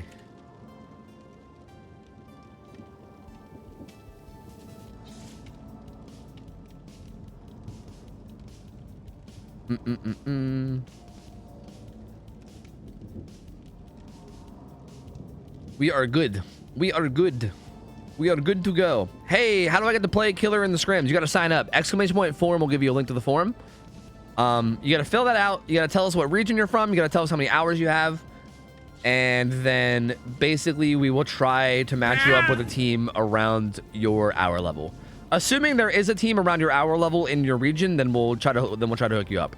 Sometimes though, there's situations where someone's either in a region where not a lot of people signed up, or they're at an hour range where we don't really have a lot of signups, and we can't guarantee that we'll get you a game. Okay, we can't guarantee that, but we'll try. We'll try our best. But that's how you get put into like the, I don't know, the pool of people that can be selected to play. And then you'll know if you're playing because like 1 or 2 days before Friday, Lemon will announce all the people that will potentially be playing on Friday, basically. So you'll be like added in Discord and called upon on like Wednesday or Thursday. Go Topher and Tyro? Question marks? Bossy Boots, thanks for the 100 bits. Appreciate it, man. Thank you, buddy. Thank you. It's Tofu's fault if the game starts too soon. Ready up whenever you're ready. Yeah, that's true. Lemon's not wrong. FYI, if I feel like the ads are gonna play too long, I'll usually just hop on the killer and like hold the game hostage or whatever. I feel like we easily had enough time this time around. Are there some South American teams for killers? I don't know. Oh, Lemon said a few. Yeah, Lemon's gonna have all the info on that. I'm not sure. I think almost every region other than NA, it's just like a few. But again, if people don't sign up because there's no one signed up, then no one will sign up, right? Like we just need people to sign up in order for other people to like know that it's possible to get a game. So yeah, I mean, if you're in like South America, if you're in Oceania, Asia, anywhere, right? If you're anywhere other than NA, I mean, feel free to just sign up. And I mean, the more people that sign up for those regions, the more tempted other people might be to sign up for those regions. And then, you know what I mean? You know what I'm saying? All right, so here we go. This should be interesting. The Bubba game. Only one botany this time around, right? Yep, we're good. Only one botany. Okay. Let's see what Bubba's running. Okay, he's got Purple Chili and Beast Marks, which is probably the best add-ons on Bubba, I'd say, most likely. He's got No Way Out. He's got Bamboo's Lay. He's got Iron Maiden and Deadlock. Iron Maiden's a really interesting choice because I do think it's good on Bubba. Obviously, a lot of people will try to use... Wait, Groaning Storehouse. Wait. Did they change the map? Is the map different? Is this correct, or did they just pick the wrong map? Hold on. Nope, it's the wrong map. Nope, someone needs to message these guys and tell them it's the wrong map. Yeah, Slobby, I think you got to message him or something. I'm just gonna back out because it don't matter. It don't matter. They got to restart. They got to restart. Shut it down. Shut her down. Shut her all down. It's on the right map. Shut her down. There's Dwight. He shut her down. There's the Jake. He shut her down. Shut her all down. That's right. Shut her down. Shut her all down. That's right. All right, we go again. The killer forgot to set the map. Yes. Oh, he can't read my text. That's right, because I'm spectator. Beck. That was such a good first kill, though. Yeah, but if it makes it any better, the killer is the one that's responsible for setting the map. So, you know, it was a good start for him.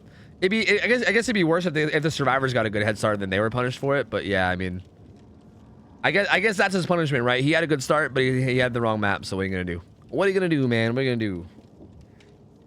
Survivors had that match 100% based on that start. Yeah, you mean someone going down next to basement against Bubba? He literally downed somebody like 10 feet away from basement off spawn. That was such a bad start for Survivors. If that match would have played out, that motherfucker, like, they were getting freaking for sure, dude. They were fucking donezo, honestly. They were donezo. But yeah, hey, you know, honestly, I would argue that map was actually kind of a harder map too, I would say, potentially. But you know what? We gotta follow the rules. Rules are rules. Yeah, they're there for a reason. We can't just be letting them slide and stuff. You know, we can't be letting them slide. We gotta be strict. You know, like how kind of like how we'll never allow slurp warping in my chat or a peepo kiss. You know, we can't just let stuff slide. We gotta keep them out. You know, you let up on one thing. You know, you add an ooh woo emote, then all of a sudden people want slurp warping. You know, that's what I'm saying. You can't even give an inch. Motherfuckers out here, you know, trying to go crazy with it. All right, hopefully they get it right this time. I'm so focused on my offering, forgot the map. Rip. Rip, rip, rip, rip, rip, rip. Warlord 100 bit said, hey, these bits are for Slobby Kibby. So Slobby's Kibble? Kibble. Slobby Kibble. He even texted Tyro the right map. What a gorgeous man. True. Fantastic. Lovely. Beautiful man. I agree. I agree. Thank you for 100 bits. Appreciate it. Thank you, man. Yeah, maybe I'll get him some kibble. But then I won't actually feed it to him. I'll just like put it on a shelf that's high enough that he can't reach it. And just tease him with it. Perfect. I never set a penalty for a wrong map. If the killer chooses the wrong map or forgets to set one at all, the match will be restarted. The killer cannot change their loadout, but the survivors are allowed to. Yeah, I mean that's kind of the downside, right? Like survivors can change up their perks if they want. Like if they want to like put DS on a different survivor or like Deliverance on a different survivor or whatever, they can. Whereas the killer has to lock in their build. So like his build should be revealed, right? Like they should know that he has No Way Out and like Iron Maiden, right? Like they should know about Iron Maiden. Like Iron Maiden feels like it was kind of there as like a surprise perk if they tried to juke him with a locker, but now they'll know about it. So like Iron Maiden should basically be a dead perk, you would think. And like other like Bamboozle they'll know about too. So yeah, I mean I definitely think that that's definitely a good enough penalty. I think that's definitely a good enough penalty. Literally all of them said they didn't even look at the build. Rough for the survivors. Damn, dog. Damn, dog. Well, I guess they were trying to be good sports. If this was a tournament, is it common for survivors to switch perks in this instance? Yes, but also they could go for the ultimate mind game and leave the perks on people. Like they could just AFK for like 5 minutes and then leave all the same perks on the same people to make it look like they changed and then not. Like you could do that if you want to go for the ultimate mind game. But yeah, I mean, a lot of times they do. A lot of times they will switch around perks and like, you know, yeah. They'll like put like at least like the important stuff they'll like switch around, yeah. Like this happened during one of the Swiss tournaments and I remember they did switch around perks. Why reveal the killer build? Because the killer's the one that forgot to bring select the map. The killer is the host of the lobby, so they're the one that has to select the map. So if they go to the wrong map, it was the killer's fuck up. So they're the one that needs to be like punished in some way, right? What about Peepo Sit or Milk? I don't know what Milk is, but Peepo Sit sounds like a good emote. I don't know. I'm over 6 feet, so good luck. Yo, fuck you, man. Fuck you. Fuck you and you're over 6 feet shit. Hey, I'm practically 6 feet, so fuck you. All right? Fuck you. Fucker. Yeah, Milk sounds really sus. I agree.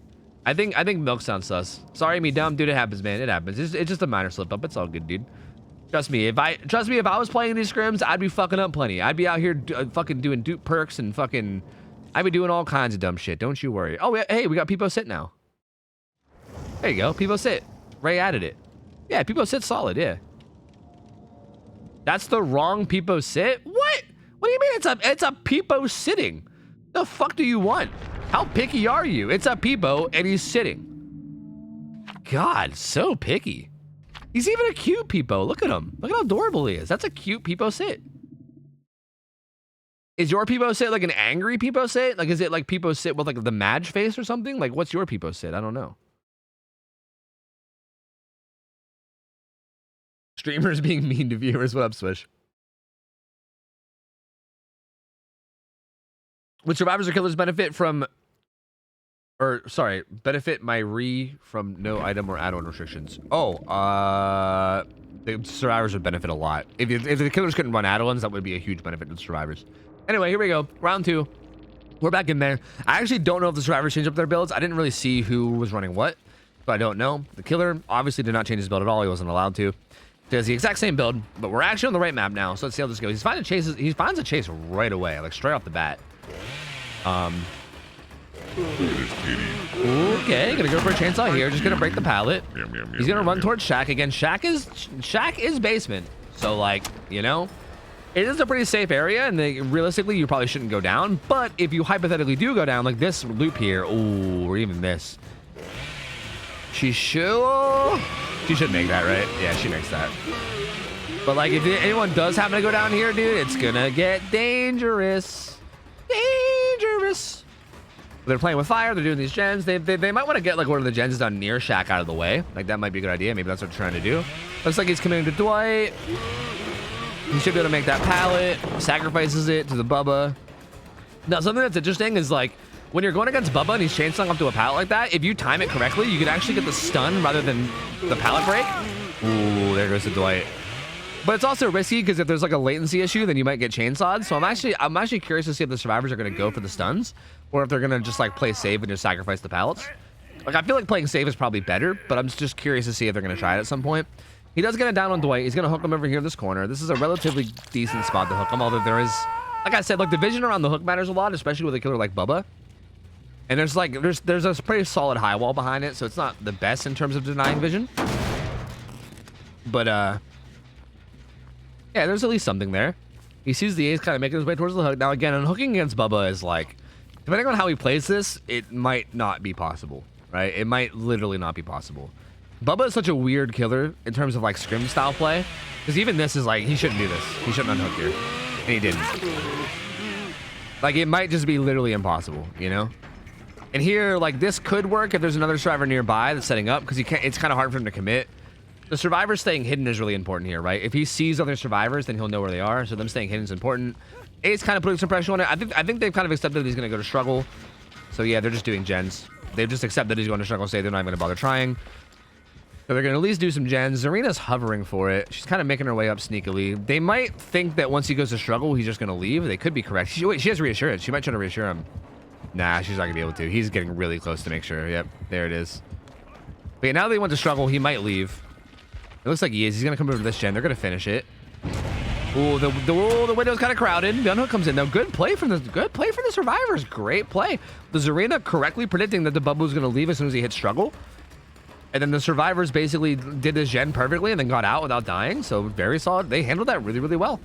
I feel like maybe the Bubba should have went back and just got the Dwight. Like he's on death hook. Like that's like a kill, right? If he's chasing Dwight right now, you have the chase and you have a kill. Instead, though, he does get the down on Jake, so respectable. Respectable. He does kill the Jake, so solid. You know, solid play there. I feel like you could make an argument that them hooking the first guy so quickly could be a mistake, because I think the Bubba could have just turned and then immediately tunneled him, but he didn't. Because he didn't, and I think it ended up being a good thing. I am of the belief that this Dwight should have not been there. That's what I believe.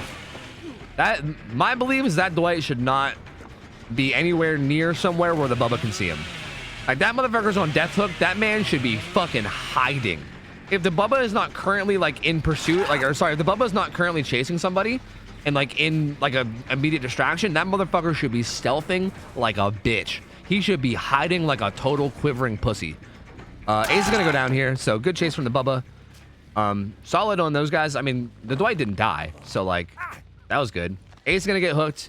Again, gonna be kind of awkward to unhook him, although the Jake did get unhooked basically completely for free. These guys are on a double gen. Let's see what the Dwight is doing. The Dwight's hiding now, which is good. He's actually gonna like rush the unhook, like almost immediately.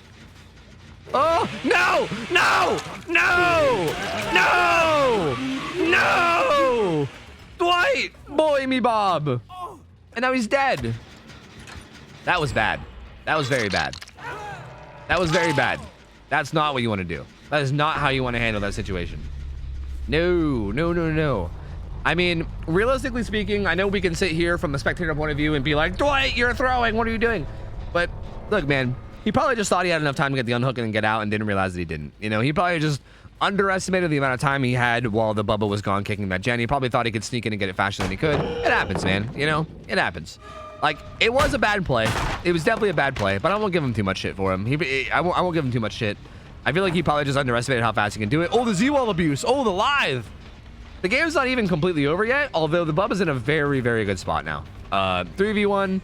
There's he's got 5 hooks, although there's another gen pop, and the gen split is honestly really solid. So really, this could still go either way. There's no pal or anything here, so she should die, assuming he doesn't bump anything. He's being really careful not to. He has a lot of... No! Oh, no! The Rock! Oh, the Dwayne Johnson! Oh, baby! Oh, she's out of here! That's huge! That's so big, dude. If she goes down there, that's like her not going down there and her being able to get away is huge, dude. Because now no one's down, and they still have all 3 survivors up to tackle these gens. And there's also a pretty good gen split, too. Like, if he chases over here, this arena can get on that gen that's way over in Narnia. That's, like, far away. Like, they have a good enough gen split that this could be... Like, that chainsaw right there could have been the difference maker, honestly. Ooh, does correctly predict that though. Oh no! He even forced the medium ball, but he didn't get it. Does he have resilience? No, he doesn't even, dude. That's so unfortunate. He read that perfectly, but just still couldn't get it, dude. Ace is the medium vault kid. Does he have a pallet here? He does. Oh, this is so bad for the Bubba. He respects it to try to squeeze out a hit from them playing safe, but then they play greedy at the perfect time. Gonna free throw it there. Oh, this is so good from the survivors. This is so good from them. Let's check on gen progress. Jake's got, okay, they're both doing this gen together. So this Ace will die. Which gen is this? Oh, that's that one right there. Oh, they failed a skill check. Oh, he let go. I think he gave one. I think he gave him one as he let go. I would have liked to see more gen progress for this, I think. But this is still okay. Maybe is it okay? I think they kind of needed more gen progress to show for this. Like, I'm kind of surprised at the amount of gen progress they have to show for this. I feel like there should have been more, but there's not. And I'm not really sure why. Like, I'm not sure what was going on that they weren't getting gens done. I mean, they do have a good bit on this one, right? This arena's also hovering near the hook. They're basically just like, they're basically setting up right now so that if he comes over to chase the Jake off the hook at all, then the Zarina can immediately save. But if he doesn't leave the hook, then Jake gets the gen done, right? They're kind of setting it up so that they can do both. Although I think he just saw the Zarina running back. Now that he saw the Zarina running back, I think he knows that it's safe for him to pressure it at least a little. And he did. He pressured it a little. They ran away, but they're going to be able to go back and finish it, I think. Going to be close. She also has reassurance, so I think she was seeing if she could set up for a reassurance play. But yeah, no, the Ace is going to die. No Way Out is in play with 3 stacks. So they need to trigger No Way Out as fast as possible. That was not No Way Out. That was something else. He needs 2 hooks. But that's basically any survivor hook. Like, he just needs a hook on survivor because he's Bubba. So if he hooks the survivor at all, then he wins because he could just sit in front of it with the chainsaw, right? So these guys basically need to, yeah, have a really good chase. Someone needs to buy a lot of time in chase. They need to buy 48 seconds plus 25. Yeah, like a minute and a half. They need to buy about a minute and a half, and then also be near Shaq at the end of it. They need to basically have a minute and a half chase, and at the end of a minute and a half, they need to be at Shaq. That's essentially what needs to happen. So we'll see if the Zarina can do it. Can she do it? I think she had live, so she should be. Oh, wait a minute, maybe she didn't. Oh, this pallet's gone too. She's dead. She's dead. Yep, she's dead. Yep, that's gonna be it. Yep, that's gonna be it. That's gonna be it. That's gonna be all there, folks, because there's no way, right? Like, unless Tyro just is like incredibly polite for some reason, which I don't know why he would do that. I think he pretty much has this. There's no way they can unhook here. Like, literally no. I'm not gonna say it.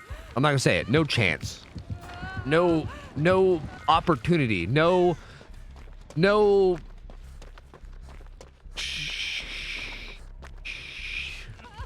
They just can't do it. They can't do it. It's over. No way. No way. There's no way. There's no way that he can do it. So he's going to open this gate. He's going to leave, but that's going to be enough. Like, if she just goes to struggle, it's enough for him to win. And yep, here you go. Yep. Here's winning gameplay, baby. Winning gameplay. We love this. We love Dead by Daylight. Oh, we love Dead by Daylight. Oh, this coffee's nice. Oh. This coffee does taste pretty good, I gotta say. I mean, I guess realistically they should try, right? Like, I feel like he's probably gonna at least try something. Like, maybe if you can get the Bubba to like chainsaw a wall or something. Yeah, no, that's not gonna do it. Like, I feel like the only chance was for him to come up and like fake the unhook, and then maybe try to get the Bubba to like chainsaw after him or something, and then like get him to bump into a wall or something. Like, there was like a, I don't know, there was like a maybe like a fucking 0.5% chance that he can like make something happen there. If he like, I don't know, just got, like, he basically needed a Bubba to throw super hard. And if he could have tried to bait a little bit harder, but it doesn't really matter. I mean, it's probably not gonna happen, you know? You know? Streamer baiting people into getting banned from their chat. Yeah, I know, I'm sorry. I just baited like 30 people. I apologize. Well, hey, GG's. Tyro came through. I heard for the blind that he's the light. I heard for the hungry that he's the bread. Hey, GG's. Well played. Again, good try from the Killer Mains. These guys are surprising. Like, they're fucking good for Survivor, like on Survivor as killer players, man. Considering they're all Killer Mains, they got some damn good survivor play, dude. Like they really fucking do. Like they are on that shit. Like they have really good macro. They play it like really. Again, I feel like their strategy and their macro are so good.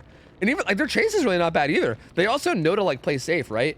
Like, again, we're not seeing any like god tier GB juicer plays, but we kind of are though. Actually, now that I think about it. Like, I mean, Ace getting that, like, double vault play, the fucking Zarina running around that rock and, like, forcing the tantrum. Like, honestly, they're doing really well all around. I can't even say anything bad about their chase either. Their chase is good, too. They're just good survivors. It's very surprising how good they are at survivors, considering they're all killer mains. I don't know. Very, very solid performance from those guys. I mean, Tyro just kind of came through, was a little bit too strong. I mean, at the end of the day, that game ended whenever Dwight went for that unhook. I mean, that was really all it came down to. Had Dwight not gone for that unhook play, that probably... I can't say it would have been a survivor win, but, like... it realistically definitely had a good chance of being a survivor win, but that Dwight unhook play was just such a game throw, you know. Which again, don't want to shit on the guy. He probably just underestimated how much time he had, but you know, that was really where the game went downhill. At that point, the game was like almost over, almost, because it was just such a huge momentum shift. And yeah, killer mains get rotated out. Tyro stays in, and we will find him another team. We will find him some new victims. Yeah.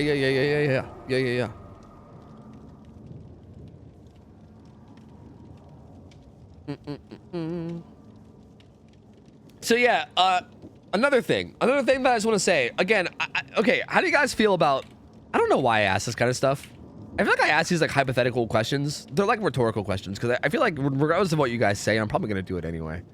So like I'm just gonna stop asking questions. I'm just gonna fucking do it.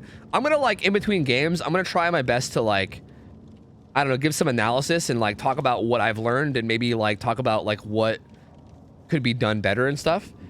I think something that I'm seeing people fuck up a lot in scrims as far as survivor teams is the survivor on death hook thing. Like that was something big that I said that last game, is that Dwight, he got like camped the whole way to struggle and then they got him off hook and then they got him to full health. Like that right there is like a fucking miracle. The fact that they got him off hook and they got him away from the Bubba and they got him full health is so huge. Because realistically speaking, the Bubba should be just trying to kill him, right?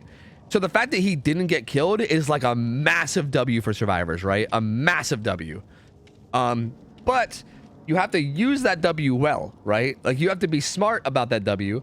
And I feel like a big thing that I'm seeing happen a lot is that survivors are getting into these situations where someone's on death hook and they'll get away, but then that survivor will just play reckless as fuck, you know? And it's like, dude, if you're on death hook, the killer knows you're on death hook, and if he sees you, he will fucking kill you, man. Like he will come for you and fucking murder you, bro. You know? So like, for instance, that Dwight that game, in my opinion, should have been playing very stealthily. He should have been like on a gen that was like maybe not that relevant, right? Like not like a mid gen. And just like trying to get some gen progress done around the map. And if there was ever a terror radius near him, or if the survivors were calming really well and saying like, hey, the killer's heading towards Shack or whatever, and say that the Dwight was at Shack, that he like immediately gets like a big head start into stealthing and like goes somewhere really weird and unexpected to where the killer would never find him, and like just play like super safe. Like I think that is extremely important, because if you keep that fourth survivor alive, like the longer you keep that fourth survivor alive, it becomes way harder for the killer. Even if you're just doing some like gen out in the middle of nowhere that isn't like breaking up a 3 gen, you're at least getting gen progress, right? Like you're at least helping progress the game. So that's a big thing that I feel like maybe some survivor teams need to work on in terms of like practice.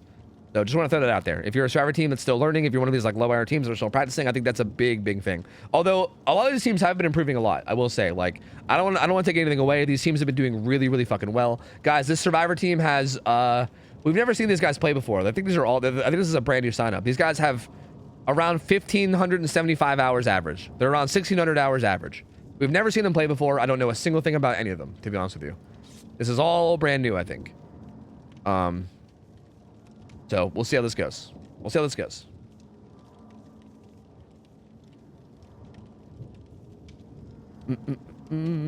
Why would he leave at the end when there's only one person to unhook him? Make it make sense. Wait, what do you mean? You mean the Bubba? Oh yeah, he wouldn't leave. There's no reason why he would. Yeah. I mean, of course he would stay there. Naturally. So shouldn't you camp first hook always? Kinda. I mean, I don't know if you want to necessarily just hard camp it to death, but you should at least try to like tunnel the person out. Yeah. Like I think like I think depending on the killer you're playing, it seems to be like what happens a lot of the times is like people will hook, and then like for the first like maybe 10 or 20 seconds of the hook, they'll like leave the hook somewhat, like not too far, but they'll leave the hook somewhat, pressure the map a little bit. Because here's the thing, if the survivor's unhooked within the first like 10 seconds of the survivor being hooked, that's just a faster tunnel. That just means that you get to chase them again, and you tunnel them faster, right? Like, it's almost like good for you as killer if they unhook immediately, because it means that, oh, that whole 60-second hook state is gone in a second, and I can just tunnel them and put them back on hook again, you know? So you like, it seems like the go-to seems to be like hook someone, patrol around and go a little bit away from the hook for maybe like 10 to 20 seconds. But then once the once the survivor's about halfway through their first hook state, then you go back and play the hook close and try to force them to struggle, right? If like survivors can try to make an unhook play if they're good enough. Not like, well, not against Bubba. Sorry, not against Bubba. Against a killer that isn't Bubba, or a killer that isn't like insane in the unhook scenario. Like if it was like a Wraith or something, then you can try to, like the survivors could try to come up and unhook before struggle. Otherwise, you basically force them to go to struggle. And then once they go to struggle, you do the same thing. You can like walk away, do whatever. And if they unhook, then you just kind of go back and tunnel him because he's, you know, obviously one hook away from death. But yeah, generally speaking, in a competitive setting, as much as it sucks and as much as I hate to say it, and as much as I know survivor players are going to fucking hate this, unfortunately, tunneling is just the best way to play the game. I'm sorry, it's just how it is. It's just fucking how it is. In a competitive setting, it's the #1 way to win. It just is. It's how you win games. You know? It fucking sucks that it's true. I wish it wasn't. I wish the devs would change the game so that tunneling wasn't so effective, but unfortunately, that's the state of the game. And if it makes you guys feel any better, everybody that goes into these games knows that, right? Everybody that signs up to play Survivor in these scrims knows that the killers are going to be tunneling. They expect it to happen, and they more look at it as a challenge to overcome as opposed to a like annoying thing, right? Like no one's going into these scrims expecting killers to play like nice and to like have these like fun meme games. Like people are going into this game knowing that that's going to happen, and they're just looking at like a way to beat it, right? They're trying to find a way to win regardless. So that should hopefully make you feel a little bit better about it, right? Because again, everyone's expecting it. But yeah, it is undeniably the best way to win, you know? How could the devs make changes to make spreading out hooks more effective than tunneling? It would require a huge change, I think. Again, I think the only way that they can make it happen is by doing something like making the survivors have shared hook states, where like no one's on death hook until everyone's on death hook, right? Instead of like this survivor gets hooked twice, this survivor's been hooked 0 times, so this survivor's on death hook and this survivor's not. Make it so that like the team has like 6 hooks or 7 or 8 hooks as a team, and no one's on death hook until everyone's on death hook. But then you would also have to tweak so many other things, right? Like they'd have to do something like that extreme, but then you would also have to like tweak so many other things. So many other things would have to be tweaked in order to make that balanced. Like that change alone would be really unbalanced. You'd have to do a lot of other things too. But that like baseline, is like a baseline to it, would be probably the way to do it. Honestly, baseline Decisive Strike wouldn't even be enough. Baseline DS, I think even if Decisive Strike and Off the Record was guaranteed on every single survivor, I still think tunneling out would be the ideal play. Not even trolling. Tunneling is that strong right now. It's that strong that even if you made DS and Off the Record baseline, I still think tunneling would be the most effective way to win. Finds a client right away at Killer Shack. Gotta be careful. Can't go down here. That's where basement is. Bamboozles the window, breaks the pallet. He has the exact same build as last game. Actually, wait, no. He has Ruin. Ooh, that was it right there. That's what I was talking about. That's fucking risky though. Claudette went for it. That's risky. That's like the quote-unquote like ideal way to play against Bubba's chainsaw, but it's fucking scary. Because if you have like a bad latency thing, you can just get chainsawed with that, right? But if you time the pallet right, instead of the killer breaking the pallet, you'll stun them. And instead of him just instantly breaking it and being right on your ass, you'll stun them, and then you can run away, and then you have a bunch of distance, right? Like if you can pull that off, like that Claudette just did, it's so good. Looks like this Lori's going for it too. If the connection's solid, like if you have like a good ping, I feel like you can do it relatively consistently. I mean, I feel like I can do it relatively consistently whenever I play random survivor games. But then again, I don't know. I've never really played like scrims. I've never like tried to do it super often. It is definitely a little bit risky, but I like seeing it. I'm hoping we see more of it. It's just if someone dies doing it, it's gonna feel real bad. You know, it's gonna feel real bad. Does find somebody at Shack though. Kind of struggling to get it down so far. These survivors are doing a really good job so far of just staying alive. There's no pallet here at Shack, so she has to leave. Ruin is such a weird perk to run, man. It's so odd. It's so odd. Ever since it got nerfed, it's just like such a weird one. Bro, that pallet gets a stun. These survivors are doing fucking good. Ooh, they're doing good. Claudette seems like a juicer. Ooh, that's actually good for the survivors. That gen gets blocked with deadlock, so now it won't regress. So actually, Ruin and deadlock kind of have like a little bit of a weird like reverse synergy here, because blocked gens don't regress. This is scary. This is risky. I don't know how I feel about Lori playing this. If she dies here at Shack, that could be really bad. Okay, she managed to get away, but hypothetically, if that could have played a little bit differently, like maybe she was just confident in her ability to get away, but all it takes is one fuck up and then you're in basement, right? Okay, so there goes that pallet. See, like the thing about trying to like stun Bubba at the pallet is that if he could always just like back up and then basically force you to drop it and then break it. So it's not like a guaranteed thing, but it is something interesting to go for. They pop another gen, so that gen gets blocked again. He does find the Lori. 2 gens done already though, so like these survivors are doing really fucking well here. Really well here.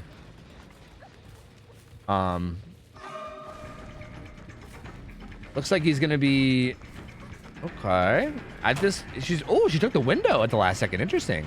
He can bamboozle this window. He might. No, he actually didn't. She's gonna vault it again. Oh my god, they're juicers! They're Jimmy Juicers! They're Jimmy Juicers!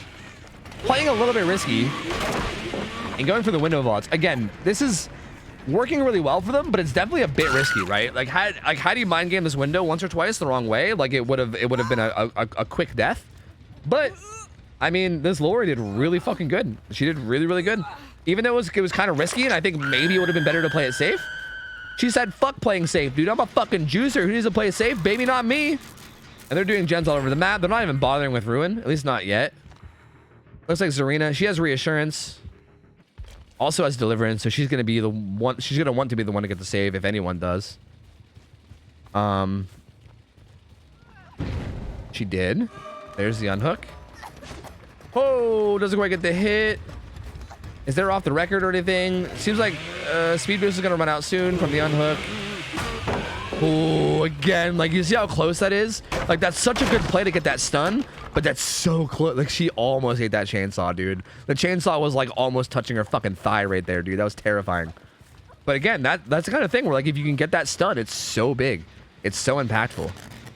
Looks like he wants to chase it. Oh, interesting. He's just, I think he might be like, bro, this Lori is too much of it. No! Oh, Tyro! No! Oh, Tyro, no! Not like this. He might have been like, dude, this Lori is too much of a juicer. I don't even want to commit to her. Dude, oh, man. These guys are fucking good. These guys are fucking good, bruv. God damn, bruv. Goes for that power throw. Base it out a little bit. Dude, yeah. This is looking like... This is looking not great. This gen's blocked with deadlock. Then they need one more left. There's only one hook state right now. Tries to bait it, but they don't fall for it. He's just holding W. He's just getting the fuck out of here. So he's gonzo. He's going to be way out. Yeah, he's going to be way gone. These guys are doing a gen on a hill somewhere. I don't know exactly where. Oh, by the bus. Okay, they're by the bus. So they're like out there. They're on that gen right there. Oh, still on Lori. This Lori doing such a good job, dude. Such a good job. He's got to leave. Yeah, he's got to leave. Yeah, he's shaking his head. He's like, I don't know what to do. I don't know what to do. I feel this, man. I mean, at this point in Killer, you're just like, fuck, what's even the right play, right? Like, at this point, there almost is no right play as Killer. Like, you're just scrambling. Like, what do you do? Like, you got to just... Something has to happen, right? Like, you're just hoping that the survivors fuck up and just people start dropping dead somehow. Because, like, assuming they played as good as they've been, what the fuck's he do here? You know? What's he do? He does have this window that kind of sucks that he could try to mind game. He's just going to bamboozle it. The pallet here was gone, so he wants to get this chainsaw. The pallet there is gone, and he knows it because they threw it earlier. So he's just trying to bamboozle the window. He's trying to just force a chainsaw here. Like, rather than going for like the weird mind game. Oh, the tires! Oh, the tires! No, not like this! Oh, and then the final gen gets done, and No Way Out's procced instantly. Oh man. Yeah, there's no way. Yep, there's no way. The survivors are definitely getting out of here. Hey, we should give the survivor team. Can we like? I don't know what the logistics of this is, but we should maybe bump these guys up a little bit according to their hours. I don't know what the fuck. I don't know if these guys are like. I don't know what's going on with their like average hours, but these motherfuckers seem good. These guys seem very good. Like this was not a balanced game. But we'll see what's happening here. This guy is full committing? Question marks? Nope, not full committing. Looks like he was full committing. Lawyer runs up and dies. Not really sure why. She's had enough. Are they at the other gate? Oh, wait, no, he's at the other gate. That's why. He was looking down, so I couldn't tell what gate he was at. Hey, you found Ruin. Opens the gate. I think they're just going to leave now, right? Yep, I think they're just going to leave. They're out. They're out. The lowest survivor has 500 hours. The highest, 2,500. Really? What the fuck? Bro, they're either fucking Smurfs or prodigies. I don't know, but they definitely play above their hours. So, like, if you guys can give them a higher hour killer, that would probably be ideal. Not too high. Like, don't give them, like, fucking... Like, I'm not saying, like, hey, let's call up a Ray and get him in here or something, you know? I'm not saying that, but, like... These guys played this fucking phenomenally. Like, that was crazy well played from these guys. So... Yeah, hey, I mean, GG. Tyro tried his best, but, you know... These guys were fucking good, dude. These guys were good. These guys were very, very good. Super solid team. Yeah. What are you gonna do? Tyro tried his best, but go again. Oh, I can't talk to them. Yeah, these guys go again. So we're gonna rotate Tyro out. Tyro doesn't quite get his 2 win, but you know, he did have a good showing in his first match. And that match again, like he did pretty good, all things considered. Like I think he was making good decisions. It's just the fucking juicers were juicing, you know? They just kind of got the better of him at like Palace and stuff, and it was just really, really tough for him to like actually catch up to that Lori. Like she just happened to play around everything he was doing like perfectly well. It was just a really, really good chase, honestly. Just really, really good chase survivors. Like they were just super fucking solid in chase. And like, what are you gonna do? You know? What are you gonna do? What are you gonna do, man? So GG's. So yeah, like I think the next killer, I don't know exactly what they're gonna do, but the next killer is like, I think like the next one in terms of hours was like a 1,400 hour trapper, but like that sounds not great against this team. I mean, you can do it if you want, but like I feel like I'd be cool with like throwing this team a little bit further forward in terms of like who they go against in terms of hours, because these guys are fucking good, man. These guys are very good. Those juicers were milking. They were definitely milking. Yes, they were milking the juices. Yes. Yes, that's exactly what we were saying. Yes. Okay, their accounts are all fucky, so I don't know what the fuck.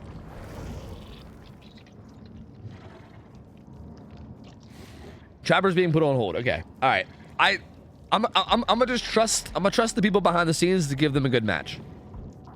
Cause yeah, they seem very solid. They seem very, very solid. As a matter of fact, we don't even have very many high hour killers like ready for this week. Honestly, it looks like the highest hour killer we have like signed up to play. Well, actually, the highest hour killers we had signed up to play were the ones that played earlier, like the OCE EU guys. The highest NA killer we have signed up for today was like 2,700 hours. So yeah.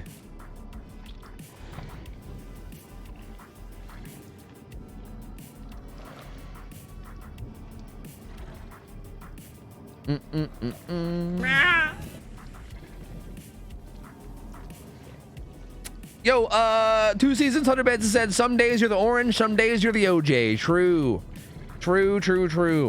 Sometimes you're the juice and sometimes you're the one being juiced, you know? Truer words have never been said. Megamon, thank you for the 13 months as well. They said, hey, Tofu, haven't been able to watch in a while. Anything new and exciting? How long is a while? Have you been watching Scrim Nights? Because Scrim Nights is something we started like a couple months ago. And this shit's fun as shit. Other than that, not really. Oh, actually, yeah, there is something new and exciting. Hey guys, if you guys don't know, do you guys remember Scoops Ahoy Steve, who edited that fucking sick Freddy montage that we watched like last week? Or was that this week? I can't remember. I can't remember when that was. My sense of time is terrible. I might be hiring him as an editor. Maybe. Like that video was so fucking good that I was like, bro, we gotta work with this guy, right? So I'm assuming you guys might already know because I already posted about it on Discord and on Twitter. But in case you don't know already, he made a highlight video for me on he made like a weekly highlights video for me, and I uploaded it to YouTube this morning. So feel free to go check it out. He also is looking for feedback. Like he's looking for feedback on it. Like I even like pinned his comment on the video. He's like looking for feedback. He said that like the video is for the community, so he wants to know like what the community wants and what people think like could be done better and stuff. So he's all about it, man. He's all about it. That motherfucker, and FYI, that motherfucker works hard, dude. That man, like, I don't want to expose my boy Scoops Ahoy Steve or anything, but I'm going to expose him a little bit because that motherfucker like reached out and he was like, all right, Tofu, here's the game plan. I'm going to finish a video for you. I'm going to get you a sample video by the end of this week. I'll have it done within 2 days at least, and I'll have it done for sure. And we'll go from there. Like he had this whole fucking schedule set up for exactly how he's going to do it. Like he's going to have the video done by X week, uploaded by X day. He had like the thumbnail and shit ready to go. Like that motherfucker was like, he was on it, dude. That man is like, get shit done. Like I admire that motherfucker's work ethic because my Lord. Dude, if I had that man's work ethic, I'd be a fucking 10,000 viewer streamer right now. My God, he is all over it. Yeah, Steve's a fucking Scoops Ahoy Steve is the literal goat. Yeah, he's got he edits really well, and I think the video is fucking hilarious. I think he did a great job. I mean, there was even a comment on the video. I think one of my favorite comments that was left on the video, you got to scroll really far down for it. Because I think, you know, because they were being mean, I think nobody upvoted it. But I thought it was funny. Hold on, let me go find it. Here. I thought this comment was God tier. Okay, let me show you guys this comment. Okay. All right. If you go to the comment section of this video, you'll find a comment that says, "Oh my God, I never thought Tofu was funny until this compilation. Great job, Scoops Ahoy Steve. You worked wonders." I'm actually gonna I'm gonna hit it with the heart. Oh, it's so good. It's so good. Yeah, I'll link the video. Here. I'll link the video. Here. Feel free to watch it. Give feedback. And yeah, I mean, if you guys like it, and I'm assuming you will, because it's a really well-made video. It's a super well-made video. So assuming you guys like it, I am hoping that he'll do one for me every week. He said he's confident. Okay, here's my thing. I'm a firm believer that I don't make enough clippable content in order to make a weekly highlights. I don't think I do. I don't think I do enough like clippable things, you know? But he has assured me that he disagrees and that he can definitely make a weekly highlights for me. So, you know, he seems pretty confident in it. So if he's down, then I'm fucking down, because I think he makes great shit. I think he makes great stuff. I think he's a good editor.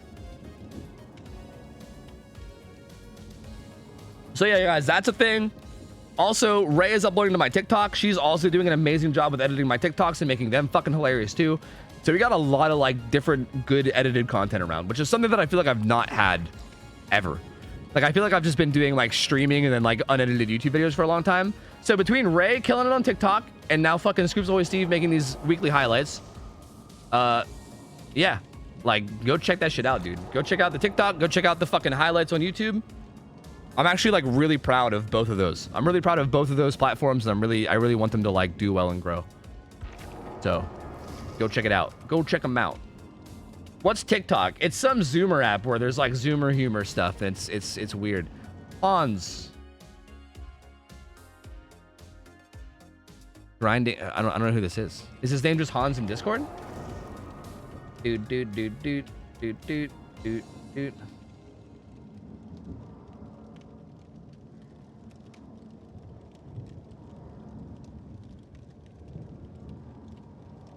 I scrolled too far. Yeah, I don't know who this is in Discord. Hens? No, it's not Hens. Bro, it's the latest shit for Hens. Hens is probably asleep. What's the TikTok name? It's OhTofu Shorts. If you can type !TikTok in chat at any point and it'll give you a link. Here you go. TikTok. There you go. It's OhTofu Shorts.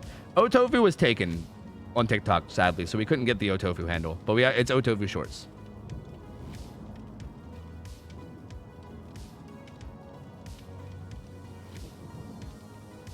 Tofu, to get the younger TikTok audience, we need you to post TikTok dances. Yeah, no thank you. Yeah, no thank you. Fairly sure it's Axis. Okay, if it's Axis, then he's playing Slinger. And Slinger gets played on Thompson House. And he has 1,900 hours. If it's Axis. I don't know. People use different names in game than they use in Discord, and this guy's profile is private, so I can't actually tell who it is. Send me a dance so I could CBAT to it. I can add CBAT to it? What is CBAT? Was that a typo, or was that like a thing that I don't know? It's Axis. Okay. So yeah, Axis is playing Slinger. He's around a 1,900 hour Slinger. We've been through this. Wait, is that like the music thing? Don't ask about CBAT. Don't do it. Okay. He doesn't know about CBAT. No. Am I even saying it correctly? I don't know. Hens is in here earlier, but it's late as shit. Yeah. He was in here at like the very start of the stream. Yeah. Hens is probably asleep. I would love for Hens to sign up for this. I know Hens is a fucking beast in this game. I would love for him to sign up with either like his survivor team or his killer. That'd be fucking sweet. But it is really late for him. Again, I feel like I should look into like, I might look into maybe at some point, I might consider like starting Friday streams earlier for the sake of getting in like non-NA teams. Even if I started at like 6 instead of 9 or something, you know? Like even that would probably do wonders for like a lot of the non-NA teams. Oh yeah. Gamble. Oh, wait, we never chose the outcome of this last one. Yeah, the survivors one. Sorry, I never chose the outcome of the last one. Okay, let's do a new one. Or wait, or was that the new one? Wait, was that the new one? Did I not? No. Yeah, because they're asking for Gamba. If I just like paid out people and scammed, I'm fucking sorry. I think that was for the old one, right? Here's a new one. Here's a new one. Whoo, that was the Bubba. Okay, good. I wanted to make sure that like a mod didn't like do one like 5 minutes ago and I just paid it out before the game even started. That would be horrible. Because there'd be no taking that one back. We all scam chat every once in a while. True. I mean, I do it like on the fucking daily, so. Hens helped with getting the clock call out maps. Oh, did he? Did he help with like getting us like the links on Discord? Oh, that's super cool, man. If he helped with that, that's actually really, really cool. Yeah, so surely they'll all just behave and, you know, they'll just do it, right? Surely.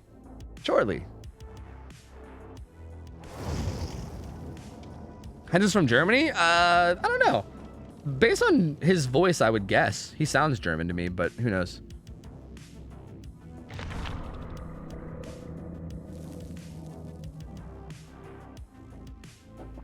I asked if I had any resources, and he pointed to his map college Dropbox. Ah, I see. Nice. That's pretty cool. That's really nice of him then, dude. I didn't even know he had a Dropbox of it. That's really cool. That's really cool, man.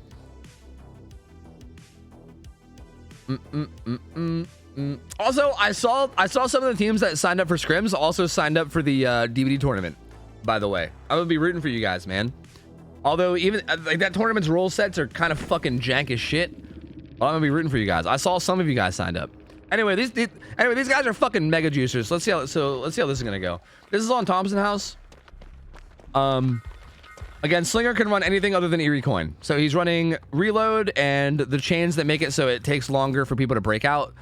He has Shadowborn, Agitation, Star. Oh, I don't know how I feel about this build. I don't know how I feel about this one. Not against these guys. Not against juicers like this. Oh man, I don't know how I feel about this one. But we'll see. I mean, so, like Star Trek Agi can hypothetically snowball out of control, but only hypothetically. It's definitely not a safe build. It's definitely more of like a risky build. He's already going for some pretty crazy shots. Oh man, no corrupt intervention. They're gonna be slamming out some gens already, probably all over the map too. Yeah, there's one on the upstairs gen, one's at the gen. Fucking what, like 2 o'clock? That's this one. I think they're gonna be splitting up and doing them all over, I think. Or no, this is the like 10. All right, I'm gonna kick this gen. This is a rocky start. This is a real rocky start so far. Serena's hiding over here, playing really safe, trying not to get found. She's doing a really good job of it. Again, this is where like the stealth play of being able to like preemptively stealth is huge, right? Like not getting found by the killer. Like you see how the killer's literally just accomplished nothing right now. This is why that like preemptive get off your fucking gen and don't like sit there until the killer gets right on top of you and then like let him get a hit for you on free thing is so huge. Because if you just like make the killer look for you and he doesn't find you, like it's so much time waste, you know? Like right now, just like nothing has really been accomplished yet, other than breaking Shack Pallet. That's essentially it. He did find somebody here though. He's found the lorry. Doesn't quite get that shot. What's this? Oh no, dude. Oh no, such an awkward standoff. There's 2 gens done. So main building top gen and then the gen off to the side is done. That makes this zone back here. See, yeah, this driver team is good. They know what they're doing. Like this zone back here now is basically like a dead zone objective wise. And I think that's why you're seeing the lorry run immediately back here. Yeah, that gen over there is now done. So this whole side of the map is basically dead in terms of objectives. Like, they can literally let themselves die over here, and it doesn't even matter. I mean, they're probably still going to not let themselves die. They're going to try to buy as much time as they can, because he hasn't even gotten a single down yet, right? So they're going to keep trying to buy as much time as they can. But, yeah, this whole area over here is now just like, you just like, it's just pointless. Like, there's no reason for the killer to be here. Like, he needs to like protect these gens in order to win, but also he needs to kill people in order to win. So it's kind of like tough. He's got to do both. He could get a shot through this, and he knows it. He's trying to line it up, but Lori seems to know. Lori seems to be a knower. He could have shot her there, but didn't. Could shoot her here. Gets her. Really taking his time with this one. Really being patient with this one. Gets the Lori, but again, she's dead in a spot that's like good. Like, look, they're doing this gen. Oh my god, they're gonna have all the gens done. They're gonna literally have them all done. He had no deadlock. He had no gen slowdown at all other than Jolt. Jolt was his only gen slowdown. No corrupt intervention, no deadlock, nothing. They literally just do all the gens. He's gonna carry him over to this hook. And sure, like, they're exposed now, but you know, all your gens are done. So firecrackers, not gonna work. Yeah. Yeah, we needed like a really good killer to go against this team, honestly. I don't think we had any killers signed up that were good enough to go, or sorry, not any killers signed up. We didn't have any killers that were scheduled to play today that I think would have even like beat these guys, to be honest with you. These guys are fucking good. I don't know what's going on with this team. Like they honestly must be like smurfing or something. I don't know what it is. These guys are definitely not fucking what like 1,500 hours gamers or some shit. I don't know. They're like whatever it is. So that's gonna be their second win. I would be down to let this slinger keep playing. I'm just gonna say I'd be down to let this slinger keep playing. This survivor team is fucking cracked. Like they are fucking good, dude. You know. So definitely keep a note of that. Like this team, if they want to keep playing in future scrims, we gotta match make them. Like as far as I'm concerned, these guys are like 5K hours. As far as I'm concerned, like matchmake them for 5K hours, because yeah, these guys are fucking nuts. They're very, very good. These guys are very, very good. How long was that match? Not very long, but again, he didn't run any gen slowdown, right? His only gen slowdown was Jolt. I mean, to be fair as well, this guy did run a really risky build, right? This build is like you either snowball out of control really quickly or you just fucking lose, right? And like, again, these drivers are really good. So the chance of you snowballing really quickly is slim. Like in order for you to like snowball really quickly, you need to basically just like turbo juice the survivors, and these guys are turbo juicers themselves. So like, are you gonna juice the juicers? I don't know. It's gonna be tough, right? Like I don't know, like had he run like corrupt intervention, no way out, fucking deadlock, like I'm not saying he would have won, but it wouldn't have been over as fast as it was. He could have maybe got like some more hooks and put up a better fight. Like this build was definitely a very like risky, aggressive build. First time, ooh woo. So yeah, what are you gonna do? What are you gonna do? Hey, that's our team. Kind of nuts. 2 off the record though. SMH DQ. Oh, did they have 2 off the records? Dude, DQ him. DQ him, dude. Fucking DQ him. Yo, the hands. Thank you for the prime sub. Welcome in, dude. Enjoy the emotes and thank you, man. Appreciate it, buddy. Thank you, buddy. Appreciate it, man. What up, Scoops? Good to see you, man. All right, well, GG's. I mean, I'm down to keep this killer. I could just stay in his lobby. Or do you want to like rotate in the trapper? I don't know how you want to do it. However you want to do it. If you want to keep the killer in rotation and we can maybe like let the trapper play and get back on schedule. I think we kind of went off schedule a little bit to get this guy in, right? We can like let him come back in later if you want. Like we can give him like a couple games to like take a break, chill out, then have him come in like, you know, half an hour or something. I don't know. It doesn't matter to me. Whatever you guys want to do. Totally up to Lemon and Slobby, whatever you guys want to do. I'm just saying I would not be upset if this didn't count as a killer's game, you know? So if you want to like bring them back in after like a game or 2 of Trapper or whatever, I'm down. But we definitely need a new survivor team. These guys won their 2 games. So hey, if you guys are listening, if the Turbo Juicers, Ropeful, hey Turbo Juicers, DM me on Discord if you want a sub to any stream. Yes, you won 2 games. So you win the huge prize of a single gift sub. So feel free to hit me up with a streamer and also give me your Twitch name, exactly how it's spelled, so I don't gift the wrong person. I got you.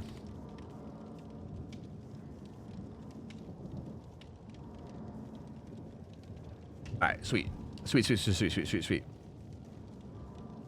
These guys were very, very good. These guys were very, very good.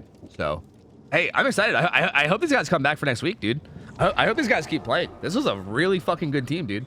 This is a really, really good team. These, like, I feel like these are the kind of teams where, like, I feel like for the people that are trying to learn Survivor, right? Like, for our teams that are, like, less experienced on the Survivor side that are trying to get better, I think watching teams like this and seeing what they do, and I think if I can... I think the more I learn too myself and the more I'm able to like analyze what they do, I think we can like together learn a lot from them, right?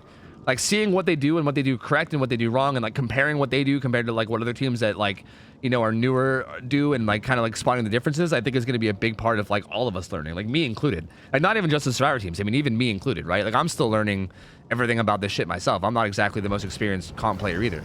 So I think it's just really cool. I would love to see them come back. I think that'd be really, really fucking sweet. Goddamn juicer of a team.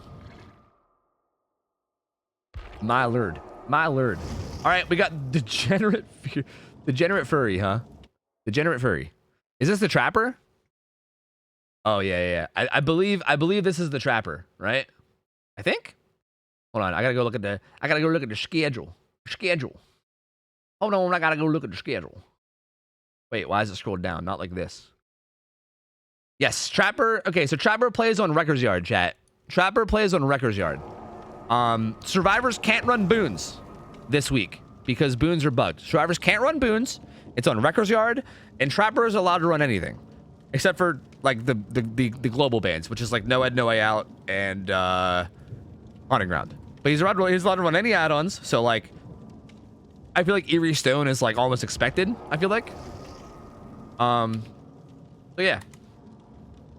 I'll pay out the outcome of that last game, and then we can set up another one for this one. Boop. Boons are only bugged on AutoHaven. For some reason, on AutoHaven maps, there's like a certain spawn that you can get where if you boon it, the killers can't snuff it, which is great. We love that. Smile. We love that. I don't know. Will boons or the maps get kill switched? Who knows? Who knows? There's this fancy new kill switch mechanic, but you know, who knows? Trapper can't run boons? No, survivors can't run boons. Which is like benefit to Trapper, you would think, right? I mean, bro took one chase and lost the game. I'd be interested to see what killer beats him. I mean, based on like here's the thing, you guys have to understand that like based on our rule set too, like it's very tough. There's usually a lot more restrictions on survivors when they're going against like lower tier killers.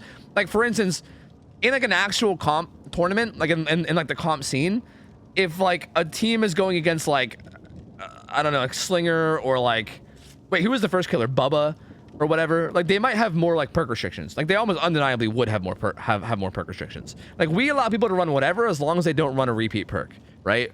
But they have a lot of restrictions when it comes to like actual comp shit. So I don't know. I feel like based on our rules, that last team, you'd probably need to get a good killer actually playing like a high tier killer. Like we need to get like a good Blight or like a good Nurse or something, you know? And then that would probably be a really good match, you know? Like if we put those guys up, if we put those guys up against like a Ray. Oh shit, I gotta play ads. Oh fuck. Ah fuck. Sorry. Need ad break. Shit. I'm sorry. It's bad time. But I gotta do it. Alright, these guys were like almost all readied up. Guys, I gotta play ads, otherwise ads are gonna play during this game, okay? Look, I really don't want ads to play in the middle of a match, okay? I really don't want that to happen. It's set up right now so that ads play 3 minutes of ads every hour because Twitch is literally giving me like thousands of dollars to do it. So I'm sorry, I'm being a sellout, but I'm trying my best to manually play them in between games and not have them play in the middle of a match. So I'm gonna hold this lobby hostage. I'm gonna play 3 minutes of ads, and when the ads are done, we'll start the match, okay? So if you guys are a non-sub and you get hit with these ads, please just bear with me and know that you're helping me fund a house because I'm trying to buy a house and this is going to do wonders towards a down payment. I love you guys. Thank you. Be back in 3 minutes. Okay. We won't start the game without you. Don't worry. Okay. Oh, it's my first time. Ooh, woo. Unbeatable Carnage, thank you for the primer. Welcome in, man. Appreciate it, buddy. Thank you, dude. Appreciate your support, buddy. Where can we see the scrim rule set this week? It's in Discord. It's in Discord, but also I think if you type exclamation point rules, I think it'll give it to you too, right? I think. Does that give you a link? Is that staying updated? I think that's staying updated. Yeah, that definitely appears to be updated. Yes. Yep, there's all the rules. We're trying to keep it like relatively simple. Like we're still trying to restrict things and make it like good with like restrictions, but we're trying not to like restrict things too much, you know? Like again, if you guys like if you're interested, like if you're curious, like in actual comp tournaments and stuff, there is like the craziest, most in-depth like balancing ever. Like it's absurd. Like every killer has like their own unique perks that are banned, and then survivors have perks that are banned against them. So like for instance, with every single killer that you play against, you have to know exactly what perks you're allowed to run against them and which ones you aren't. So like even perks like deliverance, right? Like deliverance is usually banned against like low tier killers, whereas against high tier killers it's allowed. So if you're playing against a blight, you can run deliverance. If you're playing against a doctor, you probably can't run deliverance. I mean, maybe. I don't know if that's exactly true, but you know what I mean? It's like that. It's essentially like that. So it's very like in-depth. It's crazy the amount of like you have to basically study the fucking rules, you know what I mean? Like if we tried to enforce those rules in scrims, people would be breaking them all the time.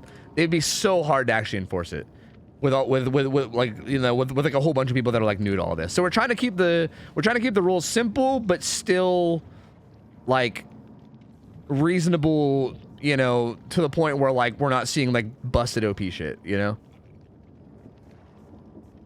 Was that Survivor team lying about their hours? I mean, I don't know. They might have had, like, there might have been, like a Smurf or two on the team or something. I have no idea. Apparently, one of them was, like, 500 hours, so maybe it was just, like, a new account. I have no idea, dude. I don't know. I mean, they might not have been lying about the hours that their actual accounts had, but they definitely played above their hours, but it's whatever, dude. We'll just matchmake them with higher hours going forward, honestly. Like, I don't mind as long as they're cool with being matchmade with, like, to like, 5-6K hour gamers, like, later on, because those guys were really good. So... yeah, it's a fucking textbook. It is, yeah, it really is a textbook. Like the actual comp rules are like a literal textbook. Also, there's no music playing. Oops.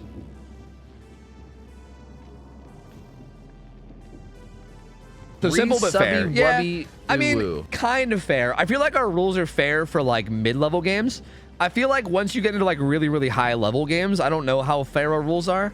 Like for instance, if like the actual like teams that are like out there winning tournaments and shit, if they came and played in scrim nights, it would probably like they would probably find ways to like make our rules look bad. You know, they would find ways to be like, oh, that's why you have these perks banned against certain killers. Oh, I see. Like they would probably find ways to make us realize how bad our rule set is for actual super high level play. But like outside of like mega high level play, okay, we're ready to go whenever, because like it's about to end. Outside of like literally the highest of skill players, these roles are basically fine, you know. That's how I play at 300 hour. Yeah, CFB. Yeah. Kit Kat, thank you for 22 months. Welcome back. Unbeatable Carnage. I think I already thanked you, but thank you again, man. Appreciate it, bud. Thank you guys for sitting through those ads. Again, I really do appreciate it. I know it's a pain in the ass. I fucking hate ads too. Trust me, I also hate ads. But like, you know, your boy wants a house. You know, I'm gonna be a piece of shit because your boy wants a house. Oh, is this the doc from before?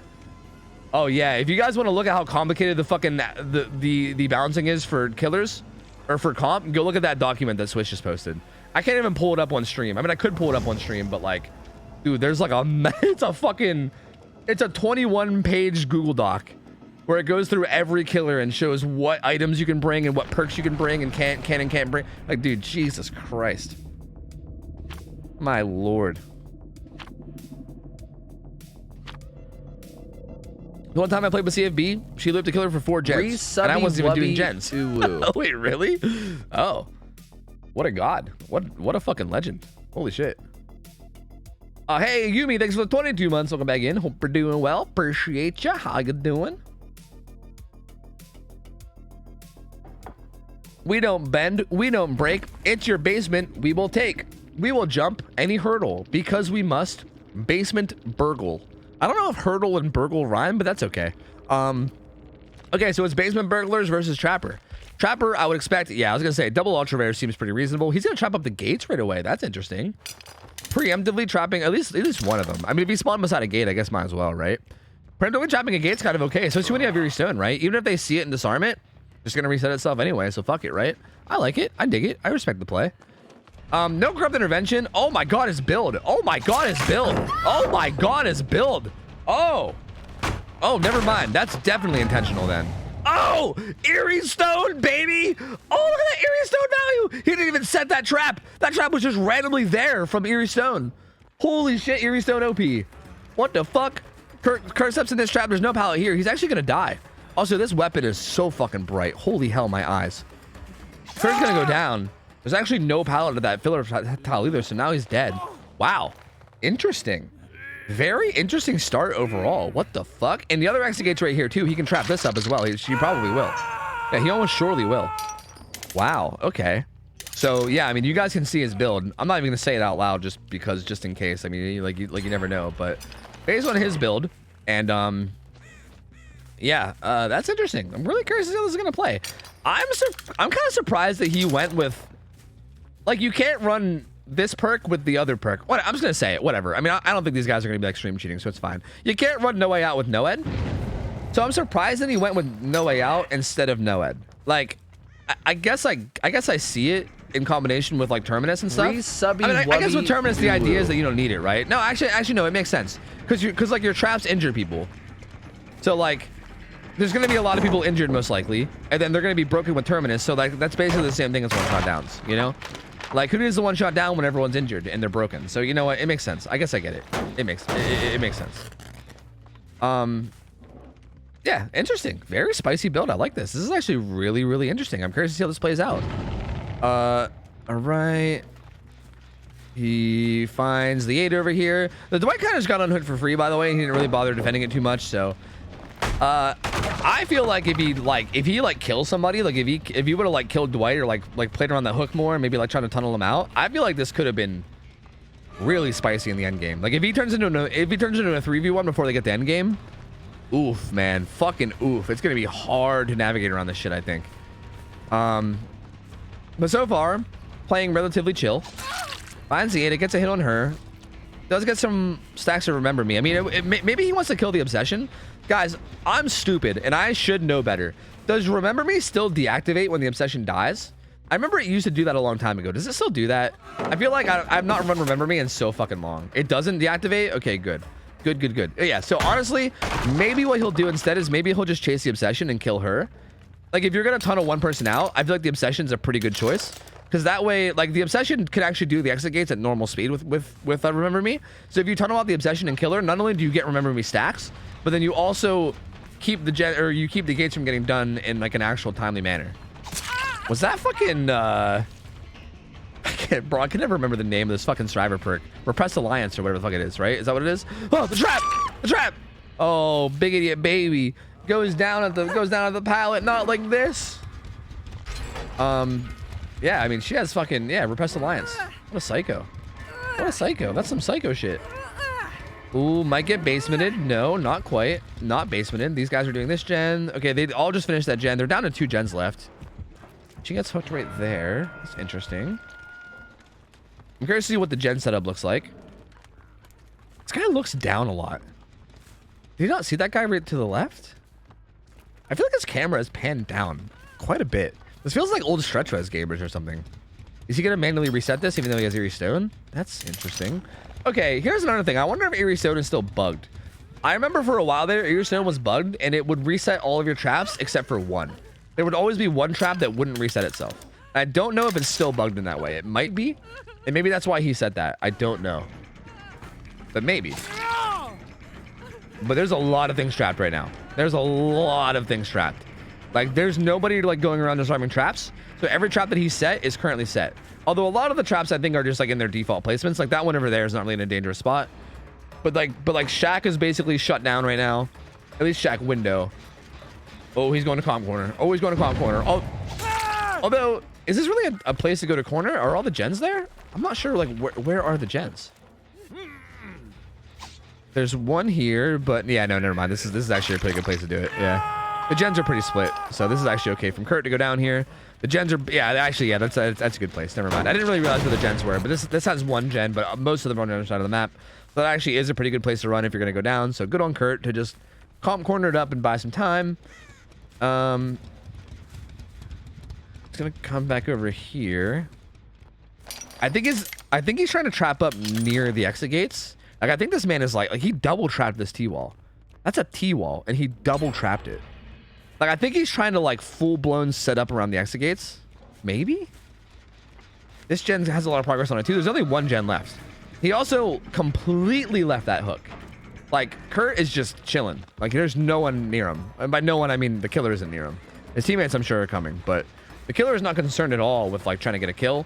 I mean, he did find the obsession. He's probably gonna want these remember me stacks, so he's gonna go after this guy. He only has 2 stacks and no way out. So hypothetically, if they finish the last gen relatively soon, look out for that trap. Don't step in that trap. Don't do it. Gets the stun, avoids the trap. Not really that good of a spot. He realizes it. He's gonna replace it somewhere. Not sure where he's gonna put it. The Ada's kind of gone. I think he wants to stick on her though, for remember me stacks, but I'm not sure. She's around here somewhere. He might trap this. No, he's actually just gonna chase. Oh, she might die. Oh, she might not make this pallet. Oh, it's gonna be close. No, she makes it. She makes it. She makes it. Let's see what they're doing. Zarina's gonna have this gen done for sure. The Claudette's already on the exit gate, ready to go.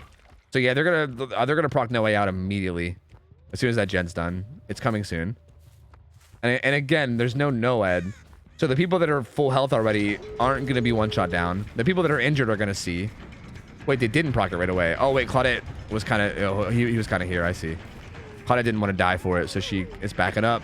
But she's actually gonna die for it anyway, so it's actually not great. But there you go. I mean, Kurt needs to make sure that he doesn't get injured. Like he needs to like not touch traps because he's the only one that isn't broken right now. So they might need that full health. Like him being full health might be really important at some point here. So I think he needs to make sure that he doesn't touch anything. But honestly, they did a really good job of getting to this stage of the game without having that many hook states, right? Like for instance, hypothetically, if Fried Rolls dies on this hook, that's okay. They can still win. They have enough hook states where they can still win. Right? Like he can't just camp this hook to win. He has to protect the gate still, which means that opens him up to save, like the Dwight's doing, right? So like the Trapper's really not that good of a spot. Like the build is interesting, but like I feel like you need to get pressure before it gets here, right? Again, I feel like if you want to try to get a kill, I think what he should have done is just tunneled out Nia. Or sorry, not Nia, Ada. I think the second he saw Ada, I think he should have just tunneled her out. Get the obsession out, that way they can't open the exit gate through Remember Me. And then also you just like get one killed, so it turns into a 3v1, and it makes it so much easier to do this kind of thing. But yeah, I mean, they're kind of good now. Like Fried Rolls can just run away to the comp corner, right? He can just gump into the corner. This is smart. This is really smart of him. Like it might seem dumb, and it's like, well, why is he using pallets? But he's just going far away from the exit gates. He is miles away from the exit gates, and they're just opening them. They're gone. Dwight's out of that one. These guys are going to be out of this one. They're out of here. Yeah, they're out. They're out, and basement burglars burgled again. They burgled again, baby. They're out here burgling again. It's a really interesting build from the Trapper. I actually liked the build. Like I really did. I liked the build. I thought it was spicy. I thought it was interesting. Like I thought it was neat. I just feel like, again, it feels like with this build, tunneling the obsession just feels so strong, right? Right? Yeah, it doesn't deactivate anymore when the obsession dies. Yeah. Dude, like, just tunnel the obsession, get your 4 stacks of fucking Remember Me. See, like, the obsession's not affected. The obsession's the only one that's not affected by this perk. So if you just kill the obsession, then everyone is guaranteed to be affected, right? So, like, just tunnel the obsession out, and then play the 3v1 with all these crazy late game perks, you know, and then your crazy add-ons. That feels like the strat there, but, you know, maybe he just doesn't want to tunnel. Maybe he wants to be nice. Maybe he's like, fuck that. I'm gonna win my games without doing that, which, you know, I can respect if he wants to try it, but also, like, this is why it doesn't work. so you know, as much as I respect it, I also disagree with it. And the almost Blood Warden, yeah, actually kind of almost Blood Warden, yeah, kind of. But yeah, well played from Basement Burglars. I mean, they played that really well. Again, I've been talking a lot about the Trapper this game, but Basement Burglars, they were burgling. Like, they played that really well. Again, smart macro, which is the thing I love to see. Like, Kurt and Fried Rolls both recognizing that dead corner of objectives and stuff and being able to run into it and know, like, where to go to die. Again, huge. Just knowing where to die can be so huge. So, even though I do think the Trapper had a chance to win that game had he played it differently, I still gotta respect Basement Burglars, you know? Coming through with the macro. That's what you love to see, dude. You fucking love to see it. I love to see the improvement, man. These guys have played like almost every week, and you can just see them getting better every week, and it makes me so fucking happy to see. I love it. I love it. I love it. I love it. I love it. All right, GG's. We're gonna get a new killer in. I need your opinion. Do axes start from scratch, or do they still have a loss? Well, it doesn't really matter if they have a loss, do they? Because one loss usually means that it's just over, right? So like, I mean, what's the difference between having a loss and starting from scratch? It's not like we're doing best out of threes, right? Like we're doing like you lose one and you're out now. So I mean, yeah, I guess just start from scratch. Yeah, sure. Yeah. It's good. It's good. It's good. It's good. Because like it's not like a win. I mean, if they win, oh yeah. No, I mean, like you can just say start from scratch. I feel like we can just null and void that game that he played. Yeah. It's fine. It's all good. It's all good.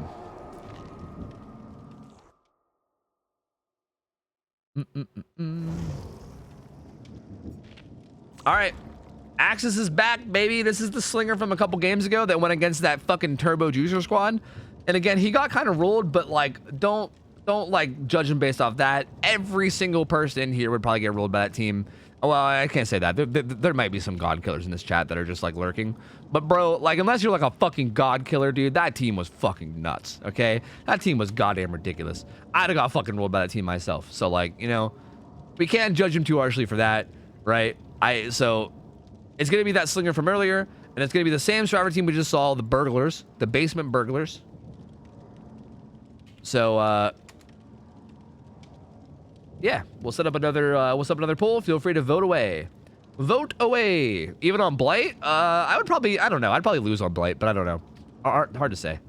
I don't know. It's hard to say because like it's hard to say exactly how good they are until I see them play against something like that, right? Like if I saw them play against like a raised Blight or something, then I can probably get a better feel for how like actually high skill they are. Like you can tell that they're fucking cracked, but it's also like how cracked, right? Like I feel like it's hard to get a judgment of how cracked they are when they're like playing against people that have like under 2,000 hours playing not S tier killers, you know?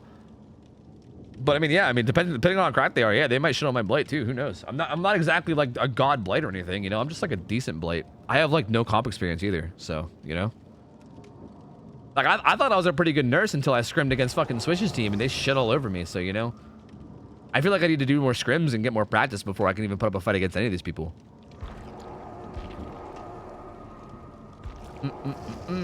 Toby, how many hours did you say you have in killer yourself? Out of my 10,000, I'd probably say somewhere between 7,000 and 8,000 is probably on killer, I'd say. Probably closer to 7, but hard to say. But also you got to keep in mind that like, I would say a good like 6,000 of my total hours were played in a period of time where DVD was literally not anything like it is today. Like it's kind of like I almost feel like it's like a misconception that I have 10,000 hours because I feel like the game was so different that it almost doesn't even carry over at all, right? Like for instance, somebody that has like 4,000 hours right now is probably on like the same level as me because like their 4,000 hours were probably played during the time when the game is how it is now, you know? So it's really interesting. Like high hours doesn't always mean everything in that regard. Like I feel like so much of how the game used to be is just so different and like irrelevant now, you know? Champagne Bree, thank you for the 7 months. Welcome back, buddy. Thank you. Also, Zach Man, thank you for the 9 months. I said, hey, chat, can I get a Tofu Dumpy? That was 13 minutes ago. Don't give him a Tofu Dumpy. Fuck that guy. No Tofu Dumpies. No. Well, actually, you can Dumpy if you want. It don't matter. I don't mind. Thank you for the 9 months, man. Champagne, thank you for the 7 months as well. Appreciate you. Thank you. I'm here for Tofi's comp arc. Dude, I'm gonna be real with you guys. Comp is fucking cool for this game, man. Like, look, I know a lot of people are like, ugh, comp DBD, Z's. But like, here's the thing, dude. I was like that at first too. I was one of you at first. I was also like comp DBD, Z's. But then you start to realize, like, what if hypothetically you're really good at the game? What do? Do you just like play pubs and shit on people that are way worse than you all the time? Like, is that really fun to just shit on people that are way worse than you 24/7? Like, no, dude. Like again, look at like Super Alf. He's on like a fucking 300 plus killer win streak on Nurse or some shit. Even with people like slamping him, trying to beat him, you know? Like, do you just like randomly shit on people that are way worse than you all the time? Like, that's boring as fuck, dude. It's so boring. Like, of course, if you're at like a high skill level, you're gonna want to find some competition and find some like interesting, fun games, you know? And how else are you going to do that? Is it 400 plus now? See, there you go. Like, how else are you going to do that unless you actually like seek it out, like seek out like a competitive match and shit? It's so much more interesting, you know what I mean? Like, once you hit that level of skill where you're just like winning the majority of your games, like if you're in like a good 4-man squad with friends where you guys are good and you're just beating most killers, or if you're like a good killer and you're just beating most survivors, like why would you not seek out more competition? Like why would you not seek out something that's more interesting and more like challenging, you know? Like, it's so much more fun and interesting. And again, like, even though like I know the playstyles in comp are like kind of like quote unquote dirty or whatever, like again, the people going into these know that that's happening and they like it. Like, I don't know if I'd say they like it, but they're okay with it, right? Like, they view it as a challenge. And coming from me, I mean, even when I play that way as killer or survivor, I like it too. I think it's interesting. I think it turns the game into like an interesting strategy game as opposed to just being like a shit on baby players game, you know? I don't know, man. I don't know. Comp is interesting. I hated it for a long time, but now I kind of love it. Yeah, for real, no cap. Yeah, straight bussin'. Yeah. Mood. Okay. Deathslinger, Hans. We'll see if we go with the same build. On God. Oh shit! Got the same build. On God. Okay, so same build as he ran against the juicers. Exact same add-ons and everything. So, Starstruck, Agitation, Shadowborn. Again, Shadowborn, I know some people swear by it. Some people apparently need it because of like motion sickness. So like if it's like a motion sickness thing that I can't judge. But like, man, to me it just feels like such a waste of a perk slot, dude. Like, if you can hypothetically learn to play without it, then it's just dead. It just does nothing other than make you see a little bit better, you know? Misses that shot on Biggity Baby. She gets the pallet throw. But I mean, the rest of his build is interesting. Again, it's a very aggressive build. Like, he doesn't have any real gen slowdown outside of Jolt. And Jolt's good, don't get me wrong. Like, he just jolted that gen. Like, Jolt's okay, don't get me wrong, but Jolt's not really like global map pressure, right? Like, I feel like Pain Res will give you map pressure anywhere on the map. Deadlock will block gens anywhere on the map. Like, Jolt's more like a... It's a little bit different than those. It's definitely not bad, though. Let's see what the survivors are doing. They're about to pop a gen over yonder way.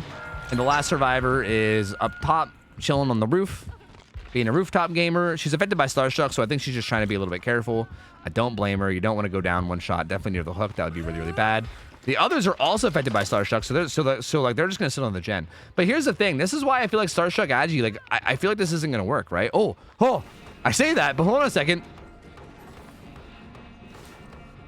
Balanced? Did she have? She must have had balance. I think that's why she was upstairs, because I think she had balanced. Yep, she did. Yep, so like really smart from the survivors. I mean, like the survivor that was upstairs had balanced. So just playing safe.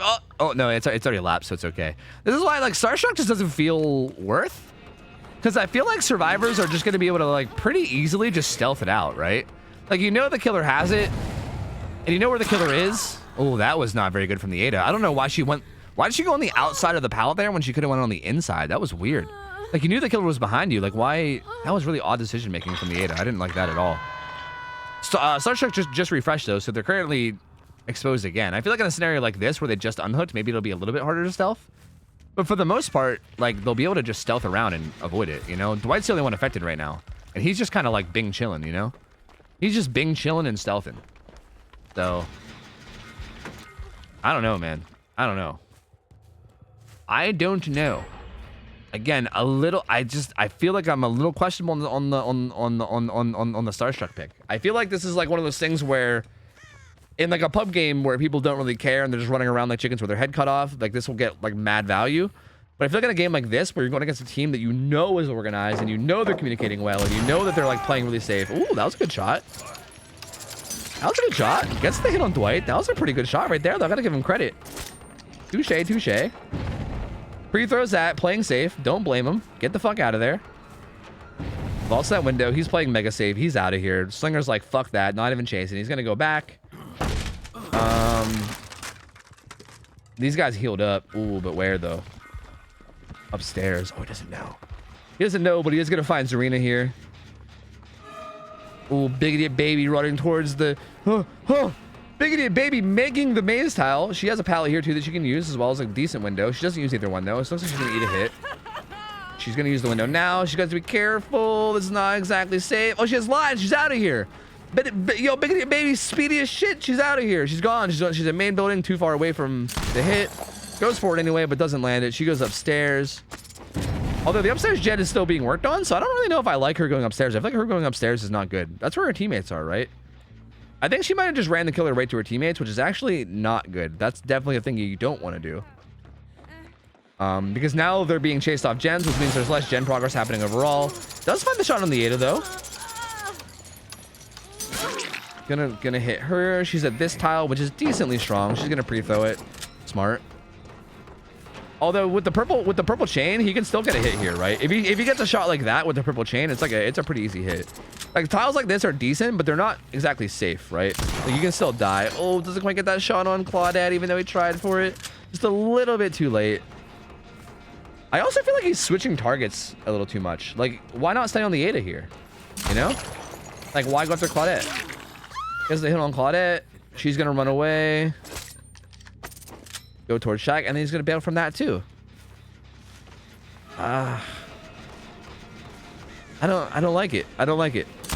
Not a fan. Ooh, ooh, baby. Max range. Nice fucking shot there. Gets him right at the tip of the range. Looks like he's gonna commit to him on the cow tree. Kurt playing safe and pre-throwing it, but it doesn't matter. This is why Slinger can be so nuts. Because it feels like even when you pre-throw pallets, like pre-thrown pallets are like the best way to play against Slinger. But dude, if you can hit shots on pre-thrown pallets, especially if you run this purple add-on, it doesn't even matter, dude. Even pre-thrown pallets, you'll just get shit on. Like you'll get shit on. Slinger is so strong. I think a lot of people underestimate how well Slinger can play a pallet that's already thrown. Like there's so many situations where even when a pallet's already thrown, you can just fucking circle it and like get a shot at the right moment and then just reel him in and hit him anyway. Like it's obviously harder. Like I still think pre-throwing the pallets like, is the correct play because it makes it harder for the Slinger, but man, like it's dirty the kind of shit you can do. And fucking Han's coming through, man. Han's coming the fuck through. Gonna kick this gen. The survivors are sheltering around a bit because of the exposed. They don't want to play. They don't want to play too risky, which is good, especially considering the Slinger's underneath. The survivor that's up here is playing very careful. They just have to wait out a little bit longer, so they're just trying to be super careful, which is correct. They're gonna be fine. Getting back on the gen. Looks like he found the Ada. But again, he has 3 different hooks on 3 different people. No one's really that close to dead. All 4 survivors are still in the game. They're still pressuring the map really well. He's going to be able to put her in deep wounds. Kurt's going to get unhooked almost surely. So he's going to let her break out and try to hold down this position. Oh, she panic vaulted. Oh, but I guess it's okay. This is a relatively strong tile. Although kind of, again with purple chain, yeah, like even this is a death with purple chains, right? Again, this is what we're talking about, like pre-thrown pallets, like how safe are they, you know? I feel like on this pallet, you gotta like not get baited into going, like it's one of those like Huntress things. Like you gotta play it like Huntress, where like you gotta recognize that if you get shot there, it's a hit. So you gotta play that as if like as if the Slinger shot basically it's like a Huntress hatchet. Like you just can't even get baited.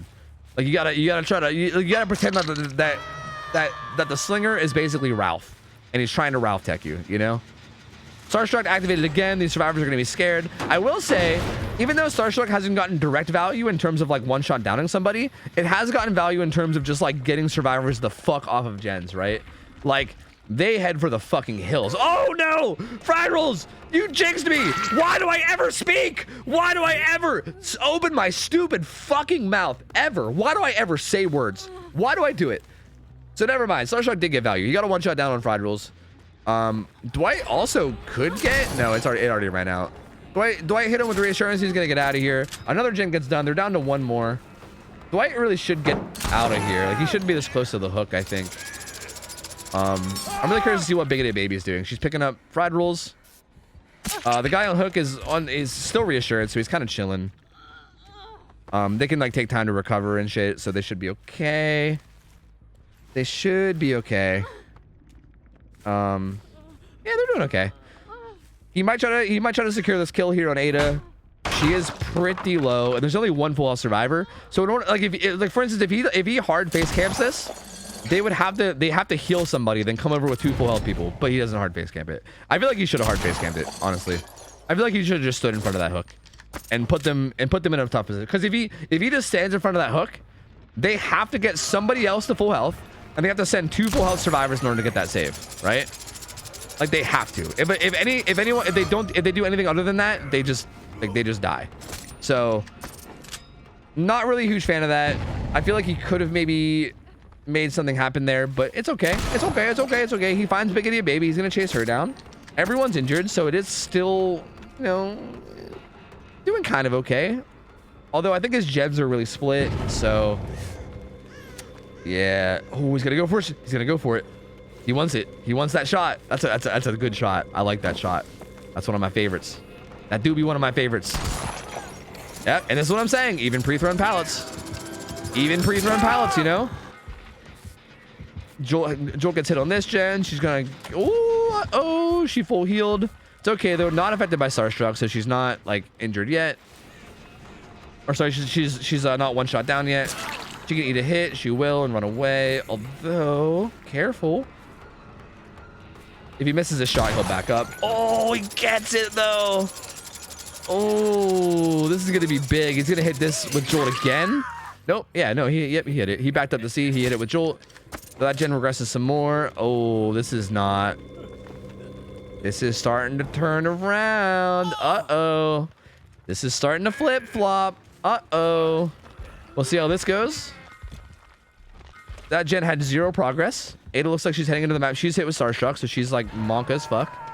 Big Idiot Baby not affected by Starstruck, so I'm curious to know if she'll like prioritize the save. They're actually gonna just duo the gen. I think that vault was far enough away that I don't think it even notified the killer. This is gonna be Fried Rule's first hook, right? This will be Fried Rule's first hook. So he has all day to sit on the hook. He has literally all day to sit on the hook. They might try to just slam up. They might just assume the killer's gonna camp it, and they might just try to slam out this gen. This is really interesting. This is an interesting like crunch time moment where it's like, what do you do, right? Their answer to what do you do is let's slam out this fucking gen. But if he comes over here, and it looks like he is, this could be a mistake. I think they did this assuming he wouldn't leave the hooks, but he did. And I'm surprised he left these hooks. I think this is a big mistake. Like, again, hypothetically, if these guys weren't just both hovering around, or sorry, if these guys both weren't at this gen, and if one of them was like hovering near the unhooks, you're just giving up these hooks for free. And even right now, he kind of still is.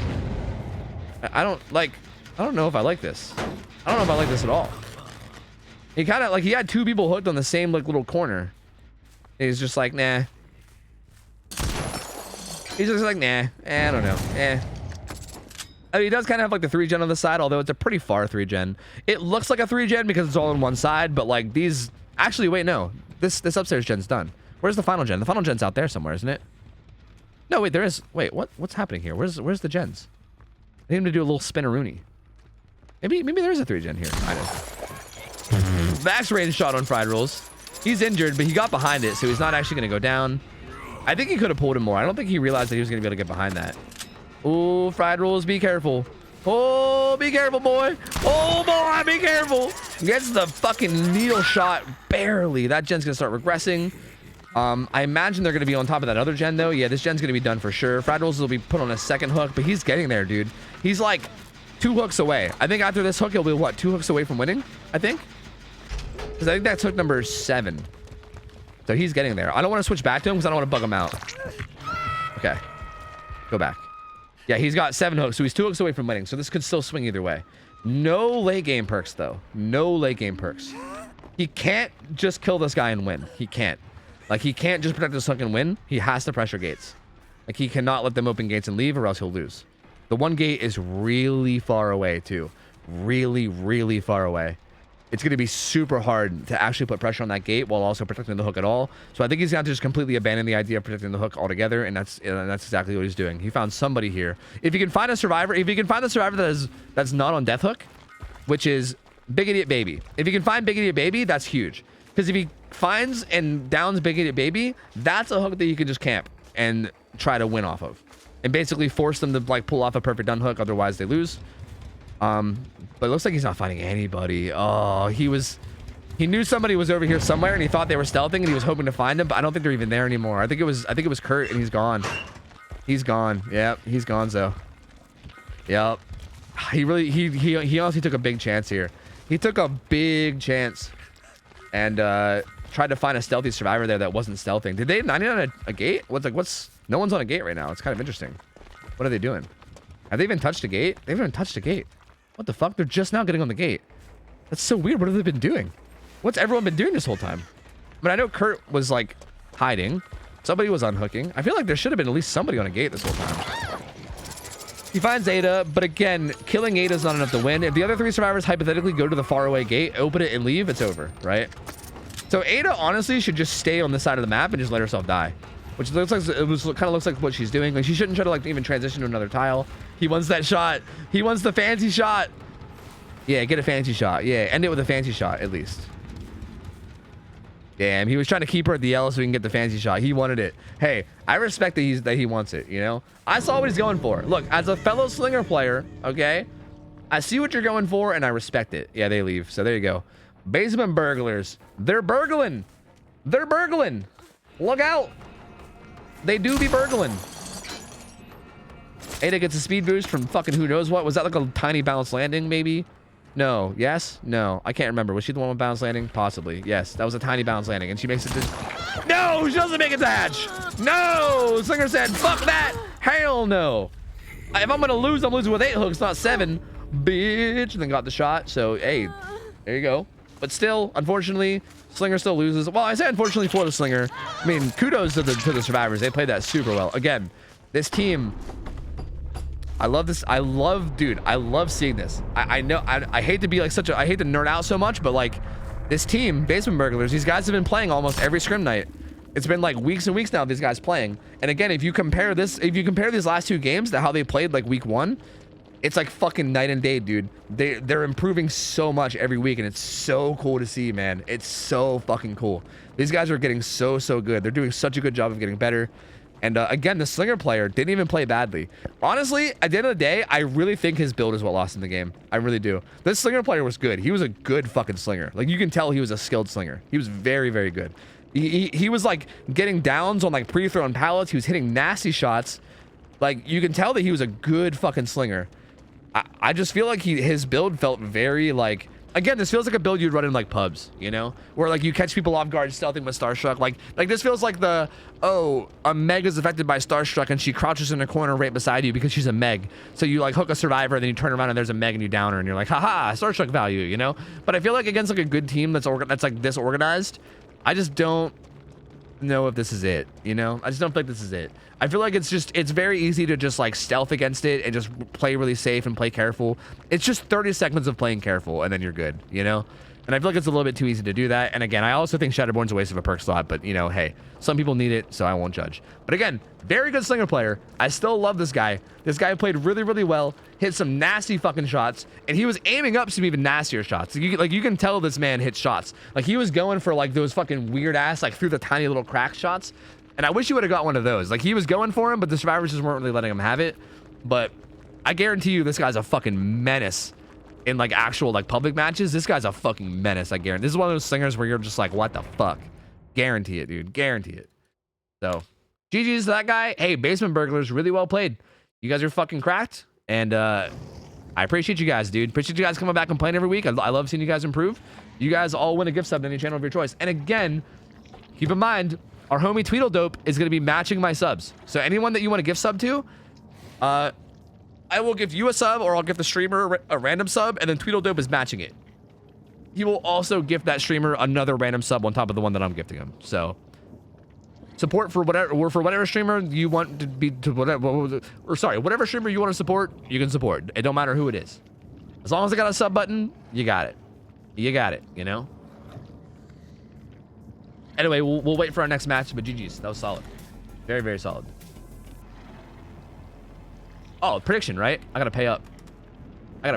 Dude, I fucking love scrim nights, guys. I gotta tell you, I fucking love scrim nights. This shit is so fun. I love this. This was the best idea we've ever had, man. I fucking love this so much. All right, let's pay up for the survivors. Really well played. We need to talk. In what world, and I know you like geography, did you decide to okay me for the test ban on 7TV? Okay me for the test ban? Oh. I like my nice record. Oh. Did you have a perfect record before that? No, you didn't have a perfect. You've already been banned twice before that. What are you talking about? You didn't have a perfect record. The fuck? Your record was already tainted. Been mostly lurking for weeks and you're like, okay, ban test. It's fine. Yeah, I just saw your... Look, I looked over and I saw your name. You know?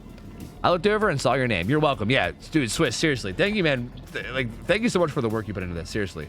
And again, obviously, like, Lemon for, like, taking over and, like, running it now. And, like, Slobby's helping, too. Like, all you guys, dude. I appreciate this shit a lot. Like, a lot. Like, I know you guys worked hard to get this all going and to get this running. And Lemon's continuing to work hard to, like, fucking do all this crazy new shit. Slobby's dedicating a lot of time, too. Like, it's really awesome. Like, I love that this has become a weekly event. It's been so fun to do. I've been loving it, man. I've been fucking loving it. I was just saying you're welcome for the idea. Oh, well, you did all the hard work anyway, so you're well. I mean, thank you for setting it up. Like, I feel like in terms of, like, setting it up, you, like, did almost everything, and then we kind of, like, took it and ran with it, and then you just kind of, like, passed it to Lemon, and now he's running with it, and Lemon's doing a great job. But yeah, I mean, you did all the hard work for it. Heck Don. Yeah, hey, don't say heck Don, heck you.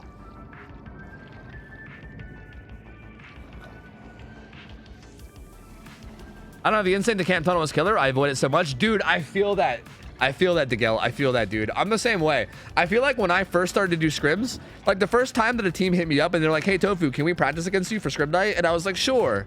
The very first time that happened, I was like, dude, I feel you. I was like fighting every instinct in me to not camp.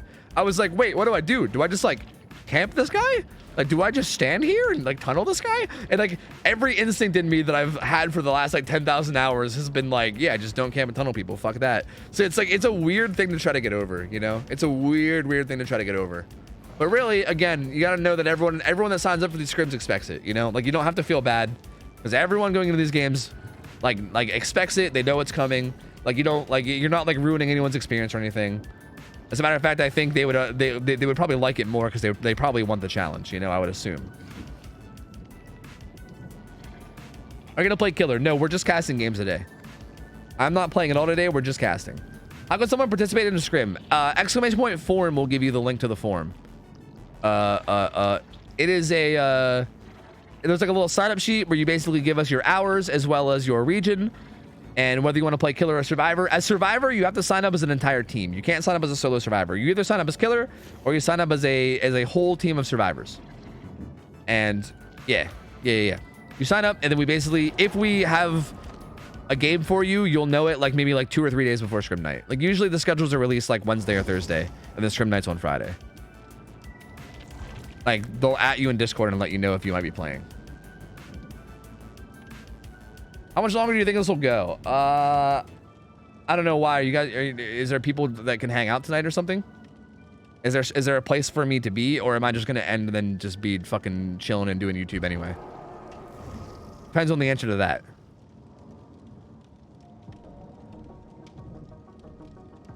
No, I was just curious. Are you gonna be awake? Are you going to sleep? Like, what are you doing? Are scrims every Friday? Yeah, scrims are every Friday. Every Friday we do it. What's up, Slayer Knight?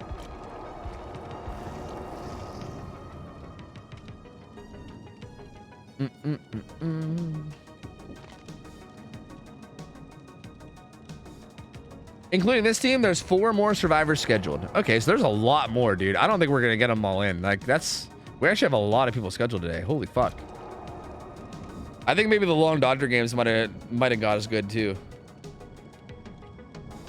But I do have to sign up with the forum every month. Yes. Lemon's currently doing monthly signups. The reason is because, like, again, sometimes we struggle to find matches for people. Like, for instance, say you're like a 300-hour killer from Australia. We might not be able to find a survivor team with 300 hours for you to play against that are from Australia, right? That might be a hard match to find. So hypothetically, if we do find a 300-hour team from Australia, like 3 months later, you know, at that point you might not even want to play anymore. So like we renew it every month to make sure that like people are still actually interested in playing when they sign up, right? Like we don't want to hit people up that signed up forever ago. We want to make sure that you signed up semi-recently. Tofu's ignoring me. Brian can't loop, I'm sorry. The dot games put a lot behind. I think so too. Yeah, I think you're not wrong. The best of threes for the other regions didn't help either. It took an entire hour for the best of 3. Did it? Yeah, maybe. I'm probably going to do like 1 or 2 more. Last week was terrible with over half the people ping just not responding. Oof. Yeah, that's rough. That's rough.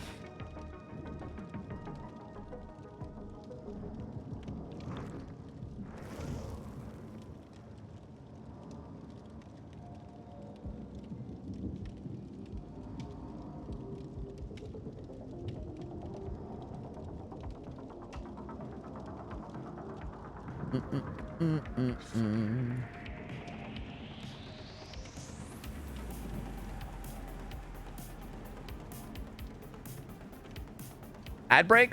We have 30 minutes. We can do another game. We can do another brain. Sorry, we can do another game. And then I'll see how long I plan on going. I don't know. We'll see. We'll see.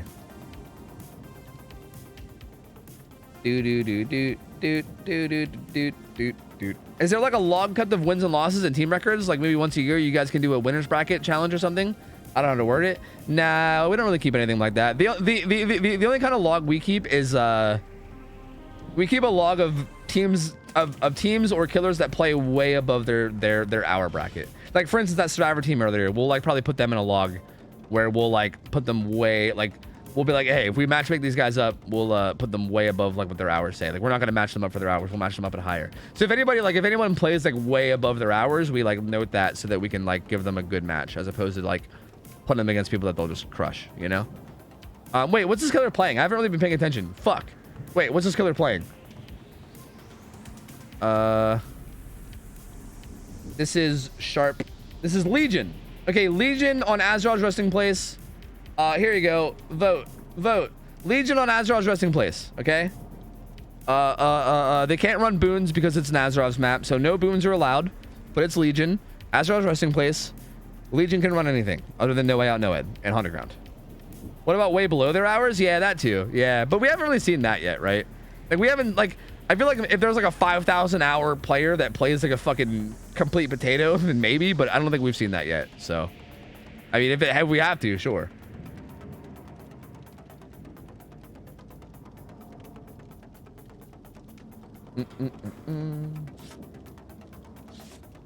I was giving you shit after Lemon ruined it the first time. I don't care. I'm test bannable at any point. Okay, good. I'll keep that in mind. I'll keep that in mind, Tess. You will be the go-to target, okay? Sound good? You gave me permission, so, you know?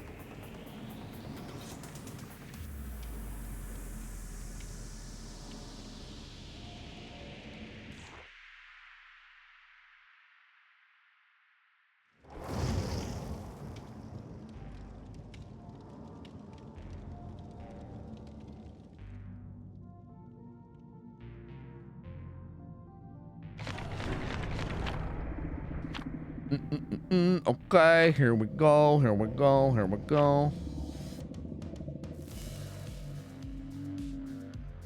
What do you mean? We say Ray play constantly. Yeah, true.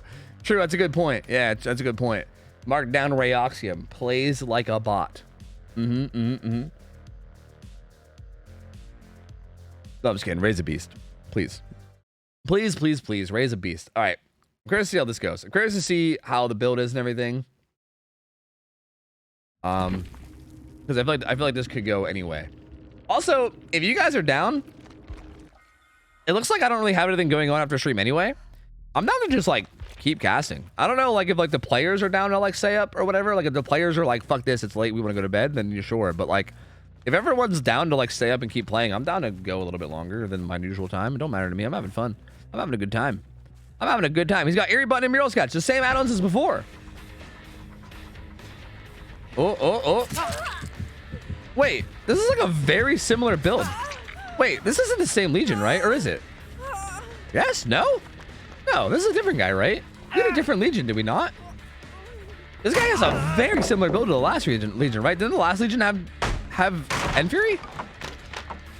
That's crazy. It's another End Fury Eerie Button. It's like same add-ons, same 2 perks, although the last killer had a little bit different other perks. I can't remember what they were exactly, but they were a little bit different in terms of other perks.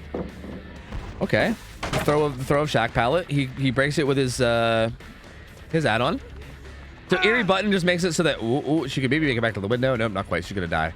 Gonna die over in this corner. Eerie Button makes it so that if you vault a pallet in your power, it breaks. So he's gonna use that to break every pallet and then help charge his Spirit Fury, which is now charged. And he's gonna put this guy up on this hill hook near this gen, which is really good. So these guys, again, Azerov's is a very, very I think Q is really interesting here. Does Q like get consumed on your power? Like if you lunge during your power, I guess you could just not lunge during your power. I guess you could just do like a quick swing, right? Huh. Anyway, Azerov's is a really macro heavy map. It's like the easiest the easiest map in the game probably to fall into a 3-gen trap, right? Because there's literally a side of the map here and a side of the map here. Although it looks like this side of the map, does this side of the map only have 2 gens?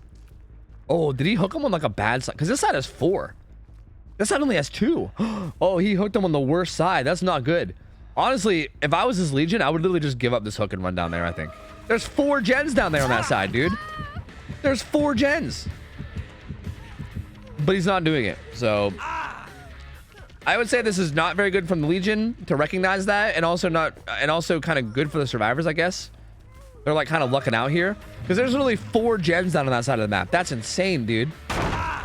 There's the End Fury though. This Claudette is gonna go down. I'm not sure if maybe the Fang is setting up for the save herself. Oh, the survivor that's on the hook was the Deliverance survivor. So Deliverance is gonna be dead, which sucks. But he is gonna get saved, so he's gonna be okay. And again, I think they're getting a bunch of gens done down here. Yeah, if they can get 2 of the 4 gens done down here, then the 3 gen will be completely gone, and they can literally just play however, right? There's really no gen protection at that point. Finds the hit on Feng Min. He definitely used up a Q stack at some point, but I don't know when. That didn't use a Q stack.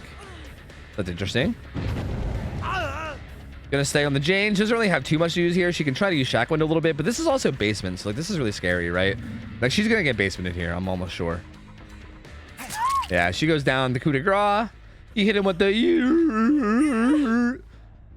and he goes down, and that's gonna be basement, which is not great, but also does it matter? Maybe it doesn't matter.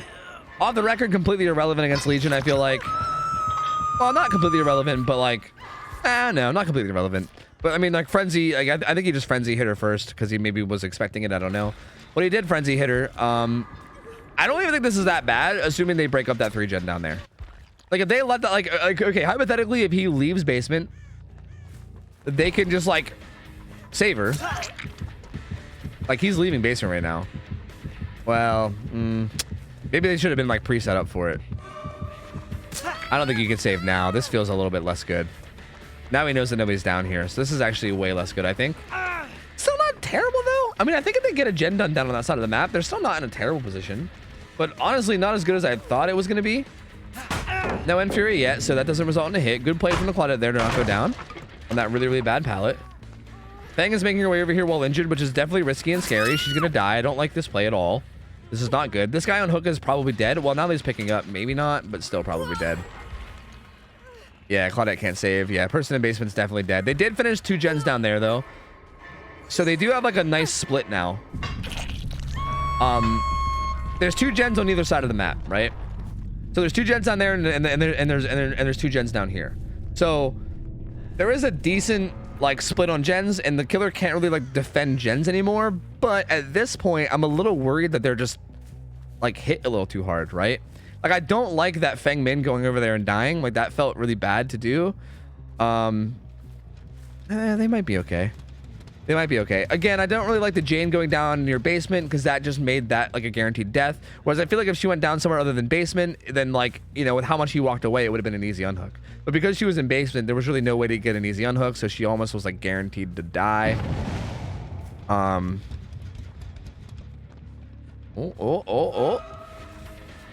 Unhook comes in though, finds Claudette. Ooh, okay, no window tech or anything. Just gonna get the free hit.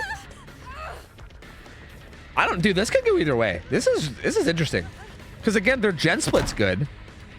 But like, they still have one dead, and like if this killer I think at this point it just comes down to chases. It all just comes down to chases. Like how well can these survivors actually just loop this Legion?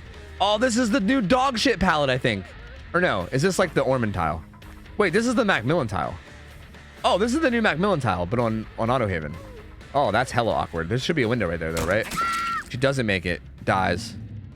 Let's see what the other survivors are up to.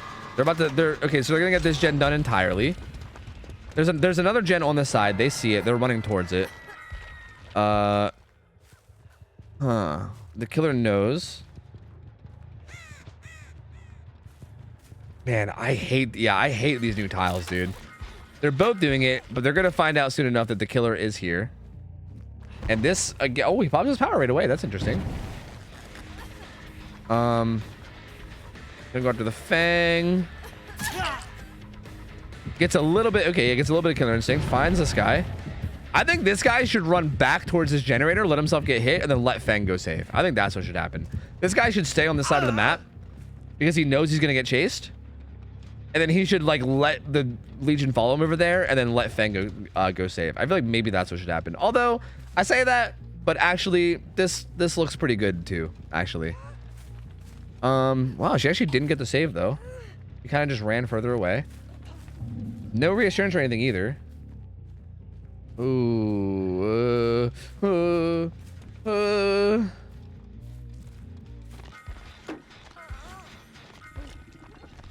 Yeah, you're not wrong about that though. Like a 3-gen scenario's Legion is very hard because yeah, it's hard to like it's hard to actually down a survivor, right? You can injure people, but it's hard to actually down them. But I guess my thinking is that like in order to avoid going down in a 3-gen scenario, you have to be really disciplined in terms of like healing and resetting. Oh, is this unhook?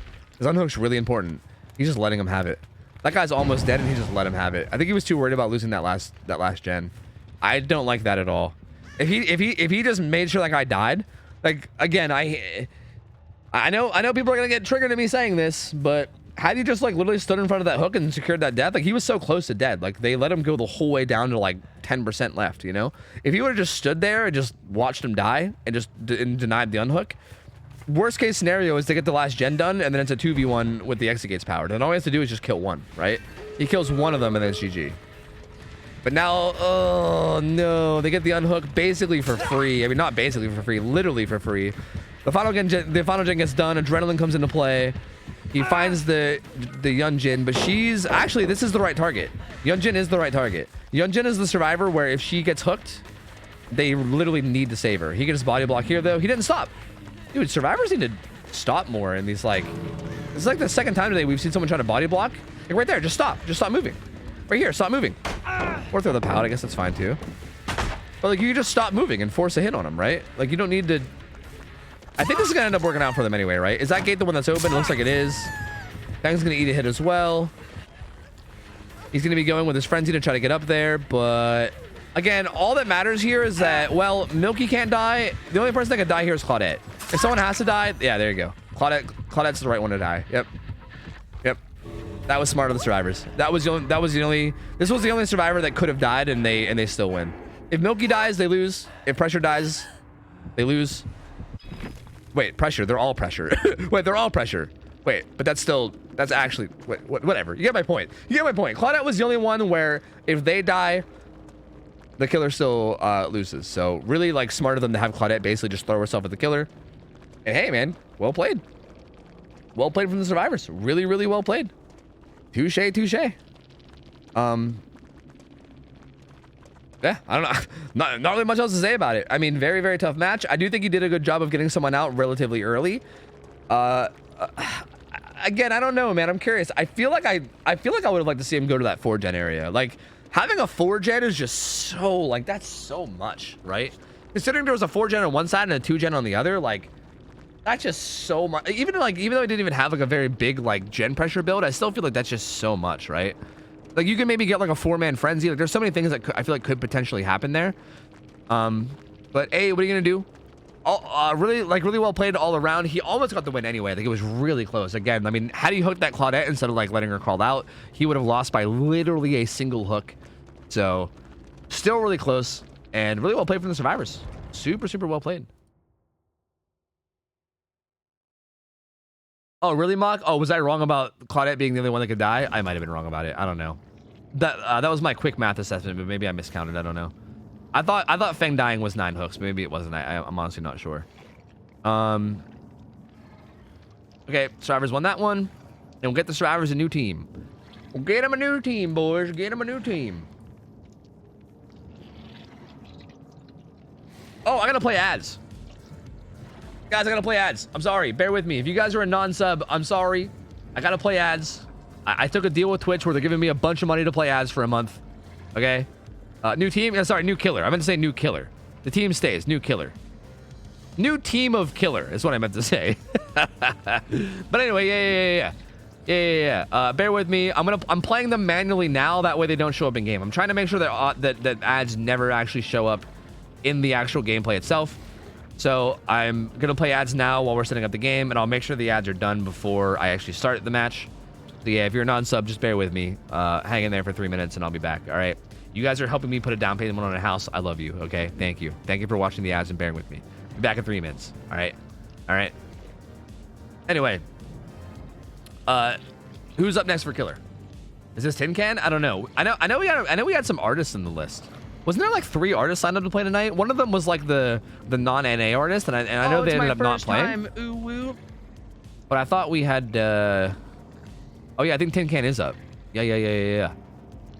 I believe next up is the Tin Can. Yes, it is the Tin Can. Yes. And Tin Can's playing Spirit. Ooh. Yo, Spiegel. Is it Spiegel? Spiegel. They got a prime sub. Appreciate it, bud. Thank you, man. Thank you. I'll appreciate you. If you keep going, we can get to them. Man, I don't know how late the players feel like staying up, but I'm having a good time. I'm down to stream late. I'm down to keep going. I ain't opposed to it. Kitty. Look at that kitty. Hi, I mean, I don't know if kitty. the player. I mean, it is late though. Like, I don't understand if the players are like, bro, it's fucking like 4 a.m. Like, I want to go to sleep. I wouldn't blame them. But hey, if there's people that want to play, at least for a little while, I'm down to keep going. You know, I can't promise how long, but at least for a while, I'm down to keep going.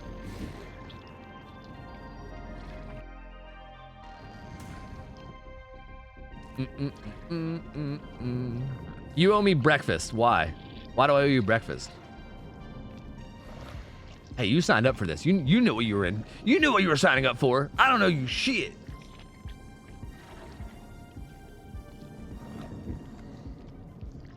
You keeping me up late, man. Hey. You know what you signed up for, all right? You signed the waiver. You knew you were going to be up till 3 a.m. Can we get biscuits and gravy? That is the best breakfast. Bro, I love biscuits and gravy. Oh, I miss it. I haven't had that in so long. Oh, I want some biscuits and gravy. Oh, I want it so good. All right, I wanted to take a bathroom break, and I was gonna wait to join the lobby before I took the bathroom break, but I don't know what's going on. I think they might be struggling to connect to each other or some shit. Who knows? But I'm not getting an invite.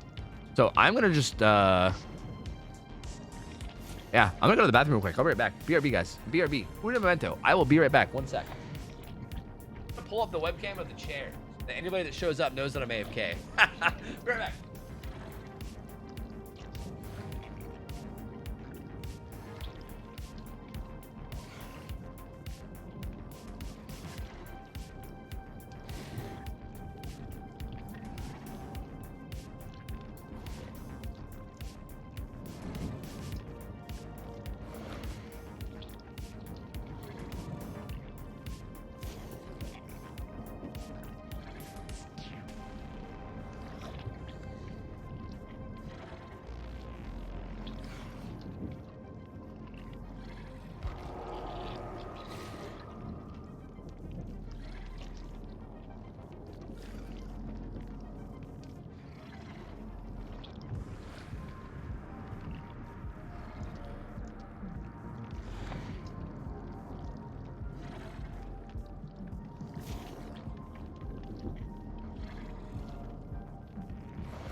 Okay. Hello. Did I get an invite yet? I did not. I don't think. Unless it showed up while I was gone. I don't know. There it is. Poggers. Pogger. Oh, Pogger. I'm not even getting invited by the scrim thing anymore. Just the teams are inviting me now. Oh, was I already on spectator? I guess I already was on spectator. Pog. Because I was the last one. I see. Spooky. Oh yeah, this is Tin Can. That's right. And Tin Can's playing Spirit. Oh, wait, do we have a prediction? Tin Can's playing Spirit. Spirit is played on Wrecker's Yard. Again, you can't have boons on because it's Auto Haven, if that matters. Spirit can only run green and under add-on, so no mother-daughter ring, all right? No mother-daughter ring, no amulet. It's only green and under, so it's probably gonna be like yellow duration and yellow speed or something. But yeah. Vote away. Tin cans hours are like 2,000 something or other, right? 2,100 hours against the survivor team that you just saw. 2,100 hour spirit. Oh yeah, on the overlay. Oh yeah, it's all in the overlay. Why am I looking in Discord? It's literally all right there. I'm stupid. Anyway, yeah, vote away. Gamba away. Gamba to your heart's desire. Bow, bow, bow. Jimmy plays 420 invited you to a lobby. Hell yeah, I love Jimmy plays 420. Hell yeah, dude. My game decided to die? Sag. Hell yeah, Tess. That's sick. I didn't even... Wait, did I even know you had a dog? I wish I could all be... Dude, I know toilet paper Dwight's the best. Although I love these shirts. How do you guys feel about this shirt cosmetic? Like these shirt cosmetics. I love these. Maybe I'm just a fucking nerd, but like I love these like kind of shirts. Like it gives me like Donnie Darko vibes, you know? I fucking love these. Like maybe I'm a fucking cringe lord dork for liking these, but I think they're so cool. I love like the dumb like skeletons. Like I think they're fucking sweet. They're very like Halloween-y, and I think they're really cool. I wish the backs weren't bugged. Wait, they're bugged? I haven't seen. I don't know. I don't know. I want you to play COD. Who? Jimmy Quickscopes, whatever his name was? Yeah, I'm with it. Yo, I wouldn't mind playing COD if it was an old COD. Can. We're their fan. If they can't do it, no one can.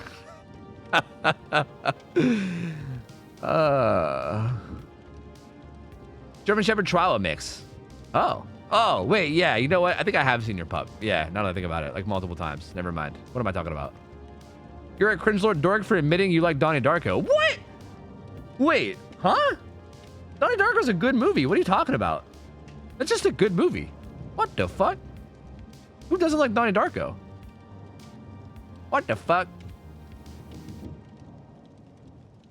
It is, but you don't admit it. Wait, why? Wait, what? Why? Huh? Donnie Darko's kind of edgelordy? Yeah, but who cares? It's like the classic edgelord movie. That's the point of it, right? It's like a fucking 15-year-old movie at this point or some shit. Probably even older.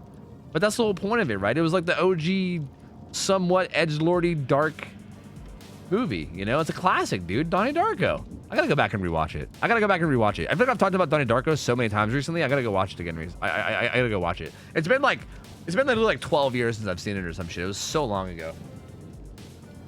I need to go watch it again, man. Is the cool thing to hate good movies now? Maybe. I can't say anything because like I hate most things that people love, so I can't really comment on that. Maybe though.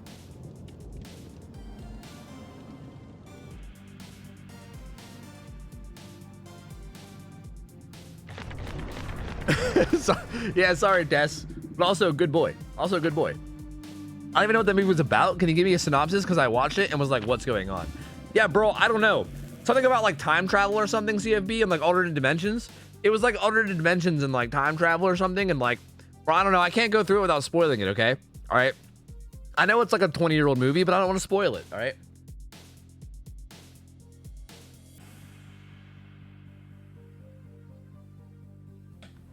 All right, sorry, I was just chugging some water. I was on Hulu last time I checked. Ooh, man, I can't be subbed to all these different streaming services, dog. I'm gonna need them to just like go back to being only Netflix. That'd be great. All right, here we are, Wrecker's Yard. Spirit is running. Call O'Brien, Eruption, Deadlock, Corrupt Intervention. Good set of 4 perks. No late game perks, but bunch of aggression, bunch of slowdown. Finds the Meg right away. Was that a Meg? That wasn't a Meg. That was a Fang, maybe. Who was that? No, it was a Jane. Oh my God. How do I fuck that up? Jesus Christ. Finds a Jane right away. Gets a good hit. Yeah, her add-ons are definitely duration and that's speed, right? I'm pretty sure the cap is speed. I think it's duration and speed in terms of add-ons, which is I think we'd expect. Oh no! Vaults right into the Spirit. You hate to see it. So Spirit's a weird killer again. If you guys are unfamiliar with like recent changes, I mean it's not even that recent. Oh, is this gonna be basement too? Uh-oh, that's not good. I mean, it's kind of hard to avoid basement on this map because it's like right dead in the center, but like definitely not ideal to get basement hooked within like the first like minute of the game. Like that is definitely not good. With Spirit, you can now hear her phasing directionally. So like when she's phasing near you, you can kind of get like a directional sound of where she's coming from, but also sounds don't travel through walls very well. So say like she's phasing here and you're in shack, it's like very muffled, so it's sometimes hard to tell exactly where they are unless they're like, you know, within line of sight. Good play from Rod Rolls there though to not get hit. Gets the pallet throw. Looks like Tin Can's wanting to control this basement. Someone did get the unhook though. Not even getting hit. Gonna hit the Jane coming out, and I'm assuming she's gonna go after the Jane. Yes, yes, yes, yes, yes. Dude, the same thing happened to her. Same thing happened to what happens to me every time. Every time I'm playing Spirit, I swear I'm trying to listen. Oh, wait. Still here. It's okay. She's still here. Oh. All right. Hits. Really? Not gonna go back for Jane, huh? Interesting. Stays on Fried Rolls, doesn't quite get the hit. Really good play from Fried Rolls there to like just know to throw that pallet and play safe. Still gonna be going after Fried Rolls. They did get a gen done. They looks like they recovered pretty decently. Yeah, Fried Rolls will be going down here. I was gonna say the same thing happened to Tin Can that happens to me all the time when you're like really focused on listening to a survivor, and right as you're focused on listening to it, there's like a bunch of explosions everywhere.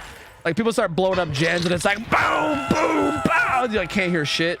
I feel that, dude. Sometimes it's like that. Sometimes you're just sitting there minding your own business, trying to listen for sounds. Motherfuckers start setting off bombs all around the map, you know? Gonna kick this gen real quick. Eruption is not on cooldown, but Call O'Brien is gonna get hit with it, so it's still good. As long as no one taps it, that should regress quite a bit. 200% speed. Oh, I feel like I'm gonna say something that I feel like I was gonna say it's bull, but I don't even think it's bull. Was that dead hard? That was a really good dead hard. I think it's kind of inexcusable to get hit by a spirit without her using her phase. That's my opinion. I feel like on this map, unless you just get caught in like a horrible dead zone, like you should not be getting hit without her using her power. Like you gotta, ooh. That was an interesting play though. That was actually really good. Oh, and Tin Can's leaving this chase. Go back. Okay. I think once Fried Roll's dead. Gonna come over here. This hook was kind of in a dead zone, so they really don't have anywhere good to go. Looks like Gunjin's gonna take the hit. Again, I still feel like she could have maybe stopped there to make sure that, you know, Tin Can didn't just go around. That was fine to read out on Fried Roll. So Fried Roll's gonna be put back on hook for the second time. Interesting, interesting, interesting. Basement's kind of close, but that's pallet side, so it's not very comfortable. There is a hill hook though. Hill hook is still really, really strong. Gonna get the hook. No more gens have popped yet. This gen regressed a bunch from Color Brian. This was at like 90 earlier, so it regressed a bunch. Now Tin Can could just sit on this hill. Oh, this survivor's injured. Oh, there's eruption too. Gonna hook. Honestly, I think you should slug here. I think you should slug here and put pressure on the survivors to have to get that unhook while picking up. Like I think you want to win the game here. You slug right here, and then you just go protect that hook, and you force them in a weird position where they have to like basically die for it. But honestly, they're kind of taking their good ass time with this. So this ended up paying off. I thought they'd get the unhook while that pickup was happening, but they kind of didn't. I think they might have been too far away. They were already mid heal, so they like took time to finish first. They actually unhooked the other survivor first. So Milky gets unhooked. They're both kind of hovering around. Let's see how they handle this. Is their bar not moving? It's almost like they're hit with reassurance even though they're not. Oh, kinship. Oh. Smart. We actually talked about this earlier in the week. How the reassurance survivor can run kinship since they're the only survivor that can't be hit by reassurance. All right, Heckin goes down. Fried Rolls, though, as long as he gets away, could definitely be worth it. Oh, Fried Rolls did get away entirely. Oh, interesting. The Fried Rolls can go off and just like heal himself, and then maybe again. This is where I think. Oh, he has the. What the fuck? Half heal off the hook. Jill perk, resurgence, or whatever the fuck it's called. That's crazy. I think Fried Rolls now needs to play very safe. Again, I talked about this before. Fried Rolls should just be playing really safe since Fried Rolls is now on death hook. Just play super safe and don't really like do much or anything risky. Just sit on like far away gens. Just get some gen progress. Don't be the one that's like going for saves. Oh, Milky's here and injured. Couldn't make it to this pallet though. This was definitely really risky. Milky worked on a gen that was kind of in a dead zone while injured against Spirit, which I'm not a big fan of. Oh, Tin Can having some tofu moments here, losing track of the sounds and not being sure where they're coming from. This powder got used earlier. Must not have realized and went for the swing. Milky is gonna go down, but it did take a minute. It took a while. It took a minute at least. So down goes Milky. Gonna be hooked. These guys are gonna hop on this hill gen. They really want to get this hill gen done, but this gen is so tough to get done. Like, they're not gonna be able to get this done. She's gonna come over and kick it with Colorado Eruption. Like, they have to now. I almost feel like this is a waste of time because I feel like they have to know that that's gonna get kicked, right? I say that, but was I wrong? There's no way, right? There's no way that they actually just get that gen done right now, right? There's no way. Do they? Huh. We should watch some chases from the survivor point of view. I think that's something I should probably do more, right? That's not something I've really done, especially against like Spirit. I'm curious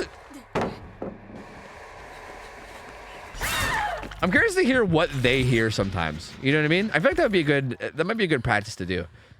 Gets the down on the Yunjin though. Honestly though, still looking good. Like, still looking good. It's 6 hooks. This is going to be hook number 7. So only 2 hook stages away from winning. Even though all 4 survivors have stayed alive this whole time, I feel like Tin Can's done a good enough job of just ending chases quickly.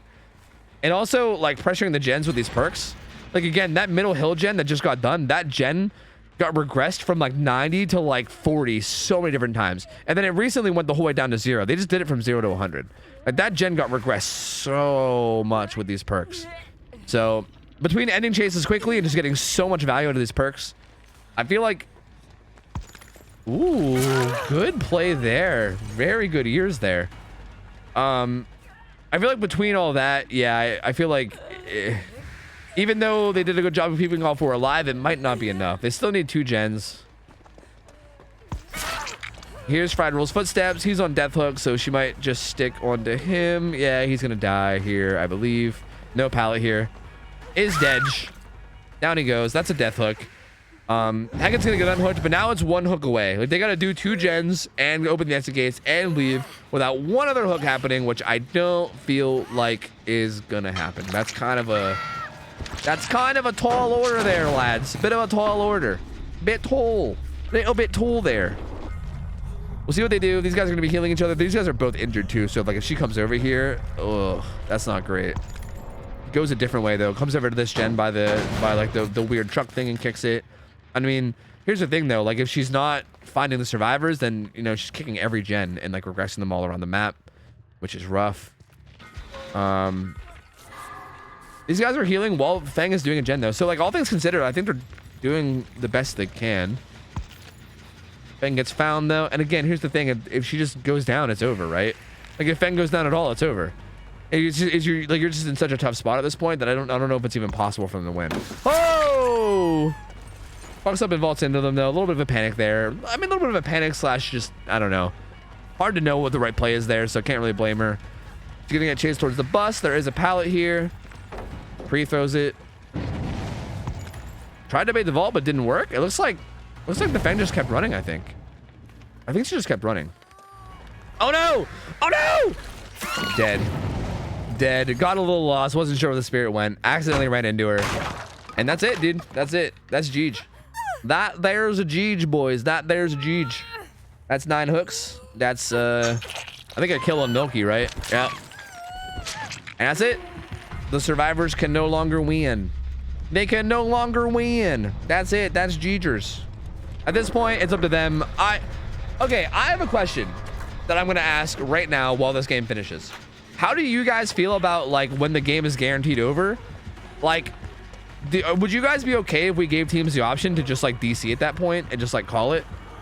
Like,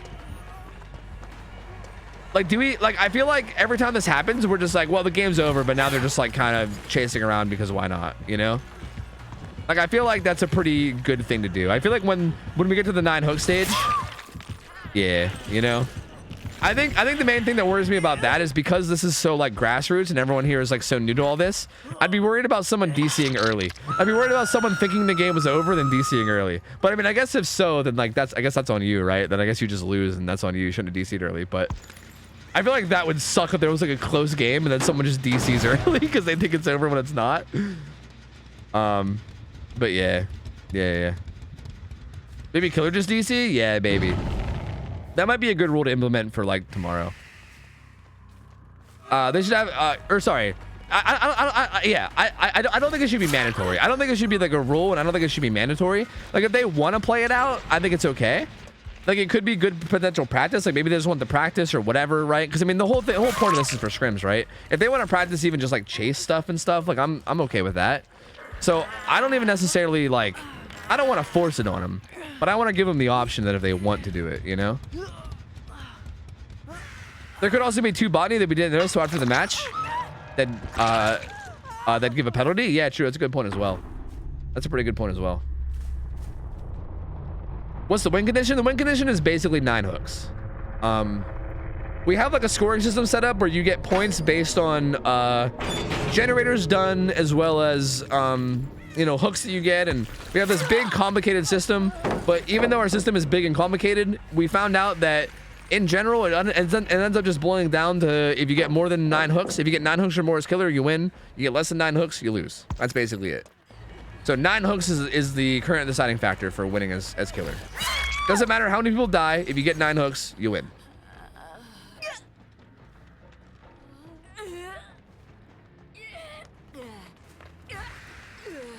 I'd be especially afraid if a side gets a penalty and doesn't realize, then DCs. Yeah, exactly. Like, or yeah, like that's a good point. Like if the killer DCs when the survivors have a penalty, or like if the survivors DC because they think they win even though they have a penalty. That's a good point. Yeah, I don't know.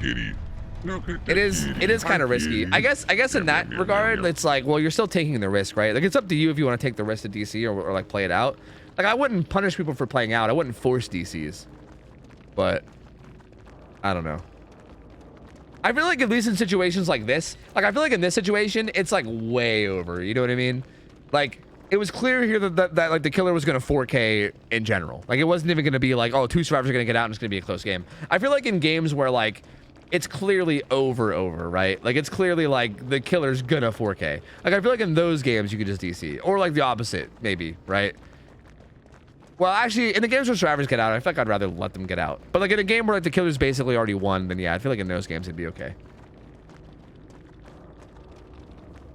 Yeah. I feel like for survivors they would never DC. Yeah, I don't think there's ever a situation where like they win and they DC off winning. Yeah, no. Dilby, thank you for the 8 months. Welcome back in, man.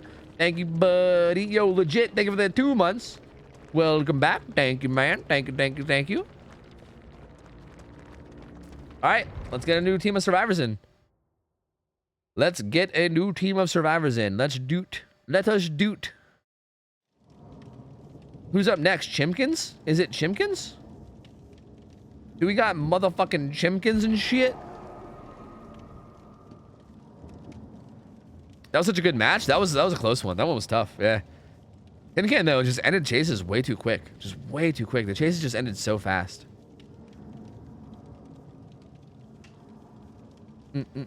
Complicated system. Now teams have to count hooks. True. Way too complicated. You're right. Which game you enjoyed the most, Tofu? I don't know. I'm not sure what game I enjoyed the most today. There were some really, really solid games, like, all around today. I'm not sure.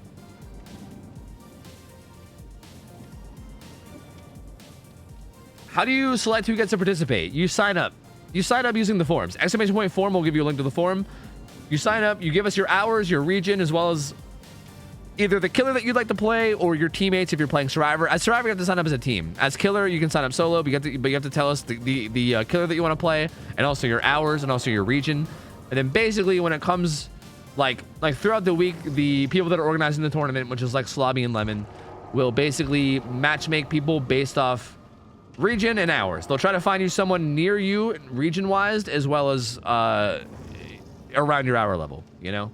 Like, we're not gonna put somebody in like Australia against someone from like NA, and we're gonna try our best to not put someone with like 5,000 hours against someone with like 500 hours. You know what I mean?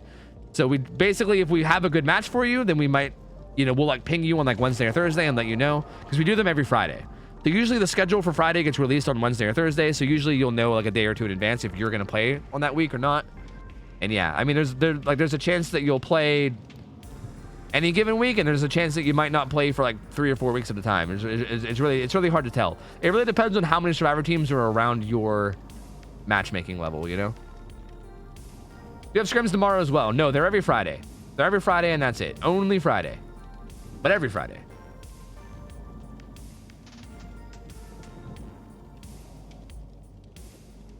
Damn, where you going, Tend to Feed? Jesus, it's a far drive. Oh, use napkin. Oh, are you talking about the Fish outfit? Dude, I love the Fish outfit. That's good shit. I love how Fried Rolls has played in like every team. It just keeps coming back in with different names. He just has a slightly different name every time. He's played on like 3 of these teams. By the way, that's a thing. Like, you're allowed to play for multiple teams. Just heads up. Like, there's also like a looking for group section in Discord. I'll tell you this much: if you guys make a survivor team, you're way more likely to play than as killer. Like, we have like a bajillion gazillion killers signed up, and we have like not like a little amount of survivors, but I'll say like these guys, for instance, like I've seen these guys play almost every week. I think some of these guys maybe didn't play last week. Like, some of the teams we've seen today haven't played last week, but for the most part, it's a lot of like the same survivor teams, just because there's like not as many of them, you know. So I'll let you know that, like, if you're interested in playing scrims, I'll let you know that survivor, if you can get a whole team of survivors together, or if you want to like go in and like make a team through my Discord, you're way more likely to play as a survivor than killer.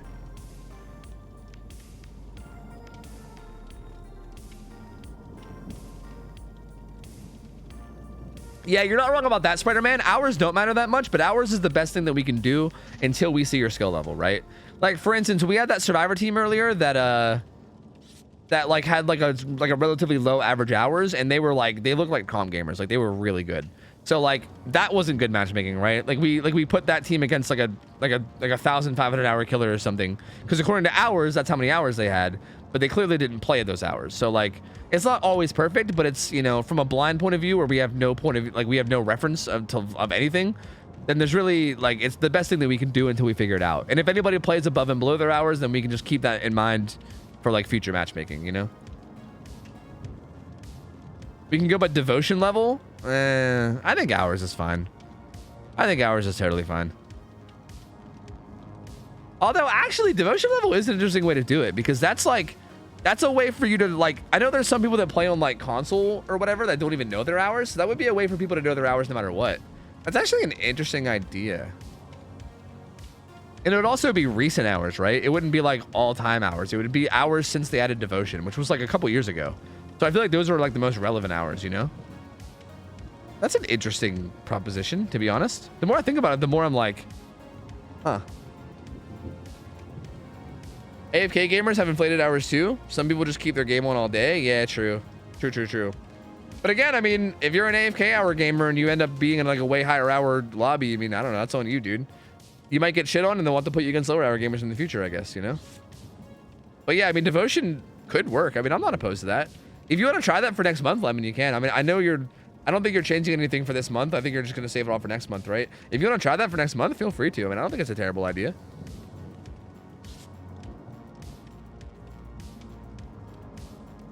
Also, the new Azeroth styles are super ass. I'd reevaluate some of those maps for certain killers. Yeah, I wouldn't be opposed to fucking just disabling Azeroth's maps altogether. Like, I feel like it was a little bit too short notice to do it this week, right? Like, I don't want to just be like, hey, day of, we're disabling these maps, by the way. You're playing on a whole different map. Because, like, I'm sure people are probably, like, training, right? Like, you know, like, people are doing scrims throughout the week where they're, like, practicing their own maps and shit. I don't want to be like, surprise, you're playing a different map day of. But I feel like I wouldn't mind ditching them. You're removing all Azeroth's maps? I wouldn't be opposed to it, dude. Those new tiles are fucking garbage, dude. Like, they are garbage. Garbage. Like, if you get unlucky maze tile spawns, like, I feel like Azeroth's maps are now actually, like, RNG heavy. Like, I know that there's RNG that goes into maps and everyone complains about it, but I feel like Azeroth's are actually RNG heavy now. Like, dude, if you get, like, 3 of your maze tiles or that new tile where there's just a garbage palette and a garbage window, like, what do, dude? You're fucked. You're literally fucked. Azeroth is goated, not anymore, dude. They fucking ruined it. They ruined Azeroth with those new tiles. I'm sorry. I think it's ruined. I've always loved Azeroth. They've always been my favorite map. But that new tile is fucking garbage. They need to fucking delete that tile, dude. They gotta fucking delete that shit. It's so bad. Not for a maze tile, man. Look, I think that would be a great filler tile. If that was a filler tile that was throughout the map, that'd be fine. As a maze tile, dude, Why? Like, why? Oh, it's so bad. Anyway, sorry. This is Spirit round 2. Did we even do predictions? We might not have. No, I did. Spirit round 2. This is the Chimkin squad.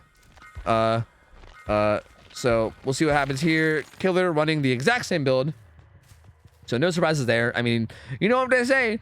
You know what they say. If it ain't broke, don't fix it. You know? Oh, saw the leg of the one Chimkin. There's a Chimkin. Finds Sprock, I believe is who this is.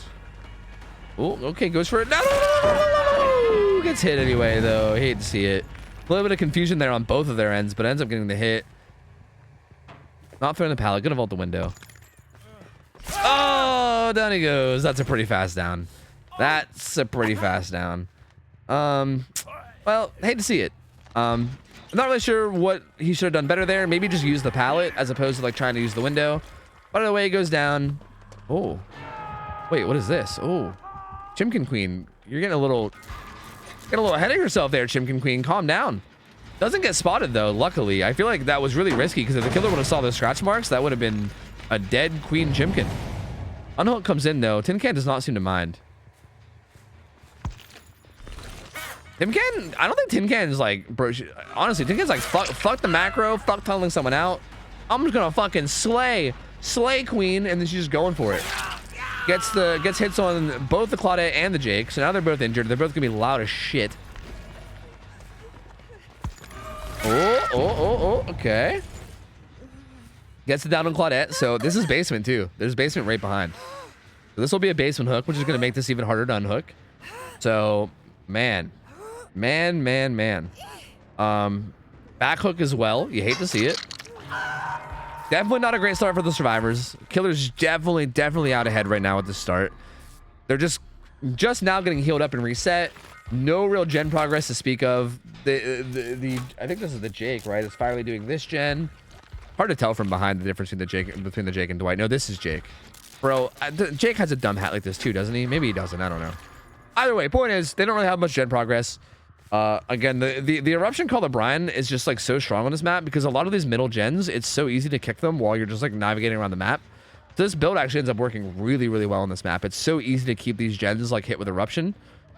Looks like Tin Can's gonna try to patrol the top of this basement and try to maybe at least force struggle here. Maybe. Already survivors hovering for it. Meg is sort of hovering for it. Not really. Jake is going to gen nearby. Not really. Looks like they're not really hovering for it at all. Although Meg does have sprint burst. She could go down there really fast. If she wants to. Not going to. Gonna do the gen instead. They're gonna let that guy go to struggle.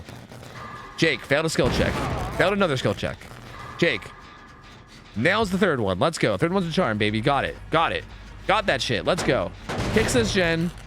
I think they're gonna unhook now. No, not gonna unhook now. I think that's smart. Seems a little early to unhook. Was that kinship? Kinship activated. Kinship's activated. He's got way more time on that hook now. They can sit there and do gens. They should definitely try to just get as much gen progress as they can during this. For sure. Looks like Jake and Dwight are gonna get this gen done over here. But that's their first gen. That's their first gen, man. That's rough. That's the first gen, and this guy's like kinship is being used and he's dying in basement. Oh man, all these failed skill checks are gonna come back and bite him too. Failed skill checks regress gens by a lot. Especially now that gens take longer, they're 90 seconds. Every failed skill check has a lot of added time on a gen. Like I know that one you couldn't help it because it just gave him the skill check as he like let go. Oh. Did Fridal's like lag out? That might have been a crash. That must have been a crash. There is like zero chance that Fried Rules like rage quit. That's not a thing. That's not a Fried Rules thing to do. So that must have been like a crash or something. That was strange. Yeah, literally zero chance it was a rage quit. Literally zero. Ooh, getting the stun. Well played from the Jake there. Get some distance with that too. And also drains almost all of her face. Gonna kick this. But again, this is like... I feel like this is pretty much... Like, this is gonna be so fucking hard for them to come back from. Like, they're gonna have to play this perfectly, dude. Perfectly. And also, I think Tin Can's gonna have to mess up a lot. Like, it's gonna have to be so crazy survivor side from here on out. I mean, Spirit's such a strong killer. Like, they're gonna have to play this literally perfect. And Tin Can's also gonna have to make mistakes. And that's not perfect. So, yeah, this game is looking grim. This will be Jake's first hook. Eruption came in, and Meg is currently hit with that done there, incapacitated. Sprock is doing a gen off in the corner though by the truck. He's gonna be able to get this done. It looks like by the looks of things. So that's good. Good for him. He'll be able to get that done. Spirit's coming over to these gens. Oh, finds Meg. How'd she know? Uh-oh, that's not good. Megan gets found basically immediately. Let's see how she plays this. Oh, actually gonna go back to the hook. Okay. Finds the Jake.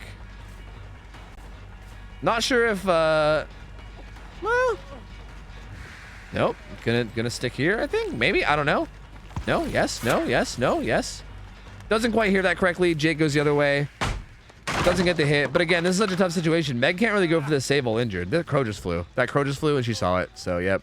Knows the Meg is there. Probably she's not just killing him. I mean, Meg might have sprint burst.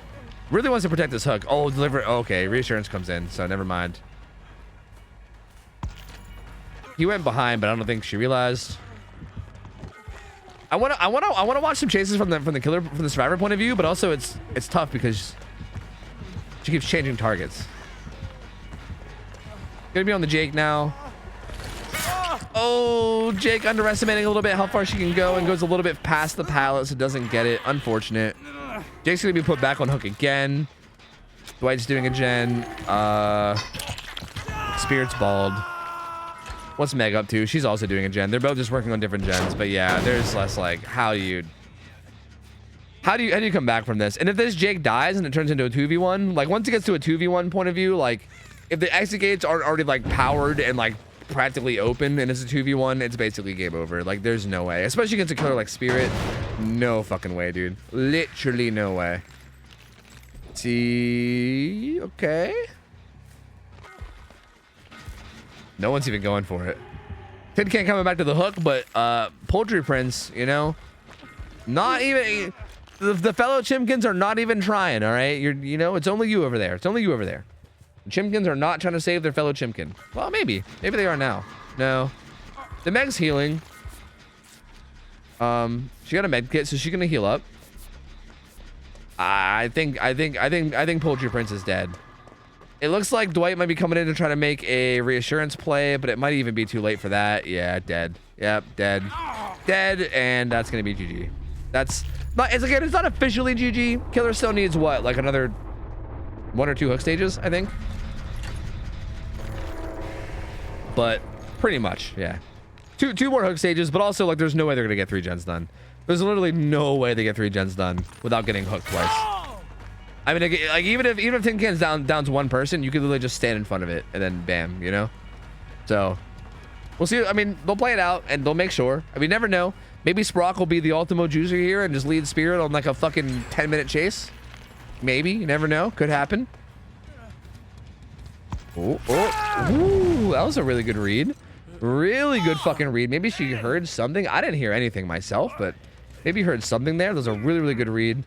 And the Dwight goes down, and bam.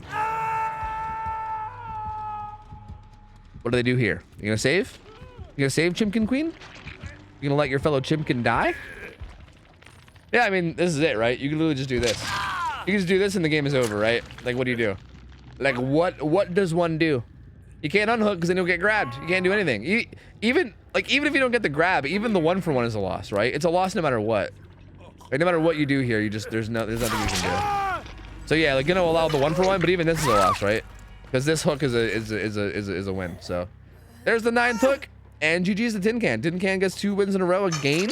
I don't know. Did she not hear the? She must not have heard the Dwight right behind her. I heard the footsteps right behind her, but she must not have heard it. The survivors know it's over, so I think they're just kind of giving up and just trying to go and just trying to get out of here. Again, these guys want to DC at this point. This is one of those parts where, like, if people wanted to DC, I wouldn't be opposed to it. Like, I wouldn't be opposed to people DCing right now if they wanted to. At this point, the game's over and people are just fucking around, you know? But, again, if they want to practice, I'm not opposed to them practicing either, I suppose. But that's gonna be Tin Can's second win. Do we have more killers and more survivors, right? Are people still awake? Is it too late? Down goes Meg. Spirit gets stunned. She makes her best stun sound of Meg's not on death hook though. Hold on, it's not over yet. Hold on, not on death hook. It ain't over yet. Hold on a minute. Dwight with the sneaky unhook. What a legend. Spirit's out of here. Later. Oh, motherfucking later. Finds the Meg again. Dirty tunneler. Put fucking minus red bonus killer's profile. Dirty, filthy tunneler. Okay. Ooh, okay. The old look down and phase strat, huh? What the fuck? Who's that? I think she phased and was trying to listen to the Meg, but the Meg had already left, so she was too far away to hear. I think that's what that was, but I don't know. I do not know.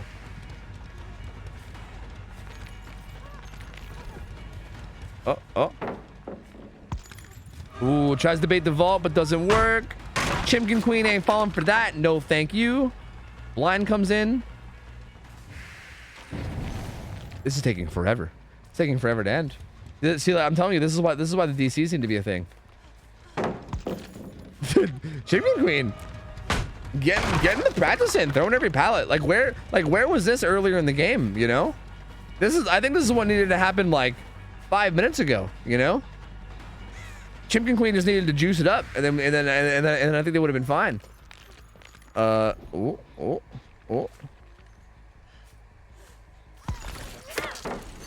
Oh, didn't quite hear correctly. Was actually at the pallet. Throws that one too. Gonna wait for power, I think. I think she left. Oh, kinda. Wait, what? Did she walk? I think she walked off to the side. Did she not? Did she not walk over here? I'm pretty sure she walked over there. Yo, Sprog getting gens done. Uh-oh. Look out. Closing up the fucking gap of points here. Uh-oh. World got an update? Ooh, wait. How so? Oh, Chimkin Queen's here. the endless pursuit of Chimkin Queen.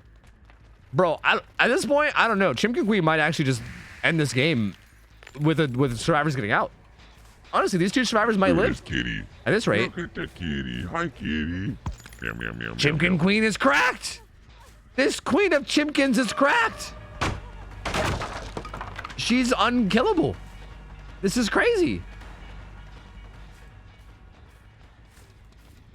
Runs off over here.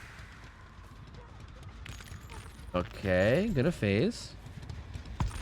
Okay, baits the vault that time. Chimkin Queen, the Queen of Chimkins finally falls. Holy hell. Holy hell, that Chimkin Queen. Holy hell, that Queen of Chimkins was juicing. Holy heckums. Tried to DC for hatch, but there's no hatch. Get fucked. Honestly, outplayed. DCing for hatch in my Dead by Daylight? I don't think so. I wonder if that happened because of fried rolls. Like, I wonder if fried rolls is like budded, still counts as being in the game or something. That's weird. I don't know. I'm not sure what's going on. But hey, if we want to set up the next lobby, feel free, because this game is over. Oh, there it is. There it is. Poggers. Poggers. I might only do like one more though, to be honest. I'm getting fucking hungry, bruvs. Like, I'm getting very hungry. And I probably should like get some work done tonight as well. So I think I'll do one more. I mean, unless you guys just want to end it here. I don't know. Unless you guys want to end it here. I mean, this would be a good time since Tin Can went 2-0, so we don't have to like stop when people like, you know, having one win or whatever. If you guys think it's easier to just end here, we can, but I'm not opposed to doing one more. Eat while casting. It's not really the eating, it's more of like the cooking, you know? You know?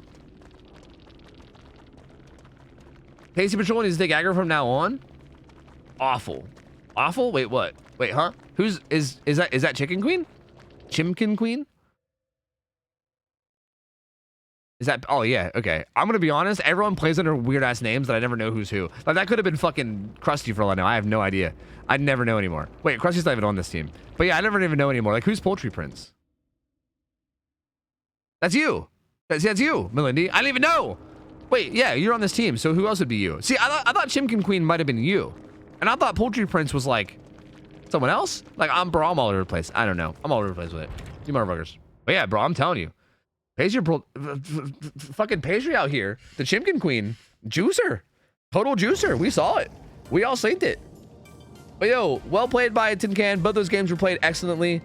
The easy 2-0 coming through again from Tin Can. Tin Can also went 3-0. Tin Can was actually the very first killer that ever played in Scrim Nights, ever, when we first launched it. Went 3-0 with Dredge. And has Tin Can played since then? I think this might be Tin Can's first time playing since then.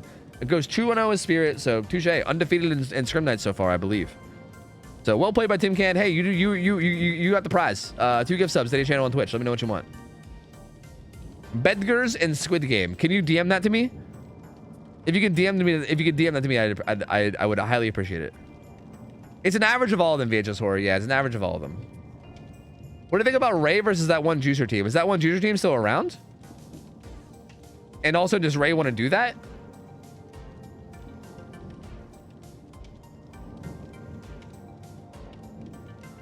Where are my gift sub? SMH. DM it to me, man. I handle them like I don't pay out instantly, okay? I'm a slow bitch.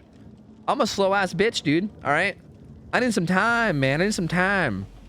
I'll probably pay them out in like a day or two because I'm a busy man. And I realized like 2 days after Scrim Night's over, I'm like, oh fuck, I gotta fucking pay out those subs, huh? And then I do, and then I do it. So yeah, try World. Okay. Okay. This looks like sperm.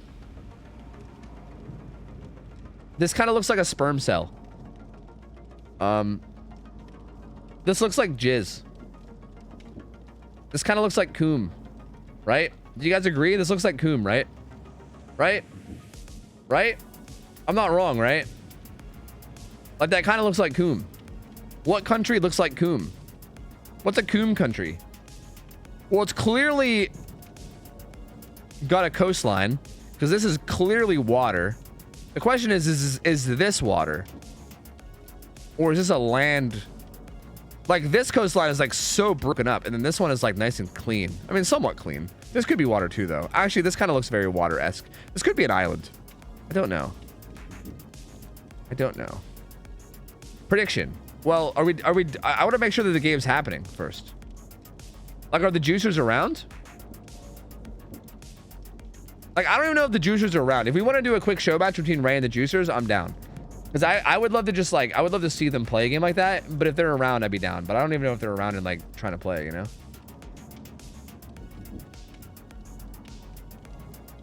Oh, wait, the payout. Oh, I didn't realize that I wasn't paid out yet. Oh, my bad. There you go. My bad. I'm dumb. Sorry. I thought you guys were asking for a new prediction. Sorry. I'm dumb. If they are, can I have chat pick my killer? Sure. Don't matter to me. But I want to see you play someone good. Because, like, I want to see them, like, get tested, you know?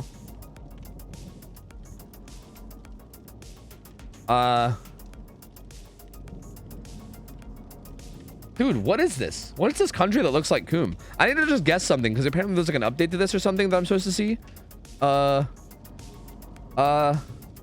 Island. Is it like an actual full-blown island or is it like a fucking part of land? Okay, is there a part of land that looks like this? I don't know. No, I don't think. This doesn't look like it would be any part of land, right? This is way too thin to be like Norway is not this thin, right? Like I know Norway is shaped like this, but I'm pretty sure Norway is a thick boy. This feels not thick boy enough to be Norway, but maybe it is Norway. It could be, because I did say that this looked like land and this looked like water. And Norway is definitely shaped this way. Fuck, is this actually just Norway? Is Norway this thin at the top? Maybe it is. And also, I feel like this looks more like what coastlines look like as you get closer to the Arctic, you know? Like the top of Canada kind of looks like this. Bro, I'm guessing Norway. If I'm wrong, then fuck me. It might be the most obvious thing, but it is. It went poof. Wait, what got updated? The fact that it went poof? Bonus round. Guess neighbors. What? You correctly on first try out of 6. What's this? Can you guess 3 border countries of Norway? I mean, one of them is Russia. That one's Russia, clearly. What? Sweden. Does Finland technically border Norway at like the top? Because this is Finland, right? I mean, what else could it be? It'd have to be, right? Huh. Guess capital of Norway? Oh, I wonder what that is. Oh, is it Oslo? I don't know. Oh, is it Oslo? Oh, I have no idea. Is that the capital? Guess flag. Oh, I wonder what the flag is. Is it that one? Woo! We know Norway, baby. Woo! We're Norwegians, baby. Let's go. We Norway in this bitch. Hell yeah. We love Norwegians. Poggers. That's interesting. That's kind of cool, though. That's a cool update. I like that. I like that you can just go through all of them. That's actually awesome. Huh. That's cool. That's gonna make Worldo a lot colder. Sorry, a lot colder going forward. Dude, who the fuck even needs Control anymore, man? Worldo, baby, it's got it all. It's got it all, baby. Anyway, are the juicers around? Are they playing? I don't think they're around, are they? I feel like I see you guys adding them in Discord, and they're not responding. I feel like they're not around. Juicers are out of juice. Yeah, I don't think they're around. I'm sorry, guys. I don't think Juicer team is here. I think they probably went to bed. They're probably out of juice. I believe they are out of juice. But hey, thank you guys for watching. I think we're gonna end Scrim Night there. I don't really want to start like another streak where people can go on win streaks because I'm really hungry and I think I need to get out of here. So I know some teams didn't play today, and I'm sorry. We'll try to get you in next week. If you guys were scheduled to play and we didn't get you in, we'll try our best to get you in next week. But thank you guys so much for watching. Thank you guys for vibing. We're gonna, I think starting next week, I'm gonna like encourage people. I'm not gonna force them, but I'm gonna encourage people to DC maybe when the game is like clearly over, especially if the killer clearly wins. Like if the killer is clearly gonna 4K, then I think I'm gonna encourage people to DC a little more to maybe save time so we can get more games in. Perhaps that might be a good idea. I don't know. Because I do feel like some of the games today dragged, and I feel like we didn't get as many games as we could have potentially got. But I still had a really fun day anyway. The games were super exciting today. We had really, really close ones. Again, it makes me really happy to see a lot of the teams of survivors that keep showing up every week, and seeing them improve every single week has been so fucking cool. And it makes me really, really happy to see. And again, if you guys like this and you want to take part, feel free to sign up. You can type !forum and you'll get a link where you can sign up and potentially play. You can sign up as either a killer or a team of survivors. If you don't have a team of survivors and you're interested in finding one, you could always go to my Discord, and there's like a looking for group section where you can try to find teammates. And yeah, I also offer scrims throughout the week if you guys want practice, so feel free to do that too. And yeah, I think that's it. Also, go check out the recent upload on YouTube. I want to shout about that some more. Highlights video on YouTube. Go check it out if you haven't already. It's fucking hilarious. It's great. Go watch it. Go watch it, man. Go watch it. Anyway, I'm gonna raid somebody, so don't go anywhere just yet. Who do I want to raid? Who would I like to raid?